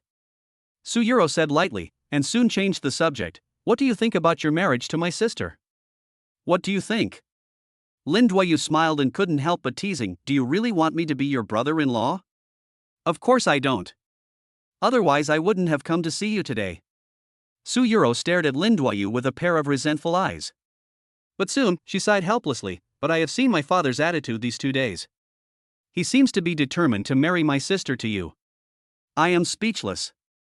Seeing that you are so depressed, how about I help you think of a solution? Su Euro glanced at Lin Duoyu with disdain. What can you do? Since we've both been honest with each other, why don't you just take your sister's place and marry me? Marry you? Bah! Go and dream your dreams. Su Euro said firmly, even if all the men in the world were dead, I would not fall in love with you. Lin Duoyu smiled instead of getting angry. To be honest, although you and your sister are twins, I still like your sister a little more than you. Su Euro gritted her teeth in anger, her eyes looked murderous. You are so shameless.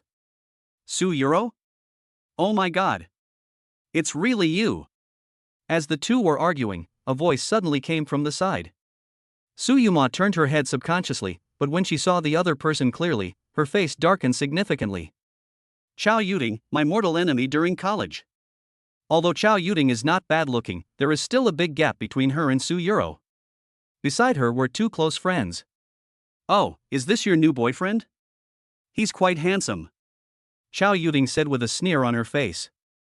Her best friend standing next to her also followed suit and sneered, TSK, being handsome is useless, look at how poor he looks, maybe he's a gigolo being kept by someone else.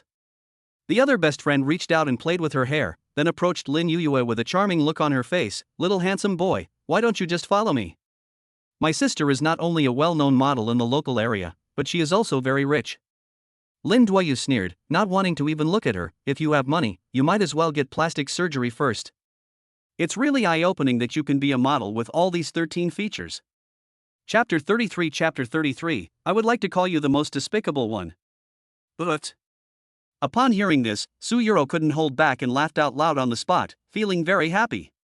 It is said that women's mouths are the most poisonous, but this guy's mouth seems to be even more poisonous than a woman's. It's such a fucking loss. In fact, the reason why Chao Yuding had such a strong resentment towards Suyuro was simply because she had fallen in love with a male god during college, but she willingly became his lapdog. This sense of disparity always bothered her. Today she finally got this opportunity, so of course she had to humiliate Suyuro. "What did you say?" The model's best friend was so angry that her face was about to twist. Another girlfriend continued to say sarcastically, "TSK. He's just a kept gigolo. I don't know what's so good about him." Lin Duoyu turned his head and glanced at her calmly. "What do you do for a living?" The woman was arrogant and seemed very proud. "Can't you see? With my looks, of course I'm going to be a host." Lin Duoyu sneered again. "No wonder you look so familiar." Lin Duoyu crossed his legs, propped his chin with one hand, and stared at her playfully. "You may not believe this, but I just happened to see you in the same city last night. I remember a Big Brother gave you more than a dozen carnivals. After you added the Big Brother's WeChat, you urgently stopped the live broadcast. Can you tell me what you did last night?" The female anchor was instantly embarrassed and speechless, her face turning red to her ears. Looking at the two women, whose faces looked uglier than if they had eaten shit, Suyuro was almost bursting with joy. "Forget it, there are too many flies here, it's annoying, let's eat somewhere else." Suyuro stood up contentedly and pulled Lin Duoyu away. But how could Chao Yuding get what she wanted? So she immediately winked at her two best friends. The two men understood what he meant, and the three of them ran over together, blocking the two men's way once again. A good dog doesn't block the road. "What do you want to do?" This time, Suyuro's face was cold and she didn't give the other party any face. "Everyone come and take a look. The second young lady of the Su family is actually keeping a gigolo behind her back. Besides, this pretty boy is really crazy." Chao Yuding simply changed her strategy and started yelling at the people around her, constantly throwing dirty water on Suyuro, and even started spreading rumors directly. "And I have something else to tell you. This Miss Suer is my college classmate. Don't be fooled by this woman's innocent appearance. She looks harmless, but in fact, she often likes to play two-timing during college. Besides that, she's pretty slutty. She already has a boyfriend, but she still wants to destroy the relationship between me and my boyfriend. It's like she wants all the boys to revolve around her." As soon as Chao Yuding said this, countless pairs of strange eyes fell on Suyuro. The chirping of crickets in private was endless. For a time, Suyuro became the target of public criticism. Even though not a single word Chao Yuding said was true, under the indignation and affectionate rumors spread by the three women, it seemed as if the falsehood had naturally become true. Suyuro was like a mute eating Coptis chinensis, unable to express her pain. "This is simply too much." Chao Yuding seemed very happy to see Suyuro's desperate but helpless look, with a smug smile on her face. At this time, Lin Duoyu asked expressionlessly, "What do you want to do most now?" Suyuro stared at Chao Yuding with red eyes, clenching her teeth tightly. "I really want to slap her." Bang! Unexpectedly, as soon as Suyuro finished speaking, Lin Duoyu suddenly raised his hand and slapped Chao Yuding in the face with an extremely loud slap. Watching this scene happen, Suyuro was stunned and her jaw almost dropped. "I just said it casually, but this guy actually did it for me?" Chao Yuding was obviously stunned by the slap. She covered her face, slowly turned her head to look at Lin Duoyu, and said in disbelief, "You dare to hit me?" Lin Duoyu looked down at her, his sharp and cold eyes fixed on her. "You got hit, so what?" Looking at Lin Duoyu's expression at this moment, Suyuro was a little dazed. While a warm feeling rose in my heart couldn't help but feel a little fluttery. She suddenly felt that Lin Duoyu was so handsome at this moment. "You damned pretty boy. I'll fight you." Chao Yuding, completely enraged and humiliated, rushed towards Lin Duoyu without caring about anything and with her teeth bared. Bang! Lin Duoyu had a cold face the whole time and kicked her in the lower abdomen without mercy. Chao Yuding felt pain, staggered, and fell backwards uncontrollably, sitting heavily on the ground. You actually hit a woman. Xiao Yuding pointed at his nose, tears in her eyes, and decisively started pretending to be pitiful. This trick of hers is obviously very useful. All kinds of accusatory and angry gazes fell on Lin Yuyue. However, Lin Duoyu didn't care about the eyes of the people around him. He shrugged and said, generally speaking, I won't easily do anything to a woman. Unless that woman is a bitch. And, of all the bitches I've ever beaten, I'd call you the bitchiest. You. Xiao Yuding was angry but helpless. The female anchor couldn't help but yell, You're pretty proud of beating a woman, aren't you? Lin Duoyu nodded immediately, his cold eyes fixed on her. I am quite proud, do you want to try it too? The female anchor immediately gave in and didn't even dare to look up and meet his gaze. Mainly because that look is so scary. It seemed that if she said one more word, the other party would kill her without hesitation. Okay. After struggling to get up from the ground, Xiao Yuding laughed in anger. Are you crazy? Wait, I'm going to make you cry. Having said that, Xiao Yuding started making phone calls. Boy, you are really in big trouble this time. At this time, the female anchor quickly jumped out again. Have you heard of Chen Kai in this film? To tell you the truth, our Yu Ting is brother Kai's adopted sister. Just wait for death. Who are you talking about? Hearing this name, Lin Duoyu couldn't help but laughed out loud on the spot. Chen Kai? Isn't he the idiot I taught a lesson to not long ago? The female anchor glared and said, Chen Kai. Okay. Lin Duoyu's smile seemed to be almost uncontrollable at this moment. Come on, call him now and get him over here. Don't worry, I won't leave. I'll wait for him here. Chapter 34, I have nothing to do with this woman. Chen Kai. Su Yuro was obviously not unfamiliar with this name. She quickly pulled Lin Duoyu aside and reminded him with a pale face, I heard that Chen Kai is a well-known local boss in this area, and he has more than a dozen subordinates. If Xiao Yuding really calls him over later, it will be troublesome. I think, why don't we just run? What the hell are you running for? Lin Duoyu couldn't help rolling his eyes and said unconvincingly, I see you're usually quite active, so why are you so cowardly when something happens? Su Yuro was also speechless. It's already this time, can you stop pretending? I heard from my sister that you seem to be quite good at fighting, but after all, 2 fists can't beat 4 hands, let alone that many hands. Lin Duoyu took out a cigarette and lit it slowly. Do you know that there are 2 types of people I hate the most in my life? Su Yuro asked subconsciously, which 2? Lin Duoyu smiled and replied, one is the person who acts smart in front of me, and the other is the person who stops me from acting smart. You belong to the second type now. At this moment, Su Yuro was speechless, so she simply waved her hand and said, forget it, if you like to pretend to be rich, then just keep pretending. After hanging up the phone, Xiao Yuding came to Lin Yuyue again and said fiercely, wait, my brother will be here soon. Probably less than 10 minutes later, a van stopped at the door of the restaurant. Through the glass, under the horrified gazes of many people, Chen Kai and his 8 younger brothers got out of the car one after another. Still that dick look. Still the same ruthless pace. Still that familiar gold chain. Still. Etc. Gold chain? Lin Duoyu's eyes suddenly lit up. These 2 actually changed their gold chains again? And it looks even heavier than the previous one. Brother, you've already been in jail for that matter last time. You won't be in jail this time. Bang bang bang. As soon as the younger brother behind him finished speaking, Chen Kai jumped up and slapped his head 3 times. You were talking about something else.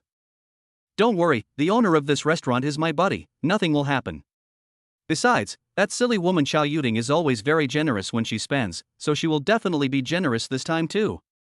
Thinking that he would be able to make a lot of money again soon, Chen Kai could not help rubbing his hands and chuckling. Seeing Chen Kai coming, Xiao Yuding smiled cruelly at Lin Duoyu, then ran out with her 2 best friends. Brother, you are finally here. You have to make the decision for them. Woo woo. When she came in front of Chen Kai, Xiao Yuding burst into tears, as if she had suffered a great injustice. Chen Kai said arrogantly, it's okay, isn't my brother here already? Tell me, who is that fool who dares to hit you? I will teach him a lesson for you right away. It's him. Xiao Yuding turned around and pointed viciously at Lin Duoyu in the restaurant. Lin Duoyu crossed his arms and looked at the people outside the door with a smile. Chen Kai looked in the direction Xiao Yuding pointed. Fuck. Looking at the familiar face that he would never forget, the smile on Chen Kai's face froze instantly, and was replaced by a face full of fear. It is no exaggeration to say that his legs are almost weak now. Are you sure it was him who hit you? Chen Kai's face turned pale. He wiped the cold sweat from his forehead with his hand and asked in a trembling voice. Chao Yuting nodded vigorously, I'm sure. Brothers, retreat. Chen Kai waved his hand and ordered. Withdraw?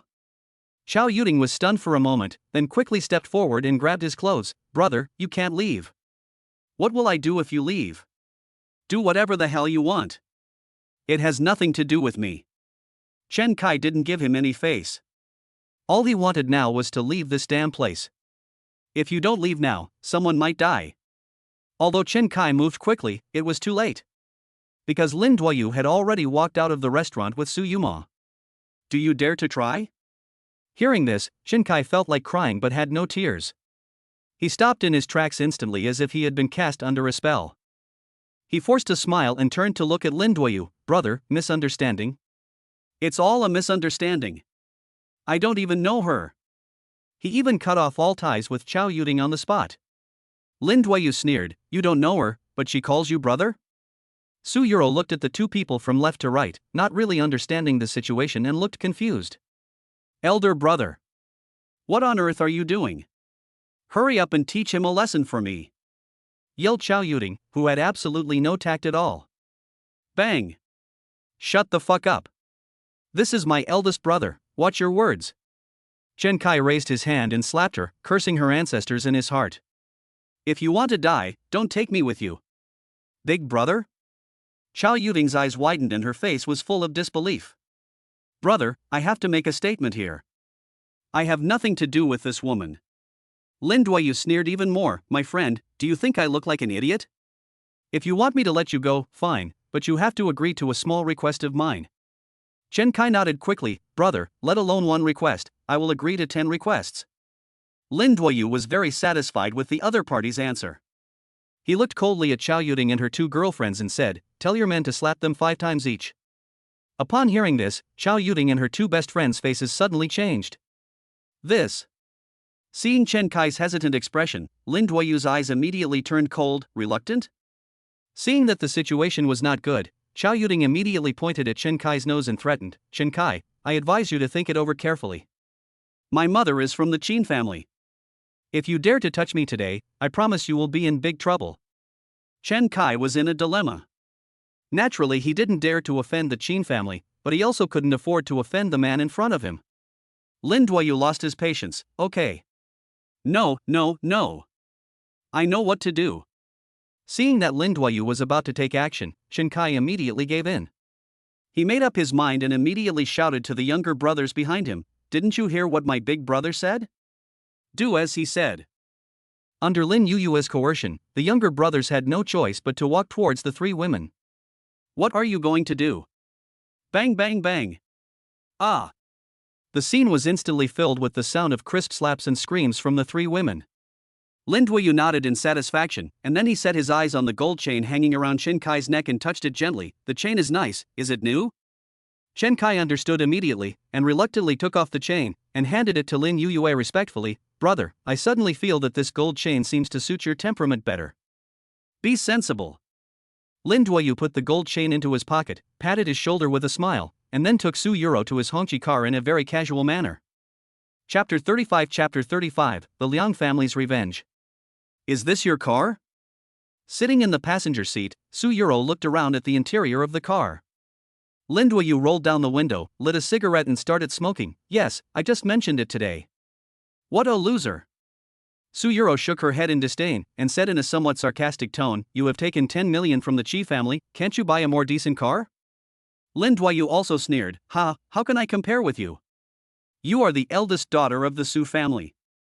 You have lived a rich life since you were a child. Unlike me, I have to rely on myself for everything. Su Yuro was not an idiot. She could naturally hear that the other party was implying that she was a good-for-nothing rich second generation. I don't want to argue with you. Explain to me what happened just now. Why does Chen Kai look so afraid of you? Su Yuro asked Lin Duoyu seriously. Lin Duoyu took a puff of his cigarette and replied in a pretentious manner, do you need a reason to be afraid of someone? TSK, forget it if you don't want to tell me. Seeing that he refused to answer honestly, Su-Euro simply didn't bother to continue asking. At this point, both of them fell into a brief silence. The atmosphere in the car suddenly became extremely quiet. You. It was unknown how long it had been before Su-Euro blushed and asked shyly, "Why did you help me just now?"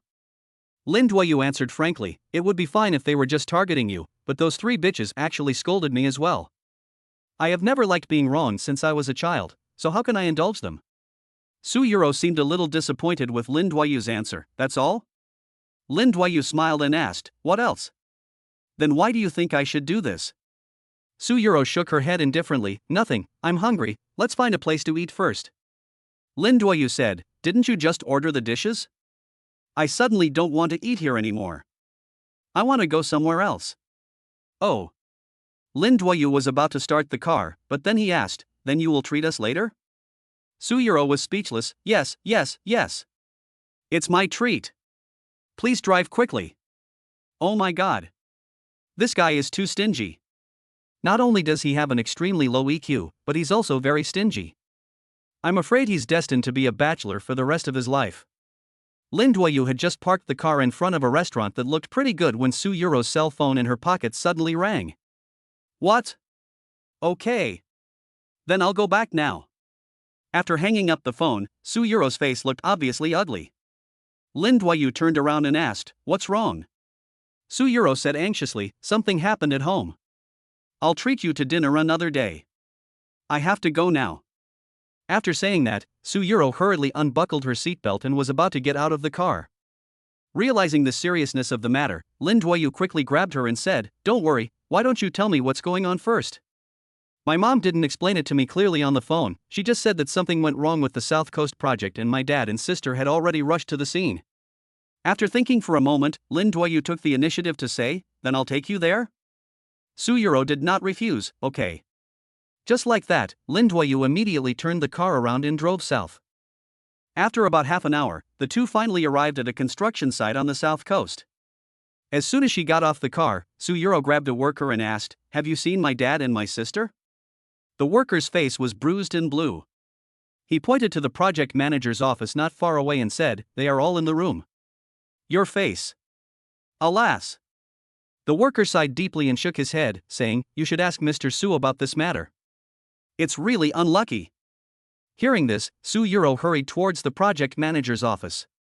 Lin Duoyu followed closely behind and walked in. The situation in the house was already in chaos. Su Guangshan and Su Yuma were discussing with several foremen and project managers. "Boss Su, we really can't do this job. Why don't you ask someone else for help? This kind of thing happens every few days. Who can stand it?" "Yes, Mr. Su, we have to solve the problems when they arise, right? More than 20 of my workers were slightly injured, and 3 of them are still in the hospital. Everyone works to make money, but you can't risk your life just to earn a little money." Hearing this, Su Yuma was almost overwhelmed. She could only continue to calm everyone down. "I understand how you all feel right now. Besides, you've all been with me for so long, and I'm sure you all know what kind of person I am. Don't worry, I will bear all the losses at the construction site today, including the medical expenses and compensation for the workers. In this case, we probably won't be able to start work for a while. Everyone should take a few days paid rest and wait for my notice." Alas. The project manager sighed helplessly. "Boss Su, it's really not our intention to embarrass you. The key is that this has happened more than once or twice. If you don't find a way to resolve this vicious incident, I'm afraid I will be forced to terminate our cooperation." "I understand." Su Yuma nodded deeply and promised, "This is the last time. I promise you that it will not happen again." I hope what Mr. Su said is true.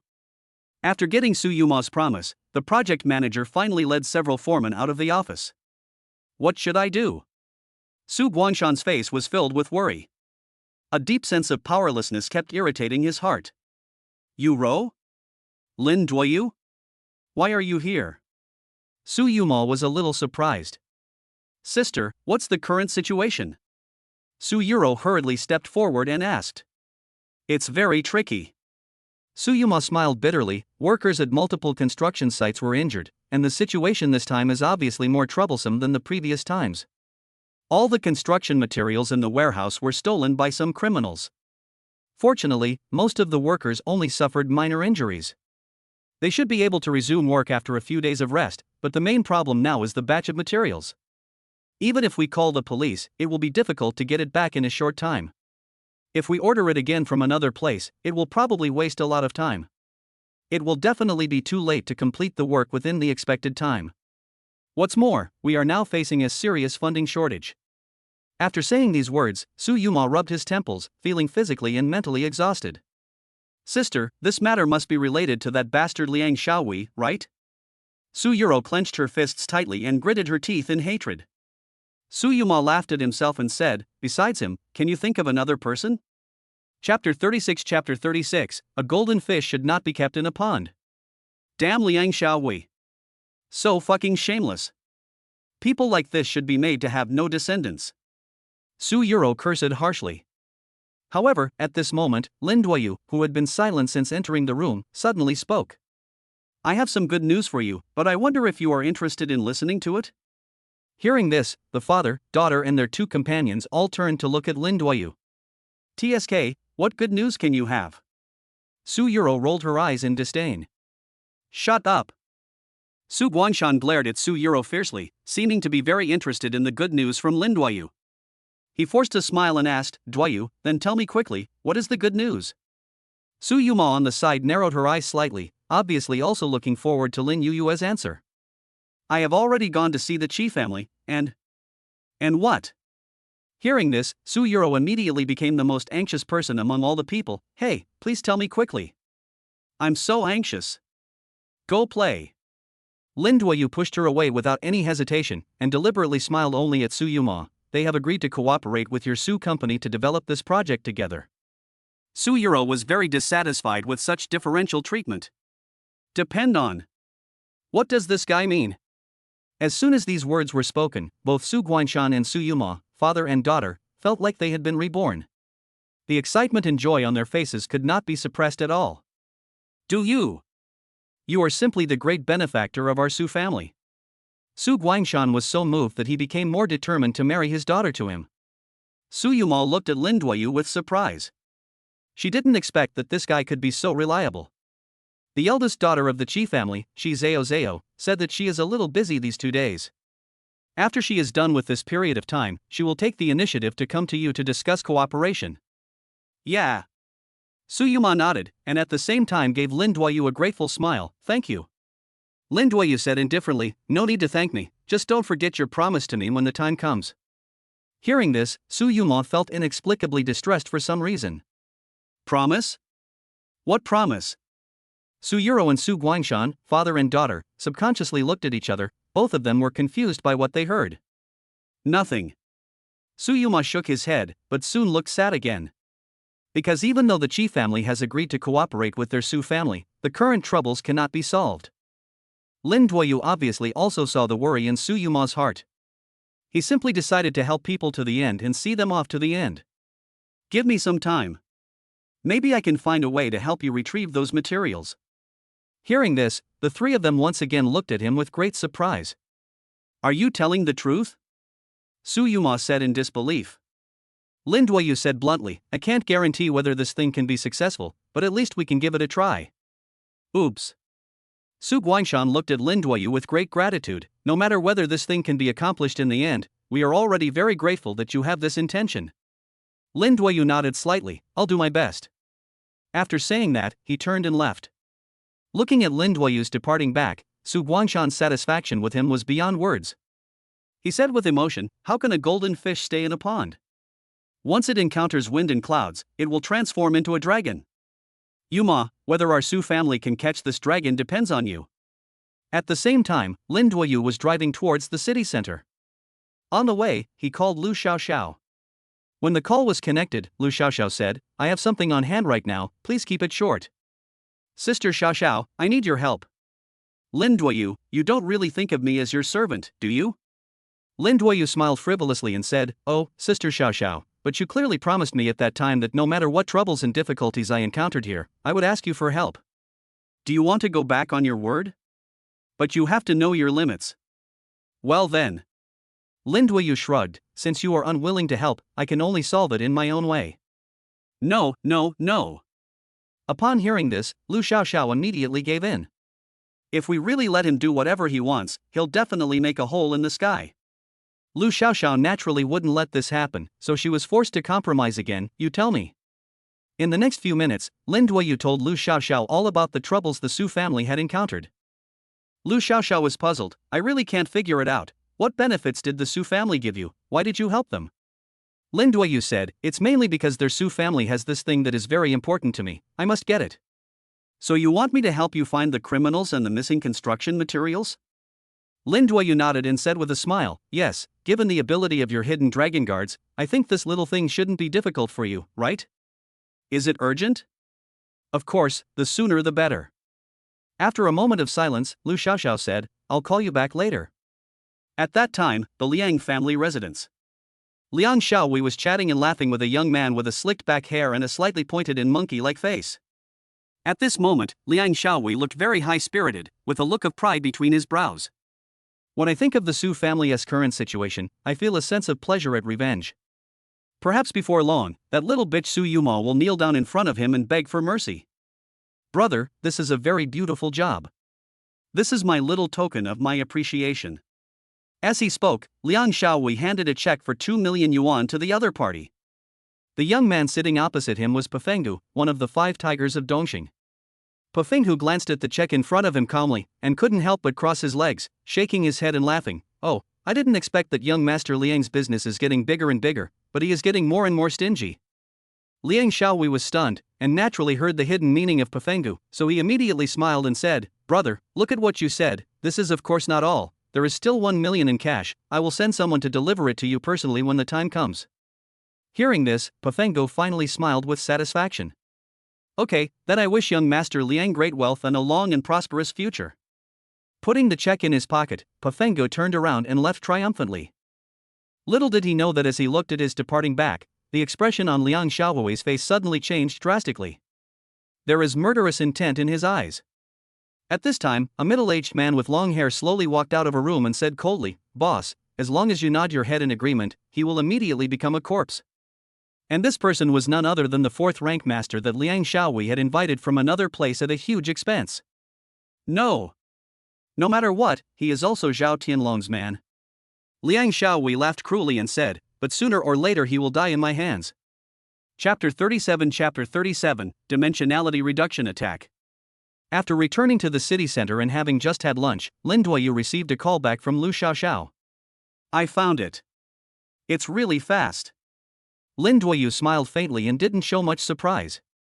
Because he knew very well that this little thing was nothing to the hidden dragon guards.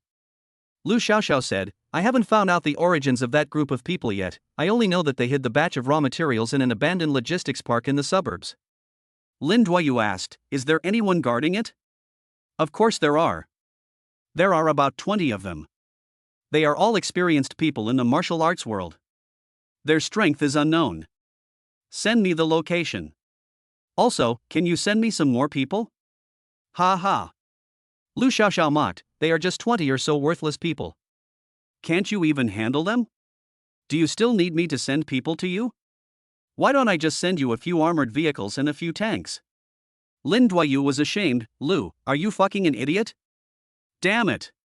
How dare you scold me? What's wrong with scolding you? Lin Duoyu yelled, who told you to be brainless? That's a whole bunch of stuff, and you let me move it by myself. No. Lu Xiaoxiao then sneered again, humph, no wonder you were so eager to show your courtesy in front of the Su family. You want to be someone's son-in-law? Lin Duoyu was speechless. What nonsense are you talking about? Isn't that what you think in your heart? Don't think I don't know that you just have a crush on the twin sisters in that family. I never thought that the little bully who once made the big guys in the West tremble in fear was actually a complete scumbag. Lin Duoyu was too lazy to argue with her, so he simply nodded and admitted, oh, yes, you guessed it right, I just like that pair of sisters, so there is no point in you being jealous. I'm jealous? Lin Duoyu's move turned the tables and instantly broke Lu Xiaoxiao's defense. How hilarious. Lin Duoyu, let me tell you, this old lady. However, Lin Duoyu didn't even give the other party a chance to finish his words and just hung up the phone. Lu Xiaoxiao was so angry that she called him several times in a row, but he hung up every time with a smile. Cut. Play with me? You're still a little naive. Boss, check out. After walking out of the restaurant, Lin Duoyu quickly received the geographic location sent to him by Lu Xiaoxiao. So he drove to his destination immediately. After about 40 minutes of driving, Lin Duoyu stopped the car and saw the long-abandoned logistics park not far away through the car window. I have to say, this place is really hard to find, and there is no one around it. Even birds may not choose to poop in such a place. As soon as Lin Duoyu got out of the car, a huge roar came from behind him. Turning around, I saw 4 semi-trailers slowly driving towards the side, rolling up mud. Lin Duoyu really didn't expect that Lu Xiaoxiao would cause such a big fuss. The car stopped, and 4 young men in black with grim faces got out of the 4 semi-trailers one after another. And these 4 people are the elites of the Hidden Dragon Guard. The leading man walked straight up to Lin Yuyo with an extremely respectful attitude and his eyes full of enthusiasm and excitement. He was very clear about the importance of the man in front of him. At the same time, he is also a fan of Lin Yuyue. Did Lu Xiaoxiao send you here? Lin Duoyu asked. Yes. The man nodded heavily, and then said with an embarrassed look on his face, Mr. Lin, after the mission is over, I have another unwelcome request. Tell me about it? The man looked at Lin Duoyu eagerly. Can you sign an autograph for me? Lin Duoyu didn't know whether to laugh or cry. Let's talk about this later, let's get down to business first. Just like that, under the leadership of Lin Yuyue, several people strolled into the logistics park. Hello? What do you do? Here. Bang. The guy who was guarding the door was kicked away by Lin Duoyu before he could finish his words. He fell to the ground and fainted on the spot. After sensing the danger, more than 20 burly men with a gangster air ran out of the warehouse one after another. None of these people look like good people. And they all have weapons in their hands. Lin Duoyu was about to make a move when he saw the leading man in black reaching out to stop him. Why use a butcher knife to kill a chicken? They are just a bunch of good-for-nothings. Why should Mr. Lin take action personally? Just stand aside and watch the battle. The 4 of us brothers are enough. Lin Duoyu couldn't help but feel happy when he heard this. Is there such a good thing? Lin Duoyu simply nodded, lit a cigarette leisurely and started smoking, and at the same time reminded them murderously, don't be too heavy-handed later. There are so many goods in the warehouse, someone has to move them, right? Clear. As soon as the words fell, the 4 of them rushed straight towards the group of people on the opposite side like tigers just out of the cage. A melee begins. Although the guys on the opposite side had the advantage in numbers and were all experienced fighters who had been in the underworld for many years, they were simply unable to resist the 4 elites of the Hidden Dragon Guard. After just one encounter, the group's formation was completely dispersed. Relying on his outstanding skills and skilled coordination, in just the time it took to smoke a cigarette, all the 20 or so people on the opposite side, without exception, fell down. The screams were endless everywhere. However, the 4 elite members of the Hidden Dragon Guard didn't even breathe a sigh of relief. It can be seen from this that in the face of absolute strength suppression, even if one has a natural advantage in numbers, it is nothing more than a dimensionality reduction attack. Putting out the cigarette but under his feet, Lin Duoyu walked towards the 4 people and joked with a smile. As expected of the Hidden Dragon Guards, it seems that the guy surnamed Han must be quite strict with you guys on weekdays, right? Oh my god, it's more than strict. What they have to face every day when they wake up is like hell on earth. Although they thought so in their hearts, the 4 of them certainly didn't dare to say it out loud. They all smiled without saying anything. Everything was implied. Half an hour later, Lin Duoyu drove to the construction team's site with 4 semi-trailers loaded with goods. Lin Duoyu was the first to jump off a semi-trailer. Seeing this scene, the father, daughter and their 2 children were all stunned, their jaws almost dropped. Less than half a day had passed and he had recovered all the lost raw materials. I really can't understand how he did it. Lin Duoyu grinned and said, why are you still standing there? Hurry up and get someone to come over and unload the goods. Hearing this, Su Guangshan finally woke up from his daze and quickly ordered people to come over to help unload the goods. As the saying goes, some are happy and some are sad. On the other hand, Pafengu, who was sleeping soundly in the arms of a beautiful woman, was suddenly awakened by a phone call. What did you say? Chapter 38, Wrong Wife. After hanging up the phone, Pafengu hurriedly put on his clothes and drove to the logistics park in the suburbs with a few of his brothers. When he arrived at the place, not only were all the goods in the warehouse gone, but even the 20 or so brothers he had left there had disappeared without a trace, as if they had evaporated from the face of the earth. Did I see a ghost in broad daylight? After walking around the huge logistics park, Pafengo's face looked extremely ugly, and he was completely puzzled. He couldn't figure out how the goods were lost in less than half a day. How did the person disappear? Moreover, those 20 or so brothers are the elites of the Dongxing society.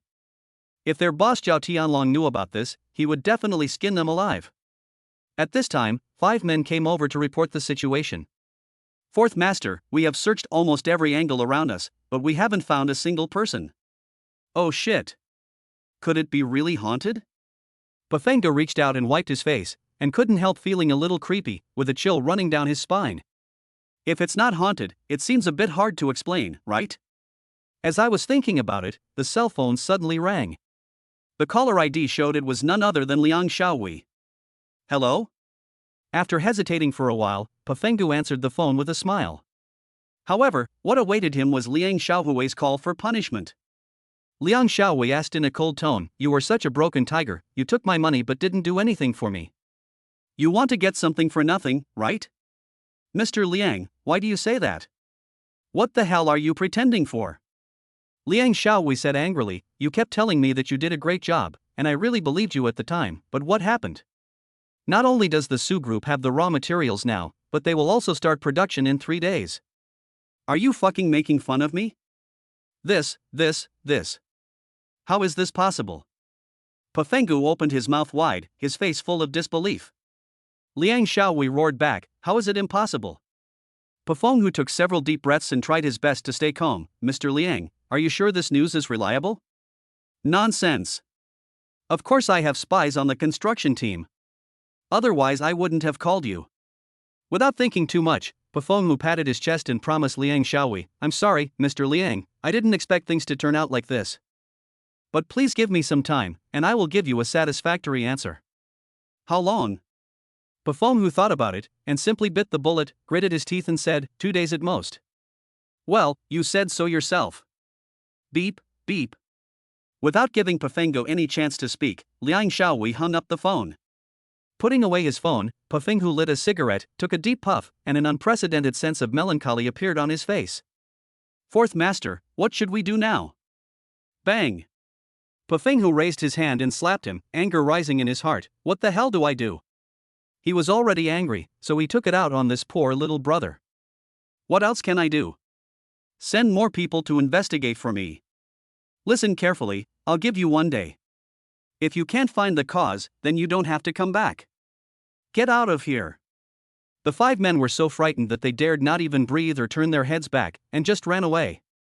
At the same time, at the Su family mansion, Su Guangshan seemed to be in a particularly good mood today. At this moment, he was drinking and chatting happily with Lin Duoyu at the dining table. However, Su Guangshan seemed to be unable to hold his liquor. After just a few drinks, he was already a little drunk. His whole face was as red as a monkey's butt, and his words and actions were completely different from usual. He suddenly put his arm around Lin Yu's shoulders and said with a drunken smile, "Brother, I'm so happy that you can help me with this." "Brother?" Seeing that Su Guangshan had started to treat Lin Duoyu as a brother, the mother and her 2 daughters all showed surprised expressions. "Nothing to say, bro. It's all in the wine. I did it, you can do whatever you want." Su Guangshan also lost his temper. He picked up a whole bottle of white wine and started blowing it. This frightened Lin Duoyu, and he quickly reached out to stop him. "How can you drink like this? Brother, as for you, just stay in our Su family and be a son-in-law. Don't worry, after marriage you will have your elder brother to protect you. Your status in the family will definitely be very good." Su Guangshan burped, then pointed at Su Yuma and Su Yuro and said, "Brother, just tell me whether my 2 daughters are pretty or not." Knowing that he was drunk, Lin Duoyu could only go along with him. "Yeah, pretty. Then what else are you unwilling to do? Come. Big brother will make the decision for you today." Su Guangshan patted his chest and said cheerfully, "You can pick whichever of my 2 daughters you like today. If it really doesn't work, I can ask them both to marry you." As soon as these words were spoken, Su Yuma and Su Yuro looked at each other knowingly, and both couldn't help but blush with shyness. "Dad. What are you talking about?" Su Yuma bit her lips lightly, saying shyly and angrily. Gao Qian first glared at Su Guangshan fiercely, then looked at Lin Duoyu with an apologetic smile. Duoyu, he drank too much today. If he said something unpleasant, you must not take it seriously. Lin Duoyu shook his head indifferently. It's okay, auntie. It's rare that uncle is so happy today. I understand. Who the hell is drunk? I don't know why, but when Su Guangshan heard this, he instantly became furious. He pointed his finger at Gao Qian's nose and yelled, "We are two old men talking here. Why are you butting in, you stinky woman? You have no right to speak here. Shut up, man. You." Gao Qian was obviously embarrassed to be scolded by Su Guangshan in front of outsiders. But in order to give Su Guangshan enough face, she could only suppress her anger and put on a smile again. "Lao Su, you've had too much to drink." Unexpectedly, Su Guangshan pushed himself further and suddenly stood up, holding a wine bottle in his hand, and acted like a big shot. "You bitch, if you dare to compete with me again, I will beat you up." At this moment, Lin Duoyu wanted to laugh but didn't dare to. He also hurriedly stood up, and while trying to calm Su Guangshan down, he snatched the bottle of wine from his hand. Faced with such provocation, even a clay figure would get angry. Gao Qian decided not to indulge him anymore. She walked up to him, grabbed Su Guangshan's ear, and said fiercely, "Old man, I just saved your face in front of Duoyu. I didn't hesitate to pay attention to you, but you still took advantage of me, didn't you? Go back to the house. Let me show you how I'll deal with you." Gao Qian dragged Su Guangshan into the house. "Ah. Wrong wife. Stop hitting me. I won't dare to do it again next time." Chapter 39. Come, let your sister love you. Listening to the fighting sounds coming from the house and Su Guangshan's screams like a pig being slaughtered, Lin Duoyu grimaced the whole time. TSK. I didn't expect that Gao Qian, who seemed gentle and elegant on weekdays, could be so cruel. Sorry, I made you embarrassed. Su Yuma smiled awkwardly. This happened suddenly, and Lin Duoyu obviously had no mood to stay any longer. I've eaten the meal and drunk the wine. If there's nothing else, I'll leave first. Lin Duoyu had just stood up when Su Yuma also stood up. I'll see you off. In fact, Su Yuro also wanted to stand up, but she was not as fast as her sister, so she had to give up. However, when she watched the two of them walk out of the house, she always felt a little suffocated in her heart. As for why she had such a feeling, even she herself couldn't figure it out. Outside the door, Lin Duoyu stopped and said, "Okay, just send it here." Su Yuma finally couldn't help but ask curiously, "Can you tell me how you found that batch of raw materials in half a day?" Lin Duoyu smiled mysteriously. "Don't worry about it, I have my own way." Su Yuma looked at Lin Duoyu deeply. It seems that what my father said was right. This guy is indeed not an ordinary person. After a brief pause, Su Yuma took a deep breath and said, "No matter what, I still want to thank you. It's just a small effort, not worth mentioning." Lin Duoyu was about to get on the bus, but soon turned back. "Now that your Su family's troubles have been resolved, isn't it time for you to fulfill your promise?" Su Yuma shook his head. "I'm afraid not yet." Lin Duoyu was obviously a little unhappy. "What do you mean?"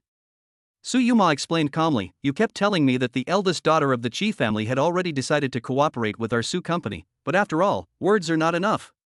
When we officially sign a cooperation agreement with the Qi family, I will naturally fulfill my promise." Hearing this, Lin Duoyu nodded slightly. "I hope you can keep your promise." At 8 o'clock in the evening, Lin Duoyu went to the kitchen to cook a few dishes for the first time, and even bought a box of beer from the supermarket downstairs. Half an hour later, Lu Xiaoxiao pushed the door and walked in. Following the aroma to the dining table, Lu Xiaoxiao was surprised when she saw the rich food on the table. "Oh my god, is the sun rising from the west? Sister Xiaoxiao, you're back?" Lin Duoyu walked out of the kitchen carrying a pot of soup. "You did all this?" Lin Duoyu nodded. "Yes, I had nothing to do, so I just cooked a few dishes." "You're back just in time. Come and try it and see if it suits your taste." Lu Xiaoxiao's face was full of surprise. "Wow. I didn't expect you have this skill." She picked up a piece of meat and put it in her mouth. After tasting and chewing it carefully, an expression of indescribable shock appeared on her face. Don't say that. The food made by this stuff is really delicious. How does it taste?" Lin Duoyu asked expectantly. Lu Xiaoxiao rolled her eyes in annoyance and said involuntarily, "It's just so-so. I also bought some beer. Let's drink some today." Lu Xiaoxiao immediately put down her bowl and chopsticks, crossed her arms and looked at Lin Duoyu. As the saying goes, there is no need to be polite. Tell me, do you need my help with something again? I just want to treat you to a meal. Look at you. Why do you always judge others by your own standards? Hearing this, a hint of surprise flashed across Lu Xiaoxiao's brows. Could this guy really be so kind? Why is she so unconvinced? But upon hearing the word but, Lu Xiaoxiao shook her head helplessly. Well, she knew that this guy was definitely up to no good again. Lin Duoyu smiled frivolously and said, since you've already asked me this, if I don't ask you for help, it would be like I'm looking down on you, right? Go ahead. Lu Xiaoxiao was obviously used to it. Have you found out the true origins of that group of criminals? Lu Xiaoxiao nodded truthfully. I found out that those people are members of the Dongxing Society. Lin Duoyu frowned. Dongxing Association? Yeah. Lu Xiaoxiao nodded and continued. The reason they ran to the Su family's construction site to grab materials was because they received orders from a man called Pafenghu. Wind-breaking tiger? Could it be the so-called 5 tigers of Dongxing again? Why are you asking this? Lu Xiaoxiao suddenly asked back. Lin Duoyu smiled and replied, nothing, just curious. Let's eat. Lu Xiaoxiao had already been so greedy that she grabbed the chopsticks and put the cuckoo into her mouth. Don't you want to drink? Lin Duoyu personally opened a can of beer and handed it to Lu Xiaoxiao. Lu Xiaoxiao didn't waste any time, just grabbed the can of beer and poured it into her mouth. But what Lin Duoyu never expected was that Lu Xiaoxiao only took a sip and then fell on the table on the spot. Lin Duoyu didn't know whether to laugh or cry. What kind of alcohol tolerance is that? He had heard of pouring something out with just 1 cup, but he had never heard of pouring it out with just 1 sip. However, just as Lin Duoyu was about to walk over and help her into the room to rest, Lu Xiaoxiao suddenly raised her head. But Lin Duoyu could clearly feel that something was wrong with Lu Xiaoxiao at this moment. Hey. Handsome guy. Lu Xiaoxiao looked at Lin Duoyu with lustful eyes, then stood up shakily. Lin Duoyu frowned slightly, staring at her with strange eyes, and had a vague ominous premonition in his heart. What do you want to do? Handsome guy. Come and have a drink with your sister. Let your sister cherish you. Unexpectedly, the next second, Lu Xiaoxiao pouted and rushed towards Lin Duoyu. Damn it! What is going on? Lin Duoyu dodged to the side, causing Lu Xiaoxiao to fall on the sofa. Hey, look where you're running to. Unexpectedly, Lu Xiaoxiao quickly got up and started chasing Lin Duoyu again. Lin Duoyu felt like crying but had no tears. He really didn't expect that this woman's drinking behavior was so bad, comparable to Su Guangshan's. Lin Duoyu simply stopped running and firmly controlled Lu Xiaoxiao's hands with just 1 hand. An evil idea came to his mind. He took out his phone with a smirk on his face and pointed the camera at Lu Xiaoxiao. Come on, repeat it again. What did you call me just now? Sweetheart. Little baby. My dear. Oni-ai-chan. Appa. Mua. Ha! Lin Duoyu couldn't help but shiver, and goosebumps were almost all over the floor. Damn it, this is so corny, it's unbearable. After simply recording a video, Lin Duoyu immediately stretched out 2 slender fingers, pressed Lu Xiaoxiao's acupoints a few times, and carried her back to the house. After settling Lu Xiaoxiao, Lin Duoyu lit a cigarette, took a deep puff, and strode out of the house. Chapter 40, The Dongxing 5 Rats Are Not So Bad. Black Dragon Club. This place is located in the most prosperous area of Dongshan City, and is also the largest base established by the Dongxing Society in this city. It is said that owning a VIP membership card here is something that most people can never dream of in their lifetime. In other words, being a member here is more like a symbol of status. This is also the reason why so many business tycoons, corporate bosses, and young masters of prominent families are vying for a place in this city. At this moment, outside the office door on the top floor of the club. Just as Pafenghu was about to enter the house, he saw one of his younger brothers whom he had sent out during the day suddenly running towards him. You're back so soon? Did you find out? No. The other party shook his head. Pafenghu almost fainted from anger. Then why the hell did you come back? The other party hurriedly said, Fourth boss, I came back to tell you that we have now got some clues. Pafenghu frowned and asked, what clue? We used our means to retrieve surveillance videos from several roads near the logistics park and found 4 semi-trailer trucks with extremely suspicious whereabouts. Then what? That's all. So, you came all the way back here just to tell me this? Yes. The other party nodded, staring straight at Pafenghu with a pair of eyes full of wisdom. Bang! After being speechless for a moment, Pafengu couldn't help it and kicked the other person hard on the butt. Oh my god. Now that we have a clue, let's continue investigating. Do I need to teach you such a simple truth? When you have some free time, can you go to the hospital and see a doctor for your brain? Roll. Get lost. The men were so frightened that they turned around and ran away. Damn, what a bunch of idiots. After cursing harshly, Pafengu pushed the door and walked into the office. However, when he entered the house, he was stunned for a moment.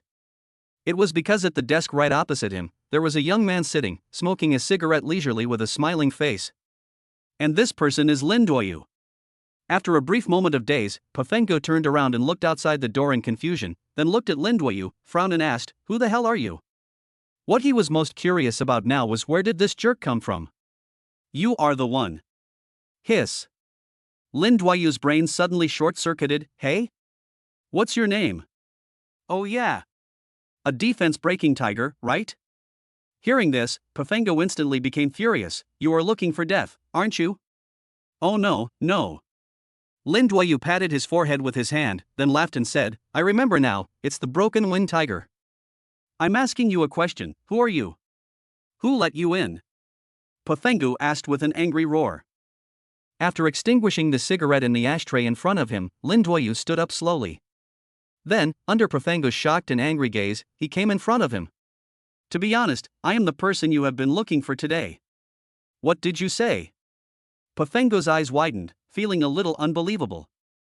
Lin Duoyu still smiled and said, Yes, you heard it right. The batch of goods you hid in the logistics park was stolen by me. And now, I am standing in front of you.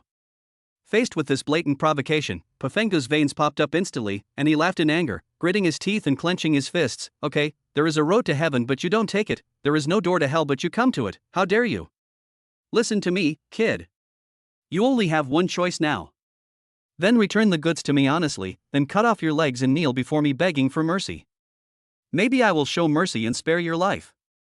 Facing the threat from Pafengu, Lin Duoyu showed no fear at all. Instead, he joked with a smile on his face, is there no other choice? Of course. Pafengu laughed cruelly and said, that means death. As soon as he finished speaking, Pafengu suddenly clenched his right fist and smashed it towards Lin Duoyu's face. Lin Duoyu smiled and just turned sideways to easily avoid his punch. At the same time, he suddenly exerted force with his right foot, like a steel whip, and hit Pafengu's chest hard. Rub, rub, rub. After taking the kick, Pafengu couldn't help but take a few steps back.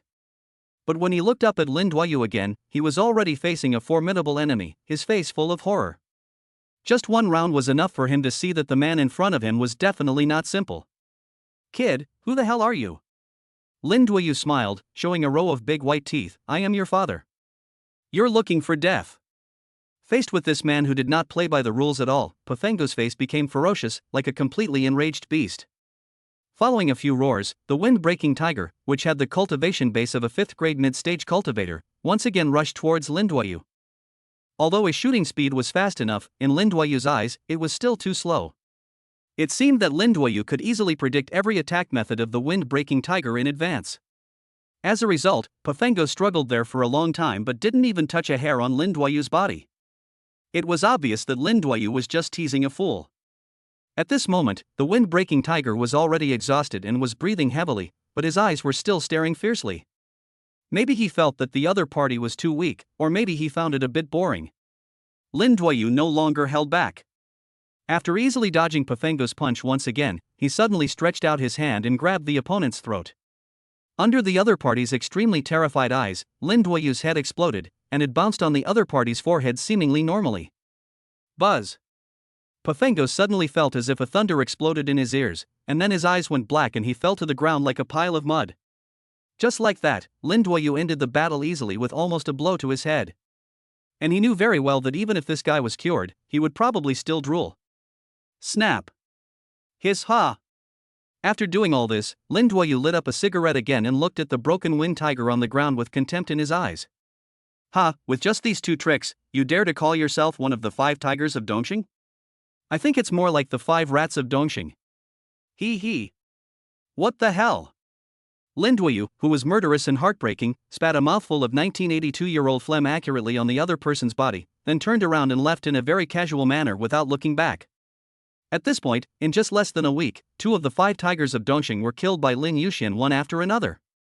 Chapter 41, Dialogue between Liang's father and son. Late at night, Liang family. Oh, Mr. Liang, you are so annoying. On the sofa, Liang Xiaohui was flirting with a supermodel who has become very popular recently. Squeak. A middle-aged man in a suit and tie with a big belly suddenly pushed the door and walked in. Damn it! Who is it? Liang Xiaohui, whose interest was disturbed, became furious instantly, but when he turned his head, he saw his father Liang Wendy. Dad! Why are you back? Liang Xiaohui's attitude changed 360 degrees in an instant. He quickly put on his clothes and walked to his father tremblingly. Liang Wendy had been away for half a month, but now he came back without even saying hello. Bang!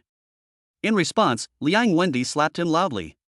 The supermodel on the sofa was trembling with fear and didn't even dare to breathe the entire time. Liang Wendy put his hands behind his back, stared at Liang Xiaohui with a very cold face, and scolded him harshly. Did I ever tell you not to bring those questionable women home from outside? Deal with it yourself. Then come find me in the study. What a shame. After saying that, Liang Wendy walked straight around Liang Xiaohui and went up to the stairs. Liang Xiaohui picked up the coat on the ground, threw it on the supermodel, and said irritably, "Go away." The beauty put on her clothes reluctantly. When she was about to walk to the door, she did not forget to wink at Liang Xiaohui and made a phone call gesture. Mr. Liang, remember. Roll. Remember to call. Get lost. After sending the beauty away, Liang Xiaohui simply calmed himself down, then went to the second floor and walked into his father's study. At this moment, Liang Wendy was sitting at his desk, flipping through the account book in his hand. Dad, do you need me for something? Liang Xiaohui casually moved a chair and sat directly opposite Liang Wendy. Liang Wendy looked at the account book and asked without raising his head, a week ago, another 30 million was missing from the company's account. Can you tell me where the money went? Hiss. Liang Xiaohui rolled his eyes, obviously feeling a little guilty. I remember that I just invested in a project in North City not long ago. Liang Wendy immediately closed the account book and said, okay, then take me to see it tomorrow. Liang Xiaohui said in a panic, no, are you really going? Bang. Liang Wendy immediately threw the account book hard on the table and glared at him, rebellious son. Why don't you tell the truth? Seeing that he had no other options, Liang Xiaohui had no choice but to put on a bitter face and confessed, I used the money to buy a yacht. Liang Wendy was furious, damn it. If I had known you would be such a loser when you grow up, I should have trained a trumpet just in case. Liang Xiaohui smiled and said word by word in the tone of a famous crosstalk artist, you still have time to practice now. Oh shit. Where's my knife? I'll fucking kill you. No. Liang Xiaohui smiled and begged for mercy. Dad, I know I was wrong, and I won't dare to do it again. By the way, what were you doing when you were away for more than half a month? Liang Xiaohui asked, changing the subject. Liang Wendy took several deep breaths and finally calmed down. I went to see someone. Oh? Liang Xiaohui's eyes suddenly lit up, and he couldn't help but feel a little excited. Is it the big shot you often contact on the phone? Liang Wendy gave him a cold look and said, you'd better not ask about things that are not your concern. In addition, the end of this month will be the election day for the Lord of Dongshan City. I have decided to participate in this election. Liang Wendy straightened his back and said in an extremely heroic tone. Oh shit. Liang Xiaohui was frightened when he heard this. My dad, what is going on? No longer pursuing a career, but a political career? Dad, are you serious? Although Liang Xiaohui looked calm on the surface, he was actually a little excited. Liang Wendy said firmly, of course I am serious. Regarding the project on the south coast, how is the progress? Alas. Liang Xiaohui said with a headache, Dad, don't mention it. That old bastard Su Guangshan is stubborn and refuses to give in no matter what. Liang Wendy took a deep breath and said, the South Coast project is extremely important to our entire Liang family. Whether I can sit on the position of city lord depends on this final step. So you must work harder and put more thought into this matter. Don't just indulge in the pleasures of life all day long. What's the matter? Liang Xiaohui laughed and said with a sly smile without any shame, I remember when you were young, you played more lavishly than I did. And I heard that you seem to have the same hobby as Boss Chow? Hearing this, Liang Wendy's face instantly turned red. He became angry and picked up an ashtray and threw it at his feet. You bastard! I'm going to chop you up today. The next day. When Lu Xiaoxiao woke up, it was already 12 o'clock in the afternoon. Until now, her head was still a little groggy and she couldn't remember what happened last night. I seemed to. Drunk? When she finished washing up and walked out of the room, she found that Lin Duoyu had already prepared lunch. Seeing the table full of delicious food, Lu Xiaoxiao couldn't help but feel a little warm in her heart. She also found a note under a plate of food. Remember, you made breakfast for me last time, and today I made lunch for you as a way of returning the favor. P.S. Don't forget to watch the video I sent you last night. There's a surprise when you open it. Lu Xiaoxiao smiled and shook her head, then took out her mobile phone and clicked on the video to watch it with great anticipation. But the more she looked down, the more she felt something was wrong. Sweetheart. Little baby. My dear. Oni-chan. This.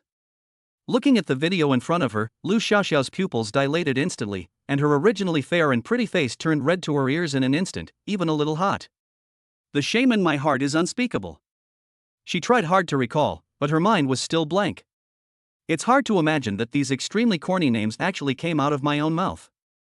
It's over. This is really embarrassing. Lu Xiaoxiao reached out and lifted the hair that was blocking her eyes, bit her lips tightly, and stamped her feet in anxiety. But what she felt most at this moment was anger. If that guy hadn't bought the wine, how could I have made such a fool of myself? The most hateful thing is, he actually recorded these scenes. Lu Xiaoxiao was so angry that she directly called Lin Yuyue. The call was connected quickly. I just heard Lu Xiaoxiao curse, Lin Duoyu, you turtle bastard. You will die a miserable death. Lin Duoyu on the other end of the phone was silent for a moment, then angrily asked, Are you anxious? Then I feel relieved. Beep, beep. Chapter 42, He is my fiancé. At this moment, in an internet cafe in the city center. After hanging up the phone with a gloating look on his face, Lin Duoyu put on his headphones, took a look at the data panel, and laughed out of anger. 09. I want to eat this Yasuo. Defeat. After losing the game, Lin Duoyu angrily threw away his headphones and cursed at Shi Junjie, who was standing next to him.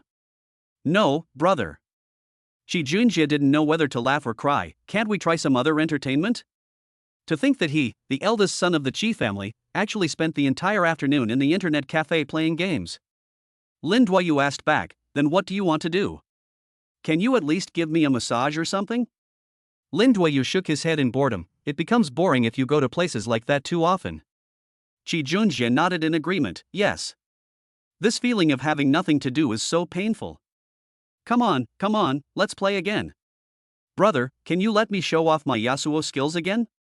Lin Duoyu's face darkened instantly, and he slapped him on the head, you show off.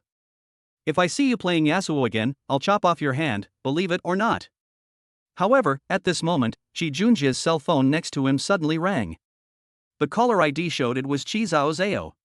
Making a hushing gesture to Lin Duoyu, Shi Junjie quickly picked up the phone. Oh okay, I'll tell my brother now. After hanging up the phone, Shi Junjie stood up and said, Don't call me yet, brother. My sister wants to talk to you about something. Lin Duoyu frowned in confusion, looking for me? Yes, my sister said that she happens to have time today, and she wants you to help arrange an appointment with Mr. Su to discuss cooperation in person. Shi Junjie immediately added with a smile, It's a good opportunity for me to meet my future sister-in-law. Hiss. Lin Duoyu suddenly raised his hand and pretended to hit. Shi Junjie quickly ducked his head and dodged, wrong. Lin Duoyu picked up his phone and called Su Yuma. After telling her about this, he and Shi Junjie drove to the Qi family's company. However, on the way, Shi Junjie suddenly asked, Brother, don't you have any feelings for my sister? What? You want me to be your brother-in-law? Of course I do. Shi Junjie nodded bluntly, and then asked, Do you dislike the fact that my sister is older than you? We are both men. In my opinion, girls of my sister's age are the easiest to please men. Shi Junjie said cheerfully. Stop talking nonsense and drive your car properly. Half an hour later, Shi Junjie parked the car in front of the company. The two were about to enter the company when they ran into Su Yuma head-on. Oh, what a coincidence. Hearing this, Shi Junjie immediately set his sights on Su Yuma. Wow.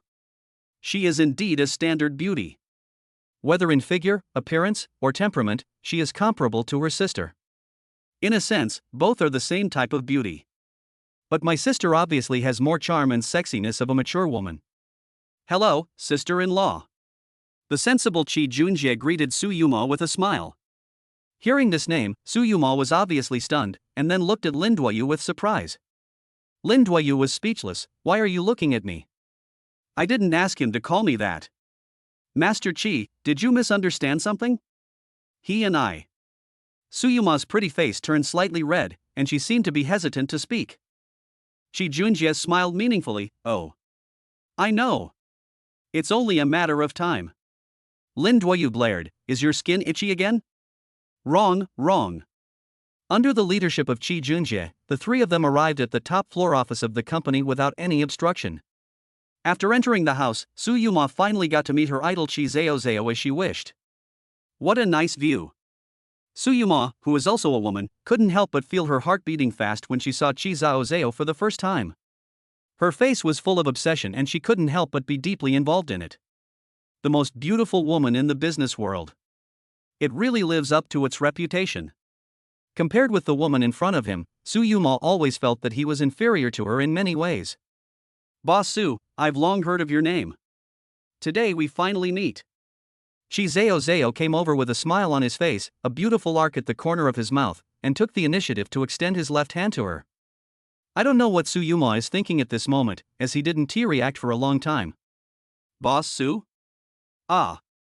Hello, hello. After waking up, Su Yuma blushed and quickly raised her right hand. Even though Su Yuma usually behaved coldly and seriously enough, the gap between the two was immediately apparent under this comparison. In front of Chi Zao's powerful aura, Su Yuma behaved like a well-behaved little girl. Mr. Su, please take a seat. Chi Zao politely made a gesture of invitation to Su Yuma. The two women sat face to face at the desk, while Lin Duoyu and Chi Junjie sat on the sofa beside them. Boss Su, I'm sure you're very busy and only found time to come here today, so I think we should stop wasting each other's time and get straight to the point. Good. Over the next hour, the two discussed their collaboration on the South Coast project. In the end, Chi Zao decided to invest 7 billion yuan to develop this project together with Su. All subsequent material costs and construction costs will also be borne by the Chi Group. However, the plans and technical support are still provided by Su Yuma. Moreover, Chi Zao also stated that their Chi Group only holds 45% of the shares of this project. For the Su family, this news is simply a huge bargain. But on the surface, Su Yuma still had to be polite. Boss Chi, I feel a little embarrassed by what you're doing. How about we each take a 50% stake? Chi Zao first refused with a smile, then explained, Mr. Su, don't mind. In fact, I did this for my grandfather. In the past 2 years, my grandfather has been upset because he didn't see Mr. Su for the last time. What I did can be regarded as relieving a pain in his heart. At the same time, I also hope that the younger generations of our Su and Chi families can put aside their past grudges and continue to maintain good relations. Su Yuma nodded deeply. Well, I also sincerely hope that our two families can get closer and closer. Mr. Su, then I wish us a pleasant cooperation? Chi Zao was the first to stand up and once again extended his left hand to Su Yuma. It's a pleasure working with you. Su Yuma also stood up, the joy in her heart revealed on her face without any concealment. Also, I want to make a digression. Chi Zao suddenly looked at Lin Duoyu, who had already fallen asleep on the sofa, and couldn't help asking, I'm curious, what is the relationship between President Su and that person? Su Yuma also looked back at Lin Duoyu, and after some inner struggle, he uttered 6 words. He's my fiancé. Hearing this, Chi Zao was stunned, with surprise written all over his face. Chapter 43, The Ruthless Lin Duoyu. Elder brother. Wake up, don't sleep anymore. My sister and my sister-in-law have already talked about it. Lin Duoyu, who was sleeping soundly, was woken up by Chi Junjie. Ah. Lin Duoyu yawned and stretched lazily. Finally, the discussion is over. But when he turned around, he found that the office was empty and there were only the two of them. Hey! Where are they? Chi Junjie said, Oh, my sister personally sent my sister-in-law downstairs. How was their conversation? Did it go well? Chi Jinjia thought for a moment and said, "Anyway, I don't really understand it, but it looks like it should go smoothly." Hearing this, Lin Duoyu smiled, "That's fine. In this way, Su Yumao will probably fulfill her promise soon." At this time, Chi Zhao pushed the door and came back. She crossed her arms over her chest, looked at Lin Duoyu with sarcasm on her face, and said the same words as Lu Xiaoxiao. "I was quite puzzled at the time. Why did you want to help the Su family so much? Now I finally understand. So, you want to be Su Guangshan's son-in-law?" "Stop." Lin Duoyu corrected him, "Don't say that. We are just seeking what we need. And you?" Shi Zhao immediately cast his cold gaze on Chi Junjia again. "Ah?" Chi Junjia pointed at himself in confusion. "No, sister, there is something else I need to do here? The financial manager came to me today to report the accounts and said that you transferred another 3 million from the company's account 2 days ago? This." Chi Junjie turned his head and looked at Lin Duoyu guiltily, not knowing how to answer for a moment. "How many? 3 million? After hearing this number, Lin Duoyu also began to feel that something was wrong. Chi Junjie quickly changed the subject and said, "Hey sister, why are you so stingy? Is our family short of the 3 million? There's no need to dig into the matter. 3 million is really nothing to the entire Chi family," so Chi Zhao did not dwell on this issue any further. "If you have nothing else to do, please go out first. I have to work." Lin Duoyu pointed at Chi Junjie's nose with a smile, then walked out of the office first. Chi Junjie was complaining in his heart. Judging from his expression just now, he probably has already guessed where the 3 million went. After saying goodbye to Chi Zhao simply, Chi Junjie followed Lin Yu happily. After they walked out of the company and got in the car, Lin Duoyu lit a cigarette and finally spoke slowly, "Don't you have anything to say to me?" No. Chi Junjie pretended to be stupid and shook his head. "Really?" Lin Duoyu looked at him with a sneer. Really not." Chi Junjie's voice was trembling, but he was still trying to be stubborn. "Very good, you have guts." Lin Duoyu immediately threw away the cigarette butt in his hand and rolled up the car window. The sound of fighting suddenly rang out in the car. "Ah! Stop hitting me! Elder brother! I was wrong. Is it not okay for me to tell the truth?" Chi Junjie, who was beaten black and blue, said pitifully with a bitter face, "Brother, I did this for you." Lin Duoyu asked with a smile and anger, "So you gave that guy 3 million after all?" "Yes, and he has promised not to embarrass you again." "I really want to fucking kill you. Who told you to be so sentimental? Didn't I tell you to stay out of this? Do you have any brains at all?" Lin Duoyu was still very angry and ordered in a cold tone, "Now, immediately, call him and ask for the money back." "This." Chi Junjie had a bitter smile on his face. "How can I take back this gift that I have given away? What's more? Besides, I don't dare to ask him for it. Looks like I have to do it myself." After calming down as much as possible, Lin Duoyu asked calmly, "Where is he now?" "Still in the hospital." "Which hospital?" "Brother, why are you asking this?" Chi Junjie's eyes widened, and he had a vague ominous premonition. "Are you planning to ask him in person? Stop talking nonsense. Give me the seat," Lin Duoyu said in a resolute tone, leaving no room for doubt. Half an hour later, in a ward in the inpatient department of Dongshan City Hospital. The smiling tiger with a bandage on his head stretched, yawned, and woke up from his sleep. "Fuck." But as soon as he turned his head, he saw Lin Duoyu sitting on the edge of his bed with his legs crossed, peeling an apple in his hand. Smiling Tiger was no longer sleepy in an instant and was as awake as could be. "You. Why are you here?"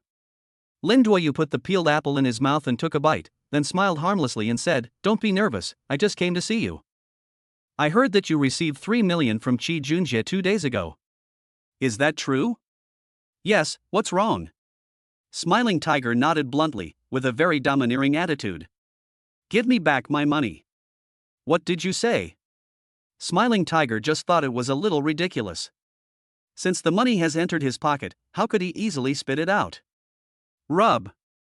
Without saying a word or giving any warning, Lin Duoyu suddenly thrust the fruit knife in his hand into the calf of Smiling Tiger at an extremely fast speed. The scarlet blood immediately stained the sheets and quilts red. As a streak of cold sweat fell from his forehead, Smiling Tiger's eyes widened and his mouth opened, as if he was about to scream. However, before he could even scream, Lin Duoyu pulled the fruit knife out from his calf and then hung it around his neck. With a gloomy face and a low and intimidating voice, he said, "If you dare to make a sound, do you believe that I will kill you with one knife?" In this life and death situation, Smiling Tiger could only endure the pain in his calf and swallow back the scream that was about to come out. "Brother, let's talk. Don't you just want the 3 million back? I'll give it to you. I'll give it to you right now." Smiling Tiger was completely subdued by the ruthless man in front of him. Helplessly, he picked up his phone and transferred 3 million to Lin Yuyu's account. Seeing that the money had arrived, Lin Duoyu nodded in satisfaction, but soon smiled cruelly. "I rarely leave trouble for myself, so you'd better be careful in your next life." Seeing that the other party really had the intention to kill, Smiling Tiger was so frightened that his face turned pale as paper, and he quickly begged for mercy. "Big brother. Brother, listen to me. As long as you don't kill me, I'm willing to give you the 2 essence stones I just got." Hearing this, Lin Duoyu subconsciously stopped what he was doing. What the hell? Sperm stone? It seemed to him that he hadn't heard these 2 words for a long time. This item is really rare.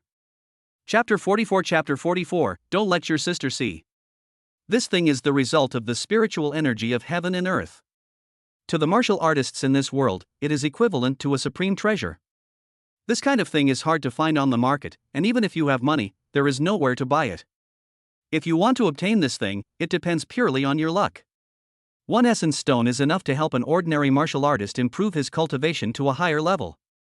Of course, the level of cultivation that can be improved for each martial artist after taking the essence stone is also different. For example, for those martial artists who are already gifted, essence stone is like adding wings to a tiger.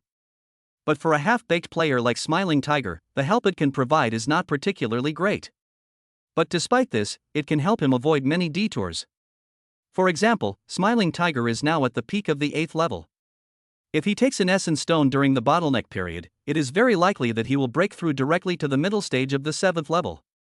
On the other hand, those martial artists who are also at the peak of the 8th rank but have extremely high talents may be able to break through to the 6th rank directly. The reason why Smiling Tiger was able to obtain these 2 essence stones was purely because of his extreme luck. He originally wanted to save it for use during the bottleneck period, but now that things have come to this, he can only take it out to save his life. Lin Duoyu couldn't help but look at him differently. "You can even get something like this, you are not simple, right?" However, the essence stone is only helpful to martial artists who are in the great classification. For a monster like Lin Duoyu, even if he takes it, it is no different from the most common health supplement. So he was not very interested in the spirit stone. But it's better to have it than nothing. If this is an essence, he would be so happy. The spiritual power contained in an essence is more than 20 times that of an essence stone. But I heard from the old man that there is something in this world that is even more powerful and precious than the essence, which is hard to come by in 1,000 years. It is called the ether spirit. But that is just a legend after all. Anyway, Lin Duoyu has never encountered it so far. Smiling Tiger's legs and stomach hurt so much that cold sweats ran down his body. It was just a fluke. Lin Duoyu smiled and said, "You are really lucky to get 2 at once? Take it out and let me have a look. I'll check the goods first." "Good." Smiling Tiger always carried such a valuable item with him and sewed it into the lining of his clothes. After taking out the 2 essence stones, Smiling Tiger placed them in his hand and handed them to Lin Yuyu with a look of great sorrow. "Pain. My heart hurts so much. But compared with your own life, what does this matter?" Looking at the 2 soybean-sized, jade-like, smooth and transparent stones, Lin Duoyu's eyes suddenly lit up. This is indeed the real essence stone. After all, he had eaten this kind of thing a lot before. Lin Duoyu said no more and put the 2 spirit stones into his trouser pocket as a matter of course. "I always keep my word. Since you are so sincere, I can spare your life today." Hearing this, Smiling Tiger breathed a sigh of relief. But as he spoke, Lin Duoyu once again revealed his sinister smile, like a living ghost crawling out of hell. Do you want to go back on your word?" There was endless fear in the Smiling Tiger's eyes. He was like a frightened bird, his soul trembling in the darkness. "I did say I would spare your life, but it's only life." As soon as he finished speaking, a cold light flashed in Lin Duoyu's eyes. He put both hands on Smiling Tiger's legs and pulled hard. Snap! Ah! With the crisp sound of bones breaking and the deafening screams coming from Smiling Tiger's mouth, both of his legs were completely broken. You! The smiling tiger's face turned from blue to purple, veins bulged on his forehead, and his expression was extremely ferocious. In endless despair and unwillingness, Smiling Tiger fainted completely due to excessive pain. However, Lin Duoyu, the instigator of all this, was calm and left the ward as if nothing had happened. In his eyes, any opponent who dares to cause trouble for him is not worthy of sympathy. It's all their own fault. Lin Duoyu had just walked out of the hospital when he saw Qi Junjie driving his Bentley and stopping in front of him. "Brother, did that guy do anything to you?" After getting off the car, Qi Junjie looked Lin Duoyu up and down and asked with concern. Lin Duoyu smiled and opened his arms. "Do I look like I'm in trouble?" Qi Junjie breathed a sigh of relief. "Then I feel relieved. I'm fine, but that kid is in trouble." Lin Duoyu couldn't help but curled his lips and shook his head. "Ah?" Qi Junjie couldn't help but be stunned. "Brother, what do you mean by this?" "It doesn't matter." Lin Duoyu shook his head and changed the subject. "By the way, I helped you get the money back, but I can't give it to you. After all, I got it back by my own ability." Qi Junjie didn't know whether to laugh or cry. "Brother, look at what you said. Who are we following? If you just ask me for 3 million, how can I not give it to you?" "Yeah." Lin Duoyu looked pleased. "As expected, you are a sensible kid. Although I can't give you money, I have a gift that is more valuable than money." "What?" Under Qi Junjie's extremely expectant gaze, Lin Duoyu smiled and took out a spirit stone from his pocket and handed it to him. Hiss. "What is this?" Even the knowledgeable Qi Junjie, after squinting at the object in front of him for a long time, still couldn't figure out what it was. Lin Duoyu patiently explained, "This thing is called Gingshi. Next time you encounter a bottleneck and are about to break through, you can eat it. It will help improve your cultivation and the success rate of the breakthrough." "Is this true or false?" Qi Junjie carefully picked it up with his thumb and index finger, and said doubtfully, "How can such a small thing be so powerful?" "Don't pull it." Lin Duoyu was about to reach out to grab it, but Qi Junjie quickly put it in his pocket with a playful smile. "Hey, brother, I want it, of course I want it. Besides, my brother can't lie to me, right?" Lin Duoyu kindly reminded, "You have to hide this thing, don't let your sister see it." "Okay, you go back first. I suddenly remembered that I still have some things to deal with." After simply saying goodbye to Lin Duoyu, Qi Junjie drove away. After getting on his Hongqi car, Lin Duoyu immediately took out his cell phone and called Su Yuma. But what he didn't expect was that the other party actually hung up. Lin Duoyu, who was unwilling to give up, called her several times in a row, but each time she hung up mercilessly. "Nima?" At this moment, Lin Duoyu vaguely felt like he was being fooled.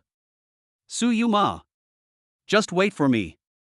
After putting down his phone, Lin Duoyu turned the steering wheel sharply and stepped on the accelerator to the bottom, heading straight for Su's. Chapter 45. What else can I do in the hotel? At that time, the top floor office of Su Group. Su Yuma was working intently. Bang bang bang. Not long after, there was a sudden knock on the door. "Come in." The petite girl wearing gold-rimmed glasses who walked in from outside was Su Yuma's secretary. "Boss Su, there's a guy named Lin Yuyue downstairs who wants to see you." "Coming so soon?" Su Yuma raised a barely perceptible sneer at the corner of his mouth and asked expressionlessly, "Does he have an appointment?" The secretary shook his head. "It seems not." Su Yuma said, "Since there is no appointment, you should know what to do, right?" "Understood." The secretary nodded in understanding, then left. But within a few minutes, there was another knock on the door. Su Yuma couldn't help but feel a little annoyed. "I've already said that I don't want to see him. Can't you understand this little thing?" Squeak. But as the office door was slowly pushed open, the person who walked in from outside was actually Lin Duoyu. "Why are you here?" Su Yuma couldn't help but frown, looking guilty. Lin Duoyu smiled and said, "I heard you don't want to see me?" Su Yuma pretended to be calm and pointed at the work in his hands as if it was a matter of course. "Can't you see I'm busy?" Lin Duoyu said, "I'm really sincere to you, you treat me like an enemy, right?" Su Yuma pretended to be impatient and said, "I've already told you that I have important work to do right now. Can't you wait until I'm done with it before telling me what you want to do?" "Can't wait a bit." Lin Duoyu waved his hand impatiently. "Just tell me, are you going to do that thing you promised me today or not?" "Humph." Su Yuma crossed his arms and said defiantly, "I won't do it." "What can you do to me?" Lin Yuyu raised a wicked smile at the corner of his mouth. Very good, you forced me to do this. After saying that, he walked straight towards Su Yuma. What do you want to do? Seeing this scene, Su Yuma panicked instantly. But before she could react, Lin Duoyu picked her up by the waist and carried her on his shoulders. Lin Duoyu, I order you to put me down immediately. Lin Duoyu turned a deaf ear to her and completely ignored her, carrying her out of the office. Along the way, I don't know how much attention I attracted from employees. The CEO of Su Group was actually carried on the shoulders of a strange man. Anyone would probably find this scene very strange. Realizing that he had lost all his face, Su Yuma became even more furious. He used all his strength to hit Lin Yuyu's shoulders and chest continuously. Ah! It hurt so much. But what she never expected was that this guy's muscles were as hard as steel, and his hands were even red from being hurt. Lin Duoyu, what on earth are you going to do? Seeing that he was no longer able to fight back, Su Yuma decisively begged for mercy. I was wrong. Put me up first, can't we talk it out? Ha, now you remember to talk about it nicely? Too late. Lin Duoyu still ignored her and carried her all the way to the first floor lobby of the company under the critical gazes of everyone in the company. However, just as he was about to carry Su Yuma out of the company, 5 uniformed security guards immediately stopped him.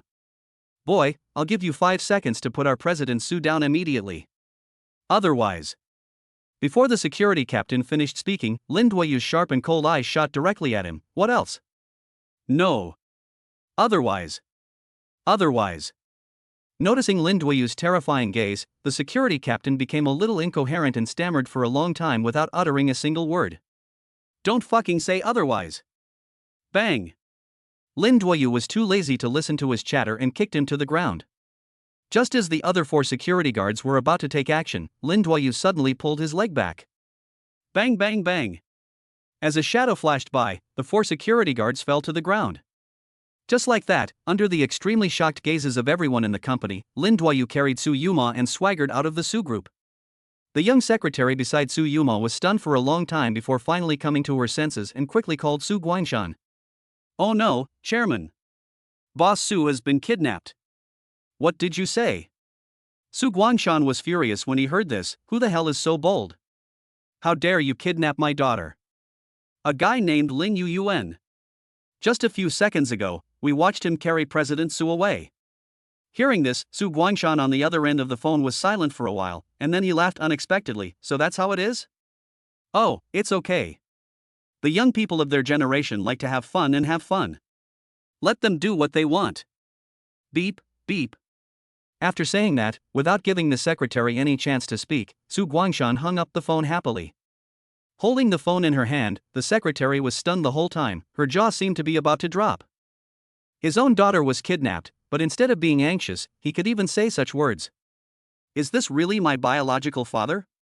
After leaving Su Group, Lin Duoyu carried Su Yuma all the way to a hotel across the road.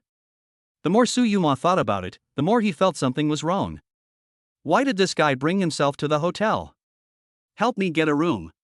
Lin Duoyu even added to the girl at the front desk, I want a king-size bedroom. After completing the check-in procedures, Lin Duoyu continued to carry Su Yuma into the elevator. Asshole. Why did you bring me to a place like this? Su Yuma asked angrily. Lin Duoyu smiled evilly and said, you said it yourself, you came to a place like this, what can you do? You. Walking into the room, Lin Duoyu threw it on the bed and then took off his coat. Su Yuma covered herself with the quilt and stared at him with a vigilant look on her face. Lin Duoyu, I'm warning you.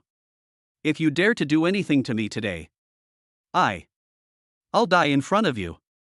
Upon hearing this, Lin Duoyu looked around, then pulled out a fruit knife from the coffee table and threw it in front of Su Yuro. Su Yuma was stunned and asked, what do you mean? Lin Duoyu sneered, are you planning to cut your wrists, or are you planning to cut your throat directly with a knife? Why don't you just choose to stab your throat with a knife? That way you will suffer less. If you don't know how, I can actually do it for you. Su Yuma swallowed her saliva and immediately admitted her mistake. She snorted coldly, I'm not that stupid. Lin Duoyu's lips curled up slightly, since you don't want to die, then you want me to do something to you? What do you want to do? Under Su Yuma's horrified gaze, Lin Duoyu walked up to her and tore off the quilt from her body, holding her hands firmly with just one hand. The other hand specifically tickled her sensitive spots. This move is not very harmful, but it is extremely insulting. Chapter 46. You can tell at first glance that he is a ruthless character. In fact, what Suyuma feared most since childhood was itching. Lin Duoyu. How dare you humiliate me like this? You ha ha ha ha. One day, sooner or later, I will make you, ha ha ha. Under Lin Yutan's teasing, Suyuma was like a lunatic, crying and laughing at the same time. What do you want me to do? You will die without a burial place. Oh, is that so? Upon hearing this, Lin Duoyu simply worked even harder. Ha ha ha. Suyuma laughed so hard that she fell backwards, tears streaming down from the corners of her eyes uncontrollably. Wrong. Lin Duoyu, I know I was wrong. Stop it now. Do you really know you are wrong? Lin Duoyu stopped what he was doing and asked with a smile. Suyuma was breathing heavily, and he was like a deflated ball. I know. I really know. Seeing that his goal had been achieved, Lin Duoyu turned over and jumped out of bed, then lit a cigarette leisurely. At this moment, Suyuma's face had already turned red to her ears, like a ripe apple. She has been very conservative since she was a child and has never had any physical contact with any man, let alone such an intimate one. You're such a bastard. How could he come up with such a despicable method? Suyuma bit her lips tightly and glared at Lin Duoyu with great anger. Lin Duoyu shook his head and smiled without feeling ashamed. This is just the beginning, you haven't seen anything worse yet. Stop talking nonsense. I have done what I promised you. When will you fulfill your promise? Lin Duoyu asked seriously. After a moment of silence, Suyuma took a deep breath and said calmly, I will certainly fulfill my promise, but it may take some time. You know my dad's attitude. It's not easy to convince him. Hiss. Lin Duoyu stared at him for a long time, and couldn't help but frown and said, but when I look at you, why do I always feel that you seem to be gloating? Suyuma's smile was clearly a little bit uncontrollable, but she still shook her head and denied it. No, how could it be? Then you have to give me an exact time, right? Suyuma shrugged, I can't say for sure, it depends on my dad's attitude, but don't worry, I will definitely work hard. After thinking for a moment, Lin Duoyu nodded slightly. Okay, then I will wait for you for a few days. If you dare to play tricks on me like today, or ignore my calls, I have plenty of ways to deal with you. Suyuma was aggrieved like a little girl. I know. That's it for now. Lin Duoyu twisted out the cigarette in his hand and turned to leave. But he had just walked out of the hotel when the breath in his body became restless again. It seems that we can't delay any longer. So Lin Duoyu immediately drove to the medicinal materials market. Madam, has the batch of goods I ordered from you arrived? Here I am. I was just about to call you today. Little handsome boy, please come and take care of my business more often in the future. After loading 2 bags of precious medicinal materials into the car, Lin Duoyu immediately called Qi Junjie again. He said in a very serious tone, listen, help me find a quiet place. I want to be in seclusion for 3 days. During these 3 days, no one is allowed to disturb me. Okay, I'll do it right away. The next morning, Qi Junjie drove Lin Duoyu to the foot of a mountain far away from the city center. The jungle here is dense, with birds singing and flowers blooming. After getting off the car, Qi Junjie pointed to a villa not far away and said, brother, this is it. In addition, I will arrange everything for you, including servants, chefs, and several young models from the club. Bang! Lin Duoyu jumped up and slapped his head, saying with a smile, are you fucking idiot? I've already told you that I'm going to be in seclusion for the next 3 days. Get those people out of here. After sending everyone in the villa away, Lin Duoyu finally warned Qi Junjie, you must remember, no matter what happens in these 3 days, no one is allowed to disturb me. Qi Junjie nodded deeply, I understand. After that, without another word, Lin Duoyu closed the door of the villa and started the difficult road to breakthrough. However, just as Qi Junjie was about to leave, he found that a van suddenly stopped not far away. What the hell? Seeing this scene, Qi Junjie was completely stunned.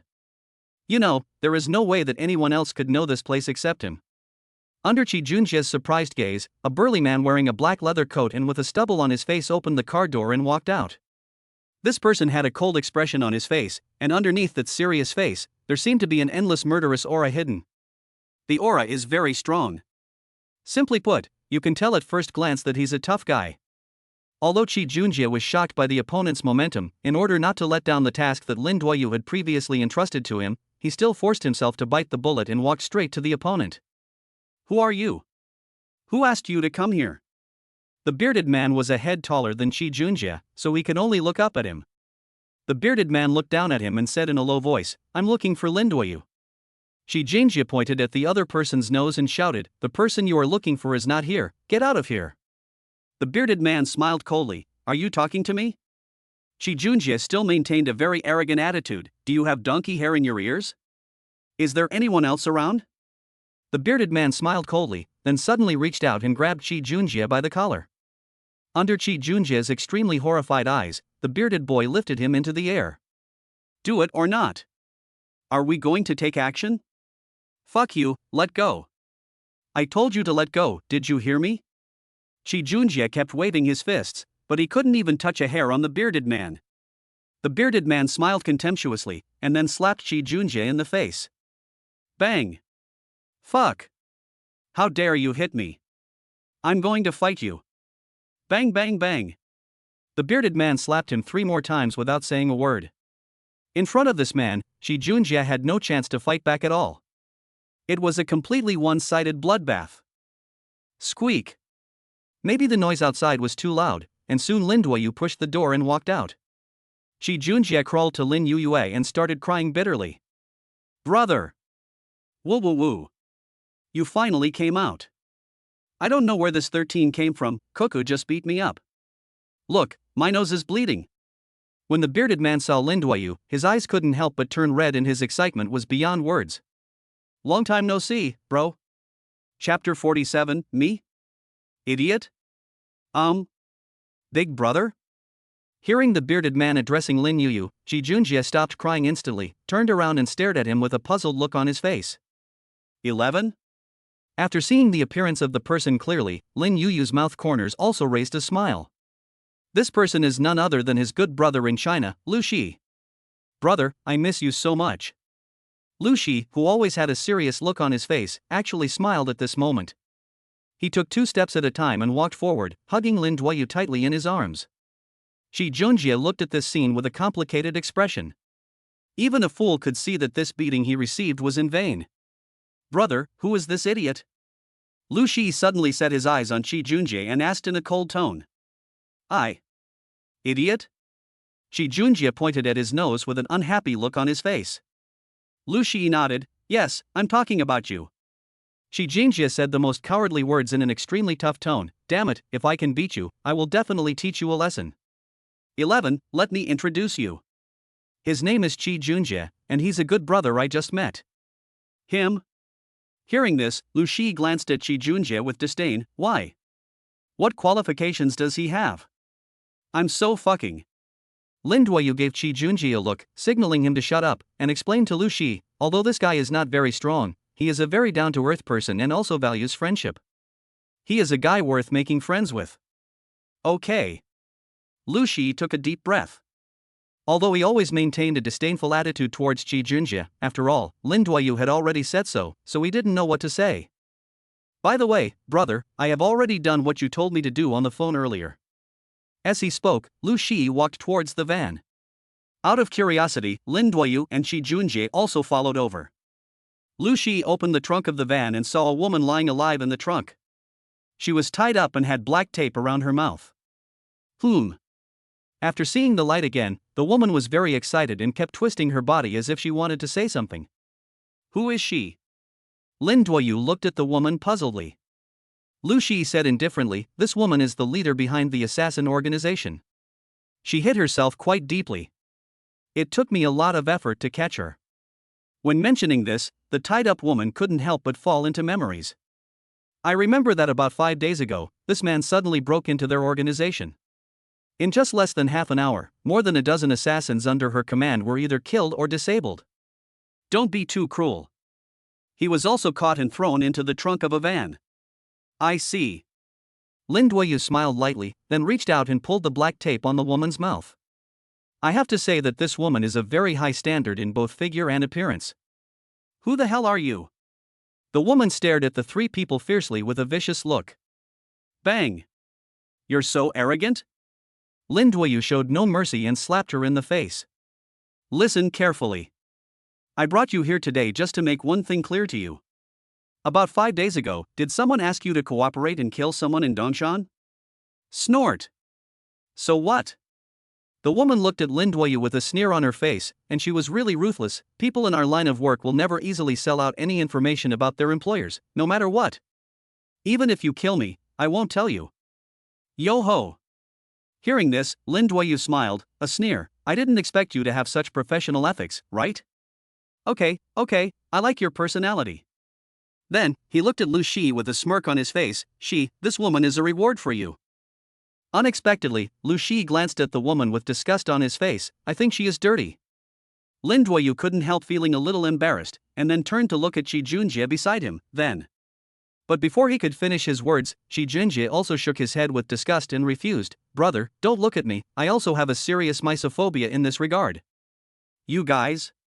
The woman was so angry that she was about to cry, and an unprecedented sense of shame rose in her heart. I ask, is there anything in the world more insulting than this? Lin Duoyu simply waved his hand and said, 11, just throw her to Africa. Okay. Lu Shi nodded and was about to close the trunk. Don't. The woman immediately gave in and cried, brothers, let's talk it out. I'll tell you everything I know. Seeing that she was finally willing to cooperate, Lin Duoyu finally smiled and asked, who is the employer? Yes. It's a man called Liang Xiaowei. 5 days ago, he got my contact information from somewhere and said he would buy my life for 1 million. Lin Duoyu was so angry that he laughed. My life is worth 1 million? After all, Liang Xiaowei is the eldest son of a wealthy family. But you only want to buy a life for 1 million. Wouldn't people laugh at you if this gets out? You could at least give them more. What a stingy person. After hearing what the woman said, Shi Junjie felt a little chilly. He never expected that Liang Xiaowei would be so cruel. When I had a conflict with Lin Duoyu, I just wanted to pay someone to teach him a lesson. But Liang Xiaowei was thinking about how to take the other person's life. Isn't this cruel enough? Thank you for your cooperation. After saying that, Lin Duoyu reached out and locked the trunk. Brother, now that we know who the culprit is, I will find him and kill him right now. Lu Shi clenched his fists, and a hint of murderous intent suddenly flashed across his eyes. After clearly feeling the murderous aura emanating from Lu Shi, Shi Junjie couldn't help but shiver, avoiding him as if he were the god of plague. He dared to swear that this guy was definitely a ruthless character who would kill without blinking an eye. No hurry. Lin Duoyu said expressionlessly, compared to dealing with him, I have something more important to do right now. Brother, are you about to have another breakthrough? Lu Shi frowned, his face full of disbelief. Lin Duoyu smiled, as if everything was self-explanatory. Lu Shi was completely confused and even began to doubt his life. From the moment he met Lin Yuyue 8 years ago, the other party was either making a breakthrough or on the way to a breakthrough. Hiss. That's not right. Lu Shi suddenly thought of something. Logically speaking, Lin Yuyue's cultivation should have reached the peak of Grandmaster by now. Could it be that? Lu Shi immediately held his breath and took a deep breath. In other words, there really is a level of cultivation in this world that is higher than that of a Grandmaster.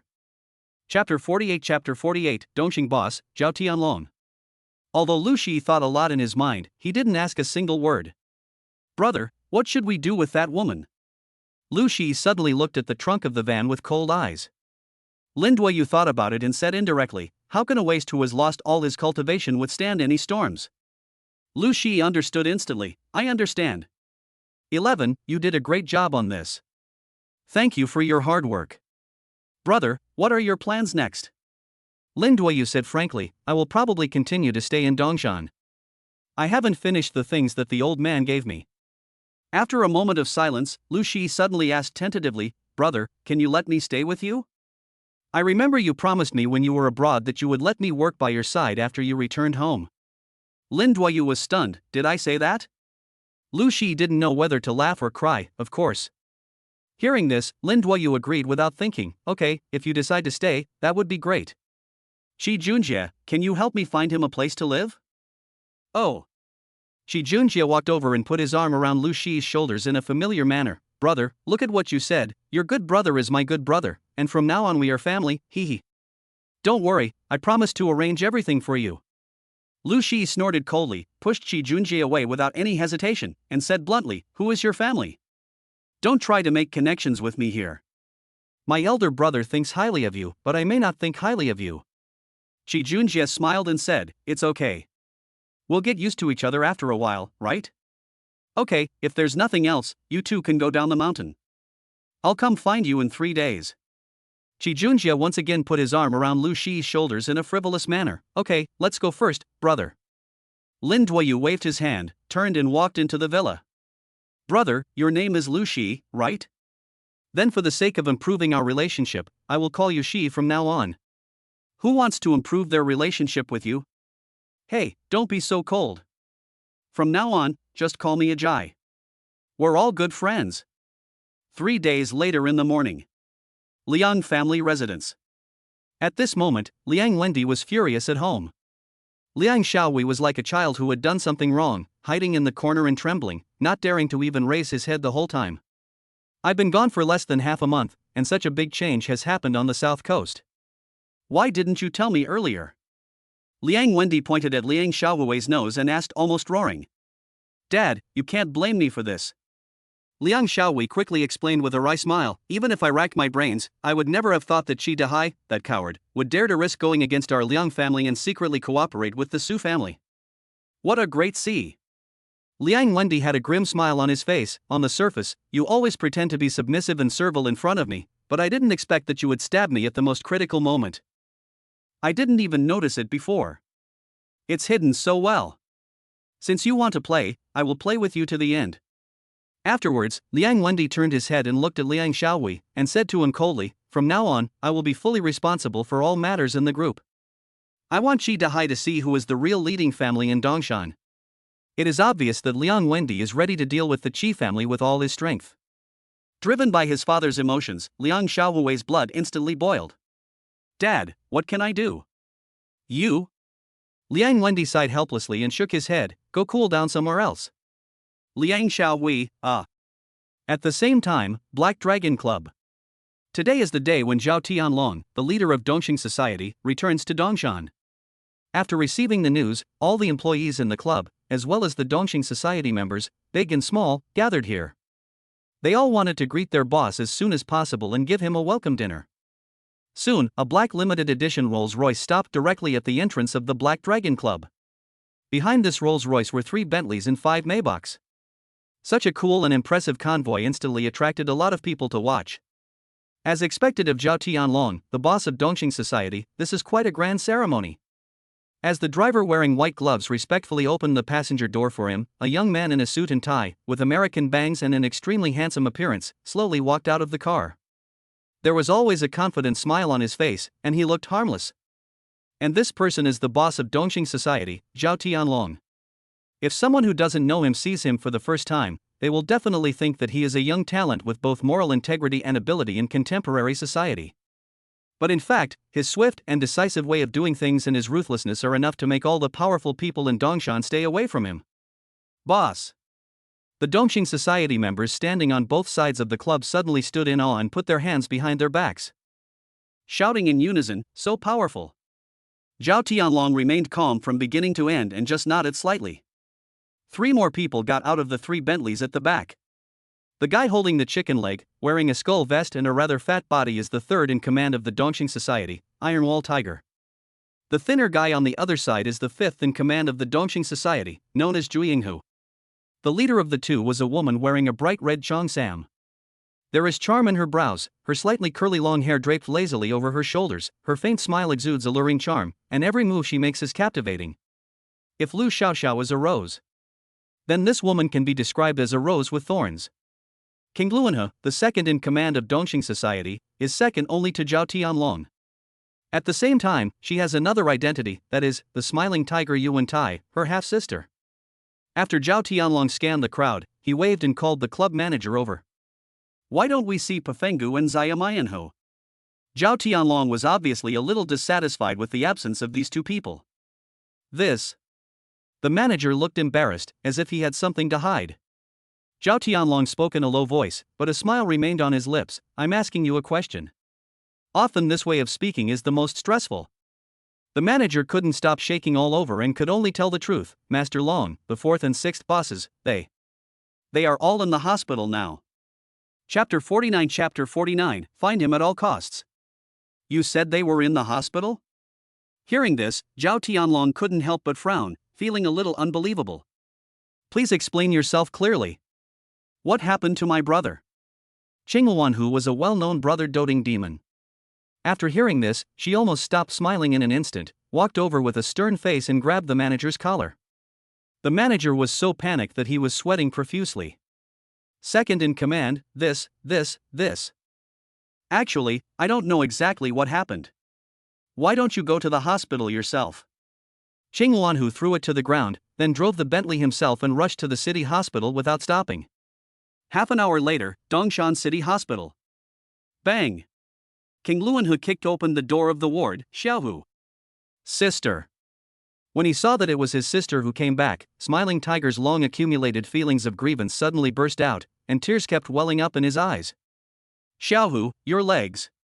King Luanhu's fingertips trembled and his expression was a little dull. Smiling Tiger looked at his legs and said with a sad smile, the doctor said that my legs are completely useless. I will probably have to spend the rest of my life in a wheelchair. What did you say? How is this possible? How is this possible? Hearing this, the pupils of the Qinghuan tiger's eyes first shrank, and then instantly dilated.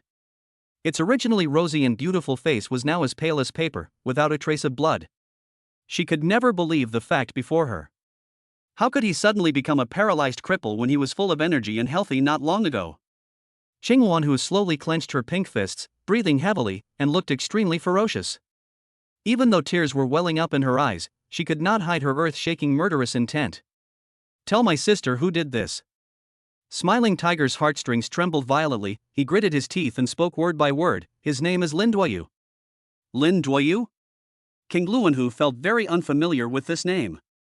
Smiling Tiger said, in fact, I don't know where this person came from. But. Smiling Tiger immediately added, he seems to have a good relationship with Qi Junjie, the eldest son of the Qi family. I understand. King Luanhu nodded deeply, and said with a distressed look on her face, don't worry, I will definitely find the best doctor to help you heal your legs. Just lie down in the hospital and rest for the next 2 days. I promise you, I will make the person who hurt you pay 1,000 times the price. The Qinghuan tiger was suddenly filled with murderous intent, which surged like a tsunami.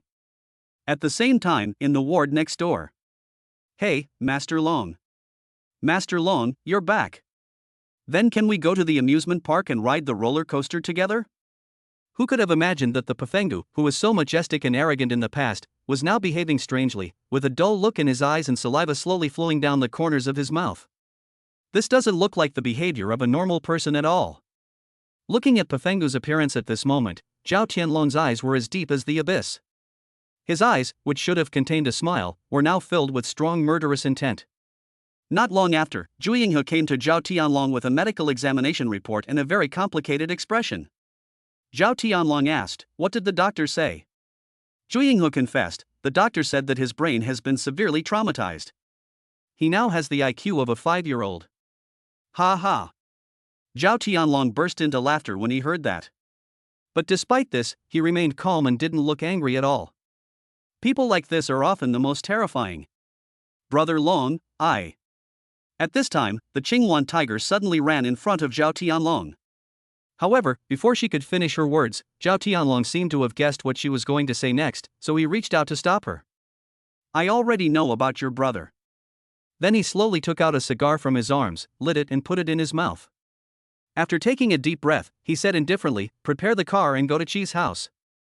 At the same time, the Qi family. The old man is in a good mood today and is playing chess with Qi Dahai in the living room. Not long after, the butler suddenly ran over with a serious face and said, Master, there is a distinguished guest outside who wants to see you. Qi Dahai looked unhappy, tell him to wait a moment. Can't you see I'm playing chess with him? I'm afraid not. The housekeeper smiled bitterly and said, the person who came is Zhao Tianlong. What? Zhao Tianlong? Qi Dahai couldn't help but frown and asked, what is he doing here? As far as he could remember, he and the Dongxing Society had never had any contact. But now Zhao Tianlong suddenly came to him. What was his purpose? He naturally had to give face to the boss of Dongxing Society, so he immediately stood up and said, "Dad, I'll go out and take a look first." The old man waved his hand. "Go, go." Under the guidance of the housekeeper, Qi Dahai walked out of the door and stood face to face with Zhao Tianlong. "I didn't know that Mr. Zhao came today. I'm sorry for not welcoming you. I'm incontinent." "Mr. Qi, you're welcome." After the two exchanged greetings, Qi Dahai warmly invited Zhao Tianlong in. "No need." Zhao Tianlong extended his hand to decline, and went straight to the point. "Boss Qi, I came here today to ask you about someone." "Oh?" Qi Dahai was stunned for a moment, and asked quickly, "Who is this person Mr. Zhao wants to find out about?" "His name is Lin Duoyu." "Mr. Qi, do you know him?" Zhao Tianlong asked with a dagger hidden in his smile. "Lin Duoyu?" Qi Dahai frowned in confusion, but said truthfully, "I have indeed seen this person, but I wonder what Mr. Zhao wants to see him about?" "It doesn't matter. I just want to know where this person is now." Qi Dahai smiled bitterly and said, "He is not from our family, so how would I know where he went?" Zhao Tianlong sneered, naturally unwilling to believe his lies. "It seems that Mr. Qi is willing to make enemies with our Dongxing Society and protect this person to the death?" Realizing that the other party didn't seem to be joking with him, Qi Dahai panicked instantly. After all, he wouldn't be stupid enough to completely break off relations with the Dongxing Society for a guy who had nothing to do with him. "Mr. Zhao, is there any misunderstanding about this matter? I have no relationship with this man named Lin Yuyue, so I have no reason to protect him. I really don't know where he is." Zhao Tianlong shook his head helplessly. "Okay, if that's the case, then I won't bother you anymore. Take care, Mr. Zhao." On the surface, Zhao Tianlong's attitude towards Qi Dahai was relatively kind and polite, but the moment he turned around, the expression on his face changed drastically. With a fierce look on his face, he ordered his men beside him, "Check it out immediately. Even if I have to turn Dongshan upside down, I will find that guy called Lin Yuyue at all costs." Chapter 50, Beat you until you say so. On the other side, at the door of a massage parlor, King Luanhe ordered the driver to stop the car. His sharp eyes are always fixed on everyone who walks out of the massage parlor. Not long after, Qi Junjie walked out of the massage parlor humming a tune and with a smug look on his face. Finally it came out. King Luanhe's gaze was like an unsealed ice blade, and she clenched her pink fists tightly. This was mainly because the owner of this massage parlor had a special status, and Zhao Tianlong often reminded her to avoid conflicts and contradictions with the other party as much as possible. "Second in command, you are not going to attack him, are you?" Perhaps sensing Qing Luanhu's true intention, one of his younger brothers who was traveling with him asked tentatively. "Why not?" Qing Luanhu said in a cold tone, "I can guarantee that he knows exactly where that fellow named Lin Yuzong is now. Maybe he hid that guy on purpose." "But," the younger brother reminded with a worried look on his face, "but didn't Lord Long tell you not to cause trouble for him for the time being? If you act on your own, I'm afraid that Lord Long will blame you after he finds out about this." Qing Luanhu spoke excitedly and resolutely, "I am responsible for my own actions. If Brother Long really blames me, you can just put all the responsibility on me. I don't care if he is the eldest son of the Qi family or not. As long as he has any connection with the guy who hurt my brother, I will not let anyone go. Drive and follow him."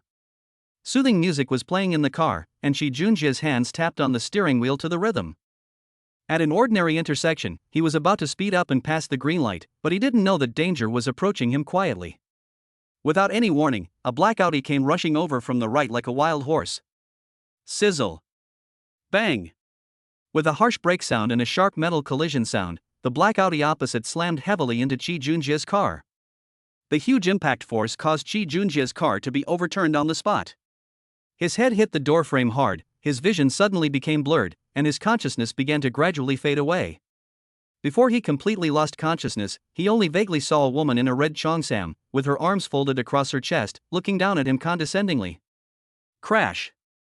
With a basin of water poured over his head, Qi Junjie woke up from his coma. But when he opened his eyes, he found himself in a dark basement and was tied up. The dim light was particularly blinding. Fuck. Where the hell is this? Only when he was fully awake did the expression on Qi Junjie's face finally become tense. As the door of the basement was pushed open, King Luanhe walked in from outside with a sneer on his face. He crossed his legs and sat on a chair directly opposite Qi Junjie. "Who are you?" Qi Junjie asked, staring at the other person with a puzzled look on his face. Xinghuan, who still had a sneer on his face, Master Qi's memory is really too bad. We have met before. Did you forget? Hiss. Shi Junjie stared at the woman in front of him, tried hard to recall, and his eyes widened instantly.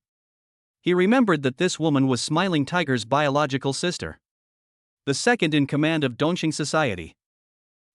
What do you want to do by tying me here? Knowing that the other party was definitely here to seek revenge on him, Shi Junjie felt nervous and guilty at the same time. Why did I bring you here? I think Master Qi should know better than anyone else, right?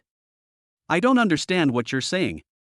Shi Junjie pretended to be calm and confronted him head-on, saying, I advise you to not forget that I am still a member of the Qi family. Do you dare to touch me? Bang! It was unknown what had irritated the other party with these words, but King Luanhe's veins bulged instantly and he slapped him hard in the face. Don't use this sentence to pressure me. Then she grabbed Shi Junjie's collar fiercely, her face full of sternness, and said in a very cold tone, You may not know that I always do things without considering the consequences. Do you think I really dare not kill you? Noticing the woman's crazy look, Shi Junjie's eyes widened and he couldn't help swallowing.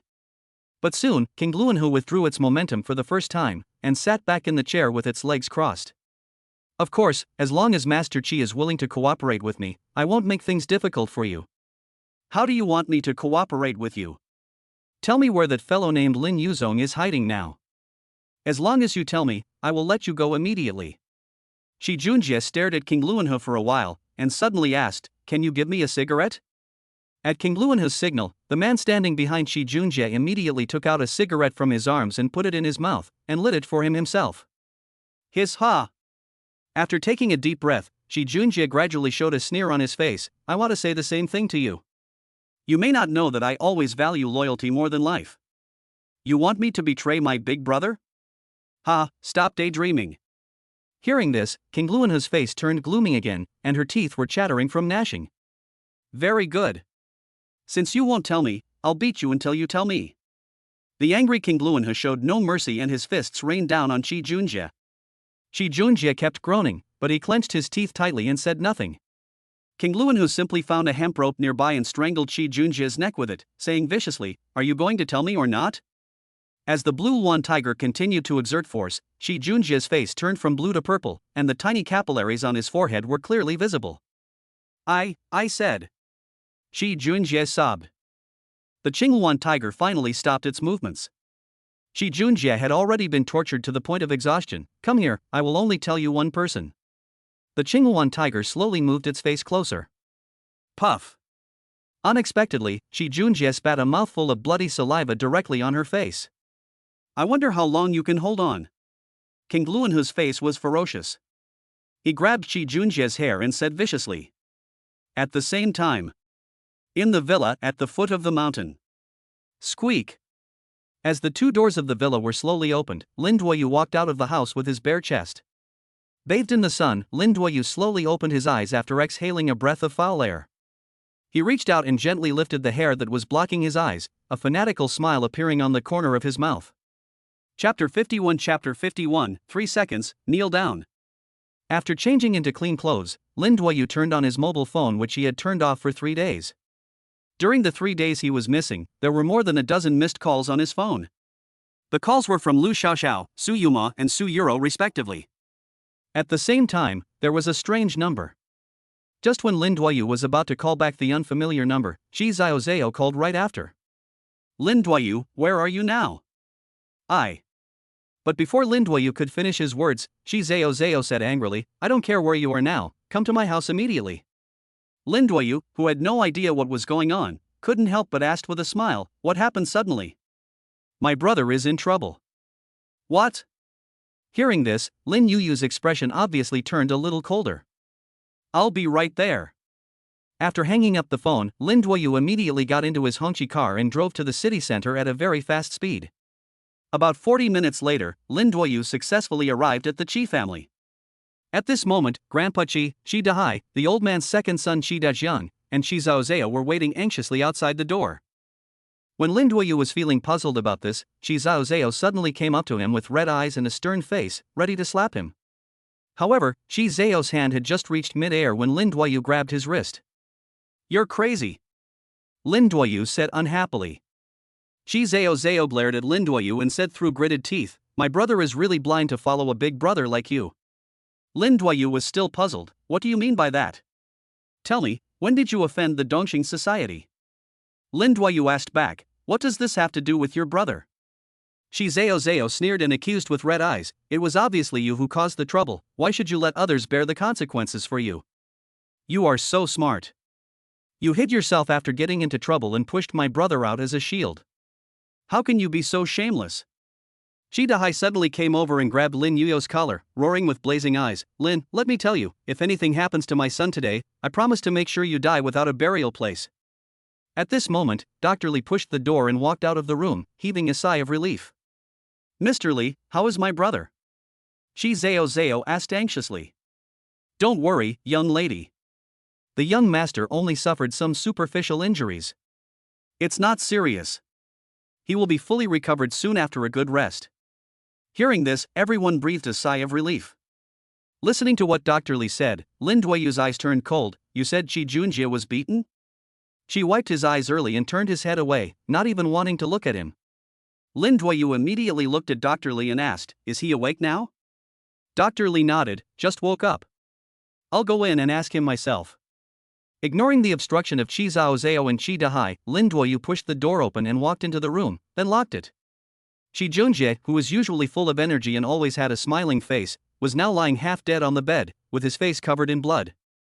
Looking at such shocking injuries, Lin Duoyu's originally cold eyes seemed to be burning with flames at this moment. The surrounding air seemed to be condensed by this depressing atmosphere, and the temperature of the entire room cooled down a bit. "Who did it?" Lin Duoyu stared at Qi Junjie with his eyes fixed, his tone as cold as ice. "Elder brother?" Seeing that the person coming was Lin Duoyu, Qi Junjie forced a smile and said weakly, "You are back?" Lin Duoyu strengthened his tone, "I ask you who did this." "Brother, my injury is not serious, but now that Zhao Tianlong is back, your situation is very dangerous. You shouldn't have come back," Qi Junjie said to Lin Duoyu with an extremely serious expression. The more Qi Junjie said this, the more distressed Lin Duoyu felt. Even though he had been beaten beyond recognition, he was still considering his own situation. This brat is really touching. Lin Duoyu took a deep breath, then walked over and gently placed a hand on Qi Junjie's shoulder. "I'm sorry for wronging you. Heal your wounds." After giving a few simple instructions, Lin Duoyu resolutely turned around and left. "Where are you going? My brother was beaten up like this because of you. From beginning to end, you didn't even say a word of apology?" Shi Zhao Zhao rushed over, blocked Lin Yuyu's way, and glared at him angrily. Lin Duoyu looked at him coldly. Actions are more useful than apologies.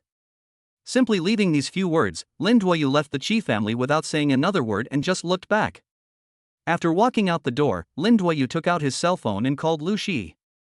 After the call was connected, Lin Duoyu said indifferently, 11, go and help me do something." On the rooftop of an unfinished building in the suburbs, Lin Duoyu sat there quietly with his chin supported by one hand, his eyes as calm as a cold pond. As the footsteps were heard downstairs, Lu Shi picked up the tied-up smiling tiger with one hand and threw him at Lin Yuyu's feet. "Brother, I brought the person to you. Mr. Lin, let me tell you, my sister is back, and your good days are over. If you don't let me go." Bang! Lin Duoyu didn't waste any words and slapped the smiling tiger on the throat. In the midst of endless despair and pain, Smiling Tiger's vocal cords were completely destroyed, and he became a lifelong mute. Half an hour later, as the sound of rapid footsteps came from downstairs again, Lin Duoyu slowly stood up. "Someone is coming." As soon as Lu Shi turned around, he saw King Luanhou and his 8 men rushing to the rooftop. "Little Tiger." Seeing that Smiling Tiger was being stepped on by Lin Duoyu, veins on Qinghuan Tiger's forehead bulged and his eyes were like 2 blades. Lin Duoyu tilted his head and stared at him coldly. "Qi Junjie's injuries are caused by you, right? Are you the one who hurt my brother? I'll give you 3 seconds to let him go." Lin Duoyu smiled coldly, picked up the Smiling Tiger and came to the edge of the rooftop. At this moment, if he loosened his grip slightly, the Smiling Tiger would be smashed into pieces. "Stop!" Lin Duoyu said indifferently, "I'll give you 3 seconds now, kneel down." "What did you say?" Lin Duoyu repeated, "I told you to kneel down." After saying that, Lin Duoyu began to count. 3, 2, thump. King Luanhou really couldn't bear such psychological pressure. In order to prevent her brother from being killed, she had no choice but to compromise. Don't want. With a sneer on his lips, Lin Duoyu let go of his hand very decisively amid the endless despair and fear roars of the Qinghuan tiger. Chapter 52 Go to the Liang family. No! The Qinghuan tiger screamed and roared, then crawled to the rooftop. Her pupils shrank sharply, and her body rushed forward uncontrollably, but it seemed as if she only grabbed a handful of nothingness. At this moment, the world seemed to have pressed the mute button. King Gluanha stood there in a daze, his mind was blank, and his whole body seemed to be completely numb. The scene of her brother falling kept replaying in her mind, and she could not believe what had just happened. Lin Duoyu, who was standing aside, stared at her coldly, as if all this had nothing to do with him. It's not that I didn't give the other party a chance to survive, but he didn't know how to cherish it. It's all his own fault. After a brief silence, there was an overwhelming anger. The Qinghuan tiger's eyes instantly became bloodshot, his chest heaved violently, and a fierce murderous intent emanated from his entire body. Her eyes were bloodshot as she stared at Lin Duoyu, and she spoke word by word, "I want you to be buried with my brother." Following the roar of the Qinghuan tiger, she chose to strike first. The whole person pounced towards Lin Duoyu like a black ghost, and at the same time, he pulled out a dagger flashing with cold light from the left side of his thigh and stabbed straight at him. The target is Lin Yu's throat. Lin Duoyu dodged to the side with great agility and kicked towards Qinghuan tiger's waist with a whip-like kick. Fortunately, King Gluanha was no ordinary person, but a warrior in the early stage of the 4th rank. She quickly jumped back to avoid the attack, and then swung a series of fierce sword moves, each one deadly. As the battle began, the 8 men brought by King Gluanha all had ferocious looks on their faces and were ready to go and help. These 8 guys are the elite among the elites in Dongxing society. Almost all of them were trained by King Gluanha himself, and the weakest among them has the strength of a mid-9th rank. But before they could get close, Lu Shi walked over and stood in front of them, with a disdainful sneer on his face. "If you want to help, you have to get past me first." Lu Shi's eyes suddenly became stern, and he rushed towards the 8 people in front of him like a tiger descending from a mountain. Lin Duoyu was agile and kept dodging. When the time was right, he punched the Qinghuan tiger straight in the chest with a heavy punch. Bang! The Qinghuan tiger was unable to dodge, and after taking the punch head-on, it staggered back a few steps. Staring at Qinghuan's proud breasts, Lin Duoyu couldn't help but sigh, "It's really turbulent." "You." Upon hearing this, King Gluanha was furious. But at the same time, her expression became very ugly. After the fight just now, she could already conclude that the guy in front of her was no ordinary person. His strength is likely above mine. However, Lin Duoyu did not give her any chance to breathe. After a simple teasing, he chose to press on and kicked her several times in a row. Bang bang bang! Although the Qinghuan tiger managed to resist, it was still kicked in the abdomen by Lin Duoyu. She flew out like a kite with a broken string and fell heavily to the ground. Puff! Following a sweet taste in the throat, a mouthful of scarlet liquid was spat out on the ground. The battle on Lu Shi's side seemed to have come to an end. His eyes were still sharp as he stood there. The 8 people around him were lying on the ground in a mess, all groaning in pain. King Gluanha struggled to stand up and looked at Lin Duoyu with an amusement look on his face, with a hint of unwillingness in his eyes. "I've made note of this account today. Mr. Lin, let's wait and see." Bang! After saying that, King Gluanha suddenly threw a small black pill on the ground. In an instant, the air was filled with smoke. After the smoke completely dissipated, the blue Luan tiger had disappeared without a trace. Seeing this scene, Lin Duoyu couldn't help but be a little stunned, but soon the expression on his face was replaced by a disdainful smile. "You are so cunning, playing such a childish trick on me. Brother, I'm going to kill her." Lu Shi was about to chase after her, but Lin Duoyu stopped him. "Forget it, let her go for now.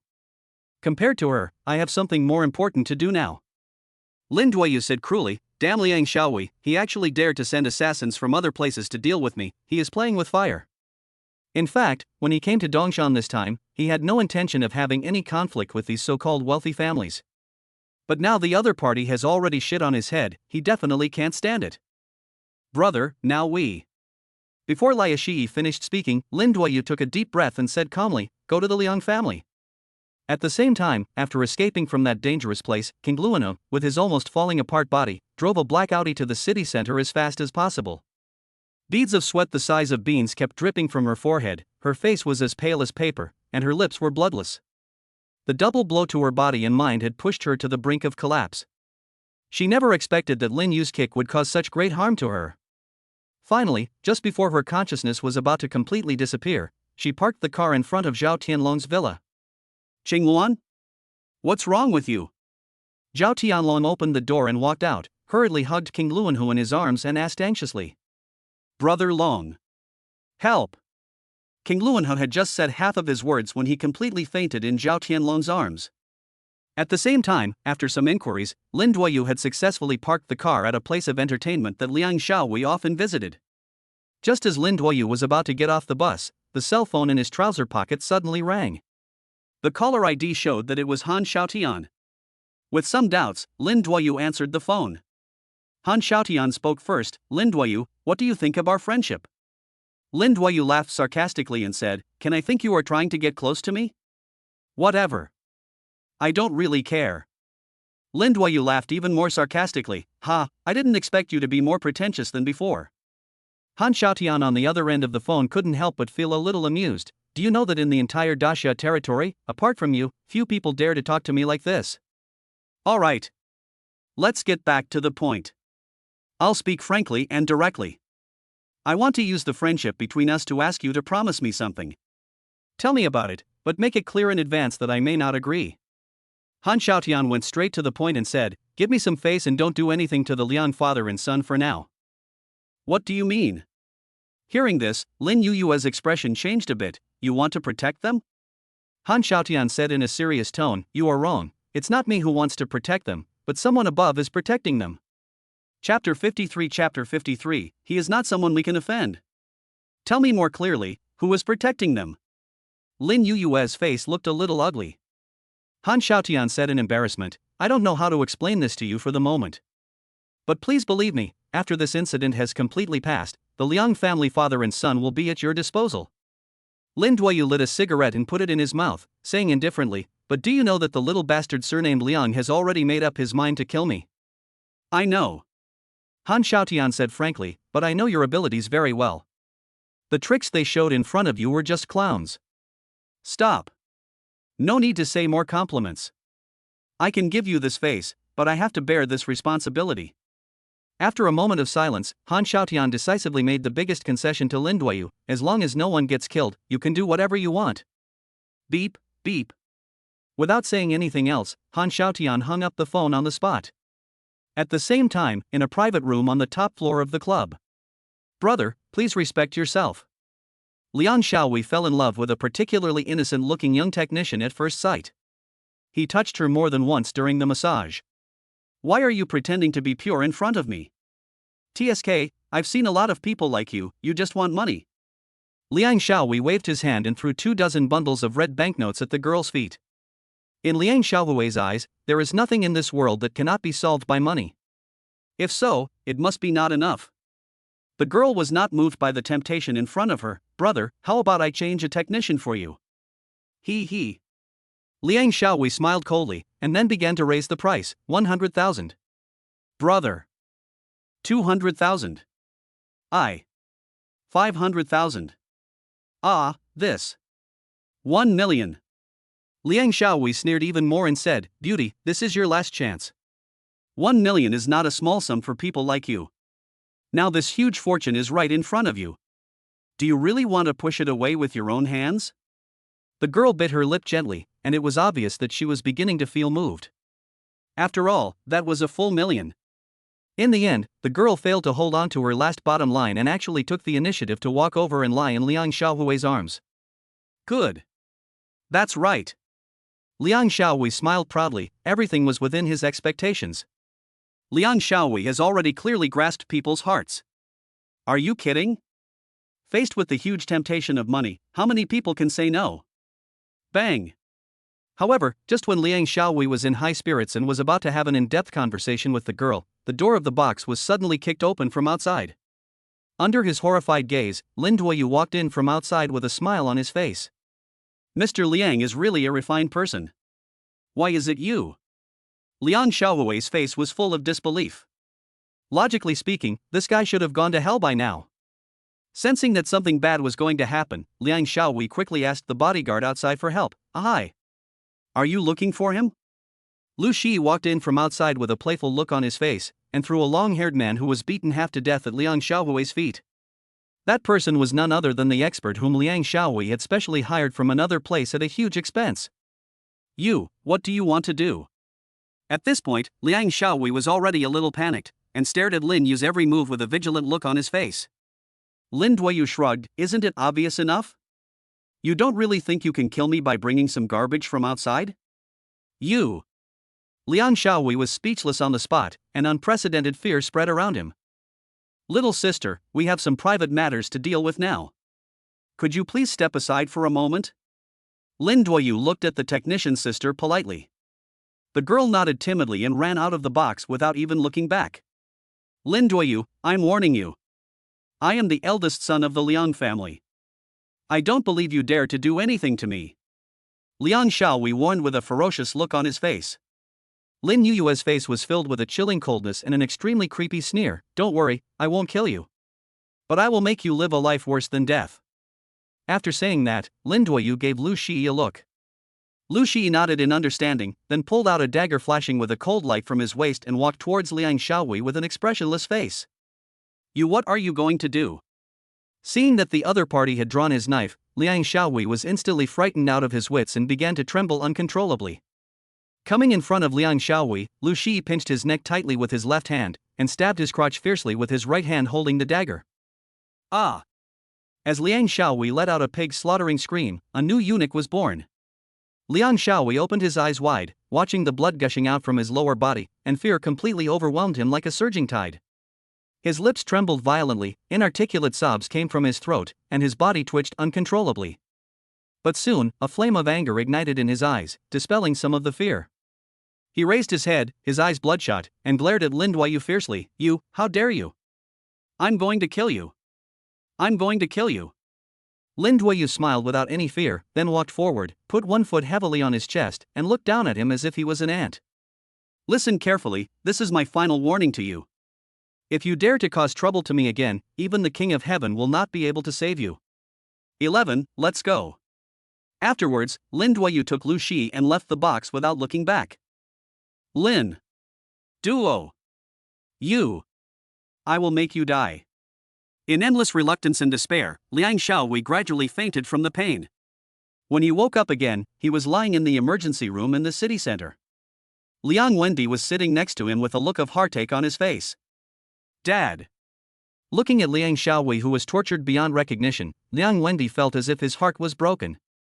Don't worry, no matter how much it costs, no matter how much effort it takes, Dad will definitely find a way to cure you. Liang Xiaohui gnashed his teeth and said, but Dad, I hate it.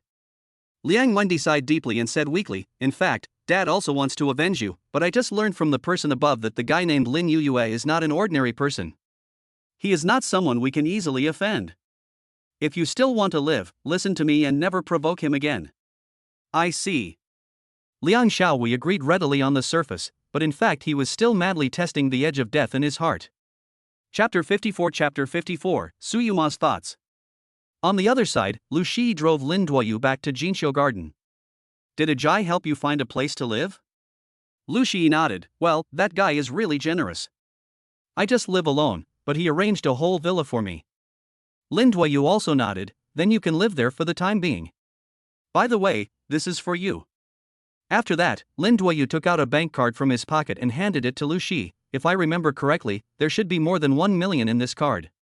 You can use it first, and come back to me when there is no more. No thanks, big brother. Lu Shi declined with a smile, and said in a pretentious manner, I have been in the underworld for a long time, and I have saved 18 million yuan. Besides, I can feed my whole family, so it is enough to spend. Oh, so arrogant? Lin Duoyu couldn't help but laugh and joked. Does that mean I still have to ask you for money when I run out of money in the future? Lu Shi smiled and scratched his head. Brother, please stop making fun of me. Okay, let's do this for now. Oh, and since you just arrived here and don't have any means of transportation, this car is for you. Knowing that Lin Duoyu didn't need these small things, Lu Shi decisively chose to accept it with peace of mind. Thank you, big brother. Nodding, Lin Duoyu opened the car door and walked out. However, just as he walked up the stairs, he saw a familiar face at the door. It's Su Yuma. What are you doing here? Hearing Lin Yuyue's voice, Su Yuma turned her head suddenly. She was stunned at first, and then she couldn't help but smile with relief. What's wrong with you? Where have you been these 3 days? Why didn't you even answer my phone calls? Su Yuma's brows were slightly angry, and his tone was like a question. Lin Duoyu stared at her for a while, and couldn't help laughing. What does it have to do with you where I go? Su Yuma originally wanted to say I'm worried about you, but seeing Lin Duoyu's cold attitude, the words that were on the tip of her tongue were swallowed back into her stomach. Lin Duoyu then asked with a smile, are you worried about me? No way. Su Yuma's face turned red and she rolled her eyes in annoyance. Seeing that she looked so unnatural, Lin Duoyu guessed that she was lying. But he did not expose her in public. He just smiled and shook his head without saying anything. So why did you come to see me today? Is there anything else? Su Yuma shook her head and blurted out, no, I just wanted to come and see you. I feel relieved to see that you are okay. Oh, so that's it. Lin Duoyu smiled with his eyes curved and his face full of meaning. Ugh. Su Yuma immediately covered her face with her hands, her heart filled with unspeakable embarrassment. Damn it. How come I accidentally let it slip? That. I have something else to do at the company, so I'll leave first. Su Yuma made up an excuse. She just wanted to leave this embarrassing place as soon as possible. Then I won't send you off. But after just a few steps, Su Yuma quickly turned back and said, by the way, my dad said he wants to invite you to his house for dinner tonight, so don't be late. Lin Duoyu didn't know whether to laugh or cry. Eat again? It's not me who's inviting you, so just don't be late. After saying that, Su Yuma turned around and left without even turning his head back. Pushing the door open and walking into the house, Lin Duoyu found that Lu Xiaoxiao was also at home. Wearing a pair of kawaii pajamas, she was sitting on the sofa, watching a variety show with relish, holding a bag of potato chips in her hand. However, what surprised Lin Duoyu was that this woman had clearly seen him come back, but acted as if she didn't see it. Ahem. Lin Duoyu deliberately coughed twice as a reminder, but Lu Xiaoxiao remained indifferent. Hiss. This is really strange. This feeling of being a transparent person made Lin Duoyu feel a little uncomfortable. Putting down the potato chips in her hand, Lu Xiaoxiao crossed her arms and rolled her eyes speechlessly. I know you're back, why do you have to seek a sense of existence there? Lin Duoyu immediately came over and said, aren't you curious at all about where I've been for the past 3 days? Lu Xiaoxiao shook her head indifferently, not curious. Okay. Lin Duoyu smiled bitterly and went back to the house to rest. He knew very well that this woman must still be feeling upset about the fact that he had secretly taken photos of her. Hey, wait a minute. Lu Xiaoxiao suddenly called out to him. What's the matter? After struggling internally for a while, Lu Xiaoxiao said with an embarrassed look on her face, Ruotong came to see me again today. Can you go and meet her for my sake? She was my college classmate after all, and we had a pretty good relationship at the time, so. I'm busy. Let's talk about it when I'm in a better mood. Lin Duoyu refused without thinking. Bang. You. What a bastard. Lu Xiaoxiao was so angry that she kept stuffing potato chips into her mouth. At around 7 in the evening, Lin Duoyu arrived at the Su family as agreed. At the dinner table, Su Guangshan and Gao Qian and his wife continued to treat Lin Duoyu warmly. Why didn't you answer my calls these past 2 days? Soon, Su Yuro, who was sitting next to Lin Duoyu, suddenly couldn't help but ask in a low voice. Lin Duoyu replied with a smile, there must be a reason for not answering the call. I won't tell you even if you ask me about it. Su Yuro was a little annoyed. TSK. Forget it, you're talking as if no one would like to know. Look at you, you're anxious again. I'm anxious for you.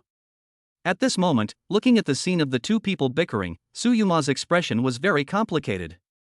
She didn't know why, but she always felt that she and Lin Duoyu were not as familiar with each other as her sister was. Is it because I am too strong in my daily life? Ahem. Gao Qian suddenly spoke up, Duoyu, you've been in Dongshan for several days now. How have you thought about your engagement with our Yuma last time? Hearing this, Su Yuro became nervous again and subconsciously looked at Lin Duoyu next to her. This. Lin Duoyu scratched his head at a loss, and turned his gaze to Su Yuma. But what surprised him was that Su Yuma ignored him the whole time and just kept eating the food in the bowl. Wow. What does this woman mean? At least give me some fucking reaction. At this moment, the atmosphere at the table seemed particularly strange. especially Lin Duoyu and Su Yuro. One of them was always keeping a close eye on Lin Yue's reaction, while the other was always keeping a close eye on Su Yuma's reaction. Chapter 55, An Unexpected Confession. Su Guangshan suddenly put down the bowl and chopsticks in his hands, his face was serious, and he said in an unhappy tone, "Duoyu, tell me the truth, do you look down on my daughter at all?" Lin Duoyu quickly explained, "That's not the case." Su Guangshan pressed, "Then what are you worried about?" After a moment of silence, Lin Duoyu made up his mind and said, "Uncle Su, I will speak frankly. In fact, I still have feelings for your daughter." "What?" As soon as these words came out, Su Yuro became anxious instantly. Su Yuma's heart was trembling violently, and he was even a little secretly delighted, but on the surface he remained calm. "Lin Duoyu, I'll give you another chance to organize your words, please say it again." Su Yuro widened her eyes and stared at Lin Duoyu. "What's the use of repeating it? I just have feelings for your sister." Lin Duoyu shrugged jokingly and said fearlessly. You.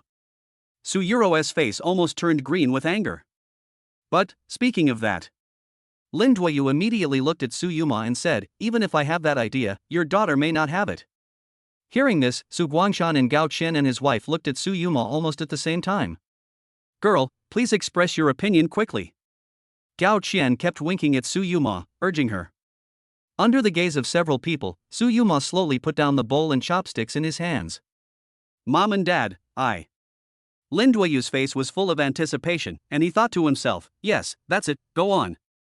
However, Su Yuma's mouth suddenly curled up into a sly smile, her eyes full of gloating. "Actually, I also have feelings for Lin Duoyu, I don't object to this marriage." "What?" After hearing this, Lin Duoyu was stunned. Su Yuro on the side was also confused. "No, sister, why did you agree to it?" Su Yuro looked at her sister and said anxiously. Su Yuma's lips curled up slightly. "I think he is a good person, we can try to get along with him first." Su Yuro felt like there was something stuck in her throat and her heart was filled with mixed feelings. "Ha ha ha." Su Guangshan and Gao Qian and his wife burst into laughter instantly. "Do you, now that my daughter has spoken, I guess you don't have anything else to say, right? Ha ha." Lin Duoyu showed a fake smile, then reached out and pulled Su Yuma's arm. Uncle and aunt, I want to talk to her alone for a few words, you guys eat first." Su Yuma did not refuse. She stood up and followed him into the room. "Damn it." Looking at the backs of the two people leaving, Su Yuro bit her lip tightly, feeling an inexplicable feeling of irritation in her heart. "I can only keep poking the steak on the plate with my knife and fork to vent my emotions." In the room. After locking the door, Lin Duoyu frowned tightly and asked impatiently, "What did you mean just now?" "I clearly agreed that I would help you solve the Su family's problems, and you agreed to help persuade your father to cancel our marriage, but now you're going back on your word?" Su Yuma crossed his arms and showed a smug smile on his face. "Yes, I did go back on my word." Lin Duoyu was puzzled. "Why did you do this?" Su Yuma pursed her lips gently and said with a red face, "If I tell you, I." Su Yuma hesitated to speak. After struggling for a while, she finally mustered up the courage to say, "I think I really like you a little bit." "Do you believe it?" Lin Duoyu was stunned. "Are you kidding me?" Su Yuma looked at Lin Duoyu affectionately and said firmly, "I am serious." In fact, even Su Yuma herself didn't know why she had a good impression of the man in front of her. Even her subconscious mind kept reminding her that if she missed this man, she would regret it for the rest of her life. Although the two of them had not spent a long time together, she always seemed to feel that there was some kind of mysterious magic in this man that continued to attract her. Lin Duoyu didn't know whether to laugh or cry. "Sister, we have only known each other for less than half a month. Don't you think this is a bit too hasty? You don't know what kind of person I am." Su Yuma seemed to be unconcerned and shook her head. "It doesn't matter, I will slowly understand it in the future." "I'm not kidding you at all. I really have a good impression of you. Are you willing to try to accept me?" Su Yuma's pretty face flushed, and she looked at Lin Duoyu eagerly. Feeling the other person's passionate and sincere gaze, Lin Duoyu was stunned for a moment, not knowing what to do. The next second, Su Yuma suddenly closed her eyes, gently stood on tiptoes, and slowly moved her lips forward. Faced with Su Yuma's initiative to kiss him, Lin Duoyu's eyes widened instantly. After a kiss as gentle as a dragonfly touching the water, Su Yuma opened the door and left with a red face, like a shy little girl. Only Lin Duoyu was left standing there in a daze for a long time. At the same time, at Zhao Tianlong's residence. Ahem. Hearing King Luanhu's weak cough coming from the room, Zhao Tianlong immediately put out his cigarette, pushed the door and walked in. Xingluan, are you awake? Zhao Tianlong gently held King Luanhu in his arms, looking at her with a face full of heartache, and his tone was extremely gentle. King Luanhu's face was still pale, and his lips were bloodless. Drink the medicine first. Zhao Tianlong personally held a bowl of medicine and patiently fed her one mouthful at a time with a spoon. I once promised you that I would take good care of you and your brother. I'm sorry for letting you suffer. Brother Long. My brother. My brother is dead. I'll never see him again. King Luanhu's tears welled up in her eyes. She could no longer control her emotions and burst into tears in an instant. Zhao Tianlong hugged her distressfully and said, I already know about this matter, but the dead cannot be resurrected. What you need to do now is to recuperate well.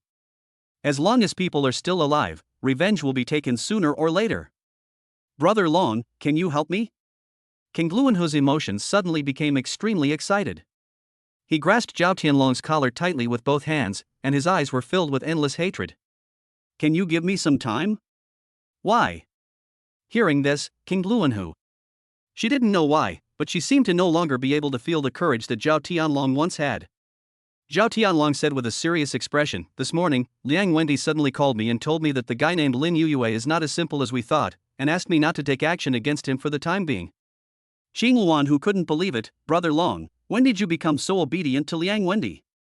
Zhao Tianlong took a deep breath and said with a self-deprecating smile, I am forced by the situation. I have no choice. Now Liang Wendy and I are grasshoppers tied to the same rope. But don't worry, I will definitely help you avenge your brother. But before that, I have to help Liang Wendy win this game of chess. Chapter 56. Excuse me, but I'm afraid you don't have that ability. The next morning, Lin Duoyu brought Lu Shi to the Qi family to visit Qi Junjie. But before the two of them could enter the house, Qi Zhao blocked them outside the door with his hand. How dare you come to my house? Qi Zhao stared at Lin Duoyu with eyes full of hatred. Seeing that the woman had a bad face, Lin Duoyu simply didn't indulge her and retorted on the spot, I'm here to see my brother, what does it have to do with you? Qi Zhao's answer seemed powerful, but he is my brother. Hearing this, Lin Duoyu said sarcastically, you still know that he is your brother? Your brother was beaten up like that, but you didn't think about seeking revenge on those who beat your brother. Instead, you kept picking on me. Can I take this as a sign of your incompetence? You. Every word from Lin Duoyu was like a knife, piercing Qi Zhao's heart and leaving her speechless in an instant. Lin Duoyu pressed on, what? You have nothing to say? Since you have nothing to say, then get out of the way. Lin Duoyu pushed him away without any hesitation and walked straight into the house with Lu Shi. When he opened the door, Qi Junjie's injuries had obviously improved a lot.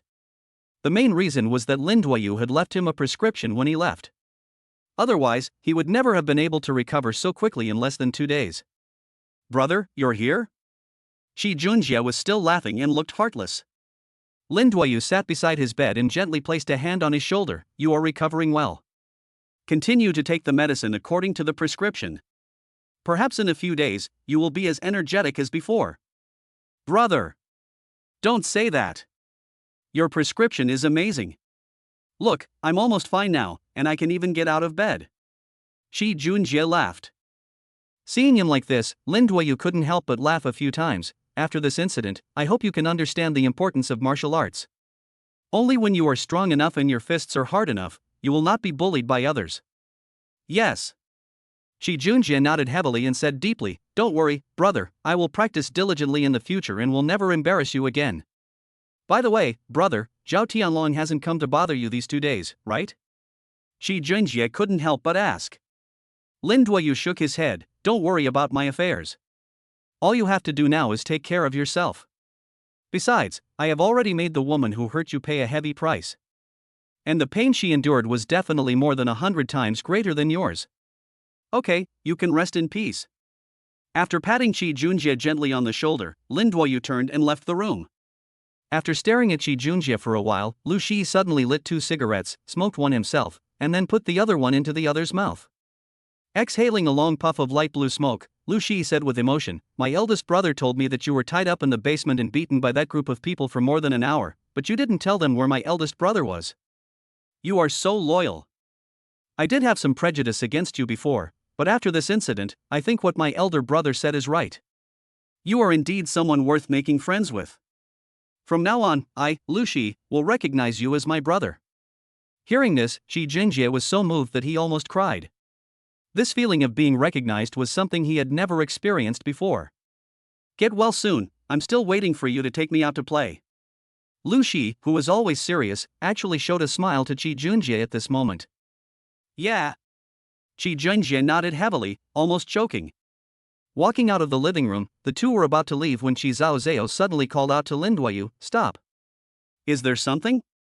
Lin Duoyu asked in a still unpleasant tone. Qi Zhaozhao clenched her fists and gritted her teeth, saying, "I know that the Dongxing Society has something to do with my brother being beaten, but I don't know who did this to him." I think you know who that person is, right? Lin Duoyu nodded bluntly. I know, why are you asking this? Qi Zhaozhao clenched her teeth and said word by word, I want to avenge my brother. Just you? Lin Duoyu turned his head and glanced at her, his eyes full of undisguised contempt and ridicule. Excuse me, but I'm afraid you don't have that ability. No matter how weak the opponent is, she is at least a 4th rank master. With Qi Zhaozhao's ability, he can beat the shit out of her. Qi Zhaozhao was furious. Do you look down on me? Lin Duoyu said disdainfully, if you want revenge, you must at least see clearly whether you have the strength to do so. Don't worry about this matter. I will give a giant explanation in my own way. Qi Zhaozhao didn't know what was wrong with him all of a sudden. He narrowed his eyes and threatened Lin Duoyu, aren't you afraid that I will change my mind and refuse to cooperate with Suze? He. Hearing this, Lin Duoyu smiled, a cold smile, as you wish. After saying that, without another word, Lin Duoyu took Lu Shi and left the Qi family without looking back. As a result, just as Lin Duoyu got on the car, a call from an unfamiliar number came in. Lin Duoyu answered the phone without hesitation. A smiling middle-aged male voice came from the other end of the line. Excuse me, is this Lin Duoyu? Lin Duoyu was stunned. Who are you? The other party continued to smile and said, my name is Liang Wendy. Mr. Lin is a smart man. I think you have guessed who I am, right? Lin Duoyu was too lazy to waste time talking to him, and said bluntly, everyone is very busy, don't beat around the bush, just tell me the purpose of your call. Liang Wendy was very humble. It's like this, Mr. Lin. The main reason I called you today is to resolve the conflict between us and turn hostility into friendship as much as possible. My son is young. If he did something wrong before, I hope Mr. Lin will not take it to heart. Besides, he has paid the price for it, hasn't he? I specially booked the largest private room at the Hilton Hotel today. I hope Mr. Lin can give me some face so that we can sit down and have a drink and chat in person. From now on, we will keep our distance from each other. At the same time, I also hope that Mr. Lin will stop interfering in the affairs of the Su and Qi families. After all, if you get involved in some trivial matters too much, it will be difficult to extricate yourself from them. Liang Wendy's last words clearly contained a warning. Lin Duoyu immediately laughed and said, you are so cheap. Chapter 57 The real Liang Wendy offline. Liang Wendy's tone became much more serious. What did you say? Lin Duoyu shrugged, I'm scolding you, can't you hear it? I have already made your son childless, and your entire Liang family will be extinct, and yet you are here, groveling like a thief, asking me, your enemy, to have a meal? You tell me if you are cheap or not. Mr. Lin, I advise you not to push your luck. Liang Wendy went berserk instantly. He had lived for most of his life, but how could he tolerate being humiliated by a young man? Yes, I heard that you are not an ordinary person. At the same time, I don't want to have too much relationship with you, but this doesn't mean that I am afraid of you. I advise you to not forget whose territory this is. I've already ordered the food for you, it's up to you whether you want to eat it or not. Hearing this, the muscles on both sides of Lin Duoyu's cheeks trembled slightly. You old man, how dare you act so arrogant in front of me? Come on, if you have the guts, repeat what you just said? Liang Wendy said in a dignified voice, what if I repeat it 10 times? Okay, just wait for me. Beep, beep. Lin Duoyu hung up the phone with a sneer on his face and started the car immediately. Brother, where are we going? To the Hilton Hotel. At the same time, in the Hilton Hotel in the center of Dongshan City, in the top floor box. Snort. How shameless. Since you don't want me to have an easy life, then no one else can have an easy life. After putting down his phone, Liang Wendy was still filled with anger. He tilted his head back and swallowed the entire glass of wine. "Mr. Liang, what about this table of dishes?" an assistant who was traveling with him asked timidly. "No need to wait, let's eat by ourselves." After saying that, Liang Wendy started eating and drinking, taking sips of wine and bites of meat. Bang! Probably less than 10 minutes later, the door of the box was suddenly kicked open from outside. Under the rather surprised gazes of Liang Wendy and his assistant, Lin Duoyu and Lu Shi walked in expressionlessly. "Who are you? Who let you in?" Liang Wendy asked angrily. "You old man, are you still in the mood to eat here?" Liang Wendy's pupils shrank instantly, and he looked at Lin Duoyu with fear on his face. He pointed at him with a trembling hand. "You are Lin Duoyu." At this moment, Liang Wendy was completely panicked. He probably would never have thought that this madman would have thought of revealing his true self offline the moment he hung up the phone. Lin Duoyu walked forward without saying anything, grabbed Liang Wendy's hair, and pressed his entire face into the bone dish. The assistant next to him was obviously frightened by this scene, and he was stunned for a long time without coming to his senses. Respect the elderly and love the young? It doesn't exist at all. Arrogant, unruly, and resolute are the true portrayal of Lin Duoyu. Come on, weren't you so awesome on the phone just now? Can you show me another one? Liang Wendy was already frightened to death, and begged for mercy without caring about his image. "I'm not awesome anymore. I'm not awesome anymore. Attack hard online, but be timid offline." At this moment, Liang Wendy is almost no different from those trolls on the internet. "You old bastard, I can crush you to death with just one hand, believe it or not." "I believe it. I believe it." Bang! Lin Duoyu did not give up. He lifted his head up and slapped him in the face again. "If you dare to show off again, I'll take out the bastards for you." In less than 2 minutes, Liang Wendy completely lost his temper and was instantly subdued. "Oh shit. 11, let's go." Before leaving, Lin Duoyu did not forget to take an Australian lobster from the dining table, peeled it, and started to eat it like a steamed bun. Looking at Lin Duoyu's departing back, Liang Wendy felt extremely ashamed, but at the same time he was desperate and helpless. At the same time, I became more determined that I must never cause trouble for this person again. This guy is simply a madman who is fearless. After leaving Hilton, Lin Duoyu was about to return to Jinsho Garden, but unexpectedly, Su Yuro called him. "What are you doing now?" Lin Duoyu smiled and said, "Just take a stroll, what else can I do?" "What are you doing tonight?" "It should be nothing." After hesitating for a moment, Su Yuro said, "Then can you accompany my sister to a dinner party tonight?" "Why do you want me to accompany you?" Lin Duoyu was a little puzzled. Logically speaking, she should wish to be as far away from her sister as possible, so why would she take the initiative to make such a request? "We had originally decided to go together, but something happened to me and I couldn't leave." "Can you go with her? How about I just consider it as a favor to you?" The more Lin Duoyu thought about it, the more strange it seemed to him, but he couldn't figure out what was wrong for the moment. "Okay, I can promise you." Su Yuro immediately said, "Okay, then my sister will pick you up at your residence on time at 8 o'clock in the evening." "Yeah." After responding, Lin Duoyu hung up the phone on the spot. At 8 o'clock in the evening, a Maserati stopped in front of him. Lin Duoyu took the initiative to open the door and got in. "It's punctual enough." "By the way, why did you come here in your sister's car?" Su Yuma explained, "I took my car to the forest shop for maintenance." "Oh." Lin Duoyu nodded and said nothing more. Just thinking about Su Yuma's proactive kiss last night still made Lin Duoyu feel extremely embarrassed and uncomfortable. But on the other hand, Su Yuma next to him seemed extremely calm, as if nothing had happened. It really makes people feel a little weird. It was only a 20-minute journey, and Su Yuma parked the car in the underground garage of Antai Hotel. As the two of them walked toward the elevator, Lin Duoyu couldn't help but ask, "So what kind of dinner is this today?" Su Yuma said indifferently, "The birthday dinner of the eldest lady of the Qin family." "Qin family?" "Yes." Su Yuma nodded slightly. "The Qin family is one of the 3 great families in Dongshan, just like the Liang and Qi families. And the grandfather of the eldest lady of the Qin family is the current mayor of Dongshan." Lin Duoyu couldn't help but be a little surprised. Fuck, this identity is really awesome. As they were talking, they had already arrived at the elevator entrance. But when he turned around, Lin Duoyu unexpectedly found 2 familiar faces. I saw that not far away, Lu Xiaoxiao was holding Qi Xiaozhao's arm, talking and laughing as they slowly walked towards the side. I don't know why, but when I saw these two women, President Lin Duoyu felt that today's dinner party was doomed to be troubled.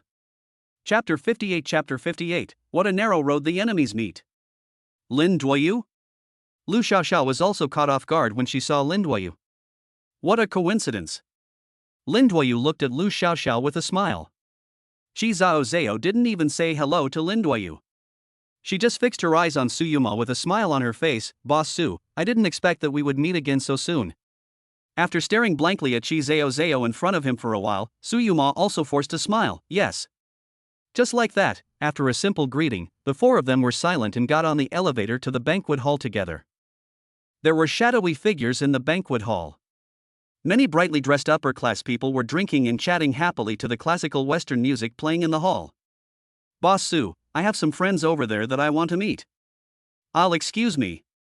After greeting Su Yuma politely, Qi Zhao turned around and left in her high heels. Zhao, wait for me.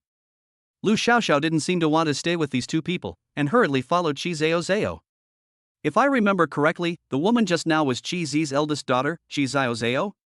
Su Yuma suddenly couldn't help asking. Hiss. Hearing this, Lin Duoyu suddenly felt something was wrong and stared at her with an extremely strange look. Haven't you already met her? Why are you asking this? Su Yuma was stunned for a moment, then immediately reached out and patted his forehead. Oh, yes, look at my memory, I forgot about this matter. Look, that's the eldest daughter of the Qin family. Shall we go over and say hello? Following where Su Yuma's gaze was, Lin Duoyu also looked over there. She's a beauty. She was wearing a dark blue evening gown that highlighted her slender waist. The backless design is bold and sexy. The fair and tender skin glows softly under the light, the butterfly bones are faintly visible, and the tiny rhinestones inlaid on the neckline sparkle like stars, adding a touch of luxury to her cool temperament. Under the exquisite makeup, her eyes are as deep and alluring as a deep pool. But when Lin Duoyu saw the other person's face clearly, he couldn't help but be dumbfounded. Hiss. If he remembered correctly, wasn't this the woman who had personally sent him to the Longin Bureau a few days ago? What's it called? Qin Ruotong? She is the protagonist of this dinner? The eldest daughter of the Qin family? Lin Duoyu asked Su Yuma while staring at Qin Ruotong. Su Yuma nodded slightly, and at the same time, a deep smile appeared on the corner of her mouth. Yes, how is it? Is she beautiful? Well, it is quite beautiful. Lin Duoyu nodded subconsciously and couldn't help but exclaim in admiration.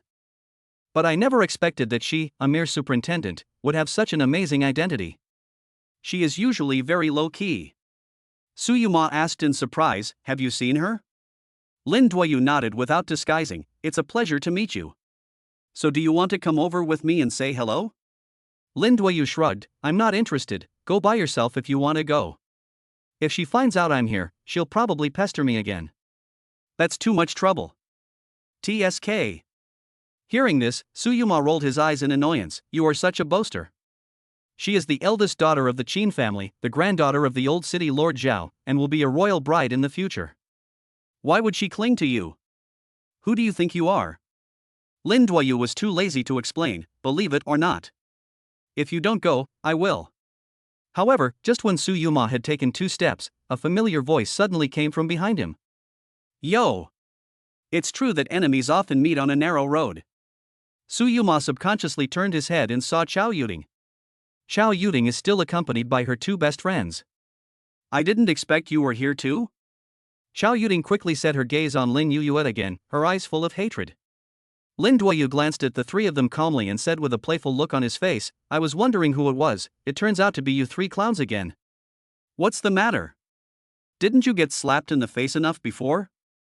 Are you going to jump out and humiliate yourself again today? You little jerk! Xiao Yuding said angrily, last time it was because I misjudged that bastard Shen Kai, but today, you won't be as lucky as last time. I'll deal with you later. Xiao Yuding glared at Lin Duoyu fiercely, then brought her 2 best friends to Su Yuma. Little bitch. Without saying a word, she slapped Su Yuma. Fortunately, Lin Duoyu appeared in front of Su Yuma in time and grabbed Xiao Yuding's wrist. His eyes instantly turned cold and frosty, you got the wrong person. Also, you must know when to stop. Lin Yuyu's tone was equally cold as ice. Let go of me. Xiao Yuding looked like she had completely gone berserk, roaring at the top of her lungs. Bang! Lin Duoyu didn't waste any more words and slapped her hard in the face. Xiao Yuding spun several times like a top, and then fell to the ground with a plop. Perhaps because the noise was so loud, many people were attracted by this scene. Even Qin Ruotong was no exception. She walked towards the side with a bit of doubt in her eyes. "What are you doing? Sister! Woo woo woo!" Xiao Yuding was crying with tears in her eyes. She stood up and walked to Qin Ruotong's side, as if she had suffered a great injustice. "Depend on." Lin Duoyu was speechless. After all, he met this woman. And it happened in such an embarrassing situation. "Sister, I was beaten. Look, even with such a thick layer of foundation on my face, the slap mark is still so clear." Qin Ruotong first looked at the injuries on Xiao Yuding's face, then turned to look across. "Is it you?" Just one glance and Qin Ruotong was stunned for a moment. "Is she your sister?" Lin Duoyu glanced at Xiao Yuding and asked in a neutral tone. Qin Ruotong didn't say anything, just nodded slightly. Arrogant and domineering, is this how you usually educate her? There was some doubt in Lin Yuyu's tone. "Sister! Look at him." Xiao Yuding never expected that even though her cousin was already here, this guy still dared to be so arrogant. "Shut up." Qin Ruotong first scolded her cousin Xiao Yuding, then pointed at Lin Duoyu opposite and said to him, "Apologize." As her cousin, she knows very well what kind of person Xiao Yuding is in her daily life. Moreover, although she and Lin Duoyu had only met once, he did not think that the other party would be the kind of person who would take the initiative to cause trouble. What's more, she has always wanted to meet this person since they last parted at Long'an Bureau. Now that I have finally met him, what's the harm in doing him a favor? Chapter 59. I was fooled by this stinky girl. "Sister, you. What did you say?" Xiao Yuding also pointed at Lin Duoyu, her face full of disbelief. "You actually want me to apologize to him?" In fact, Lin Duoyu was also caught off guard by Qin Ruotong's behavior. Xiao Yuding is her cousin. It is reasonable for her to speak up for her cousin. But what is the situation now? "Yes, you heard me right, I asked you to apologize." Qin Ruotong nodded slightly with an expressionless face and spoke in a tone as if giving an order. "But sister." Before Xiao Yuding could finish her words, Qin Ruotong's eyes immediately flashed with coldness. "That's enough. Don't think I don't know what you've been doing behind my back all these years. Your mother is my aunt, and you're my cousin, so sometimes I just turn a blind eye. But I found that not only did you not know how to restrain yourself, but you became even more aggressive. Apologize." Qin Ruotong's tone was very determined. Qin Ruotong is the most favored eldest daughter of the Qin family, and also the granddaughter of the Lord of Dongshan City. She was born into a wealthy family with a silver spoon in her mouth. Because of this special status, Xiao Yuding has been respectful to Qin Ruotong since childhood and dared not disobey her in the slightest. Therefore, she could only suppress the grievance and anger in her heart, turned around and bowed to Lin Duoyu to apologize. "I'm sorry." Lin Duoyu refused to give in and pressed him aggressively. "Speak louder, haven't you eaten yet?" Xiao Yuding had no choice but to speak louder. "I'm sorry." Lin Duoyu sneered, then pointed at Su Yuma beside him. "But the person you need to apologize to is not me, but her." "Don't go too far." Xiao Yuding couldn't bear it anymore. "Too much?" Lin Duoyu sneered and looked at Qin Ruotong. "Your cousin wanted to hit my friend for no reason, and now I just asked him to apologize. Do you think I'm too much?" Qin Ruotong shook her head. "Not too much." "I'm sorry." Xiao Yuding bit her lips tightly. Helpless, she could only apologize to Su Yuma humbly. "Just wait for me." After leaving these harsh words, Xiao Yuding left the banquet hall dejectedly with her two best friends. Looking at the backs of the three people leaving, Lin Duoyu couldn't help but ask, "Beautiful police officer, what scene are you singing this time?" "I'm just doing what I'm supposed to do. In addition." Qin Ruotong bit her lip, and then, under the extremely surprised gazes of the people around her, she put her mouth close to Lin Yuyu's ear and whispered softly, "After the dinner, I will wait for you in the box on the second floor. Can you give me some face?" Hearing this, Lin Duoyu smiled and said, "You have given me enough face today, so I might as well give you some face too." "Okay, then it's settled." Qin Ruotong was overjoyed, then turned around and left contentedly. "I didn't realize that you and Miss Qin seemed to have a pretty good relationship." Su Yuma frowned, looking incredulous the whole time. "I told you this a long time ago, but you didn't believe me." "Lin Duoyu, what do you think about the thing I told you at the dinner table?" Su Yuma suddenly asked with a serious face. What do you mean? Suyuma said frankly, you said that you have feelings for me, and I have feelings for you as well. Can't we really give it a try? Hiss. Lin Duoyu couldn't help but scratch his head. If you say so, I really haven't thought about it before. But if you say it's impossible, the atmosphere has already been set to this point. Or, shall we try it? Try it? Under Lin Yuyue's gaze, a sneer suddenly appeared at the corner of Suyuma's mouth. Yeah. Lin Duoyu nodded. If you don't mind, I certainly have no objection. You're dead. Suyuma sneered even more deeply, glared at Lin Duoyu with a murderous look, then turned around and left in her high heels without looking back. Oh shit. It was not until this moment that Lin Duoyu finally realized that he had obviously been fooled by this naughty girl. How could she be Suyuma? This fucking person is obviously Suyuro. After the dinner, Lin Duoyu came to the box on the second floor of the banquet hall as agreed. Qin Ruotong seemed to have been waiting for a long time. Lin Duoyu sat on the sofa with his legs crossed. Tell me, what's the matter that makes you so anxious to see me? Qin Ruotong asked in a resentful tone. I wanted to invite you to dinner a few days ago. Why did you always refuse me?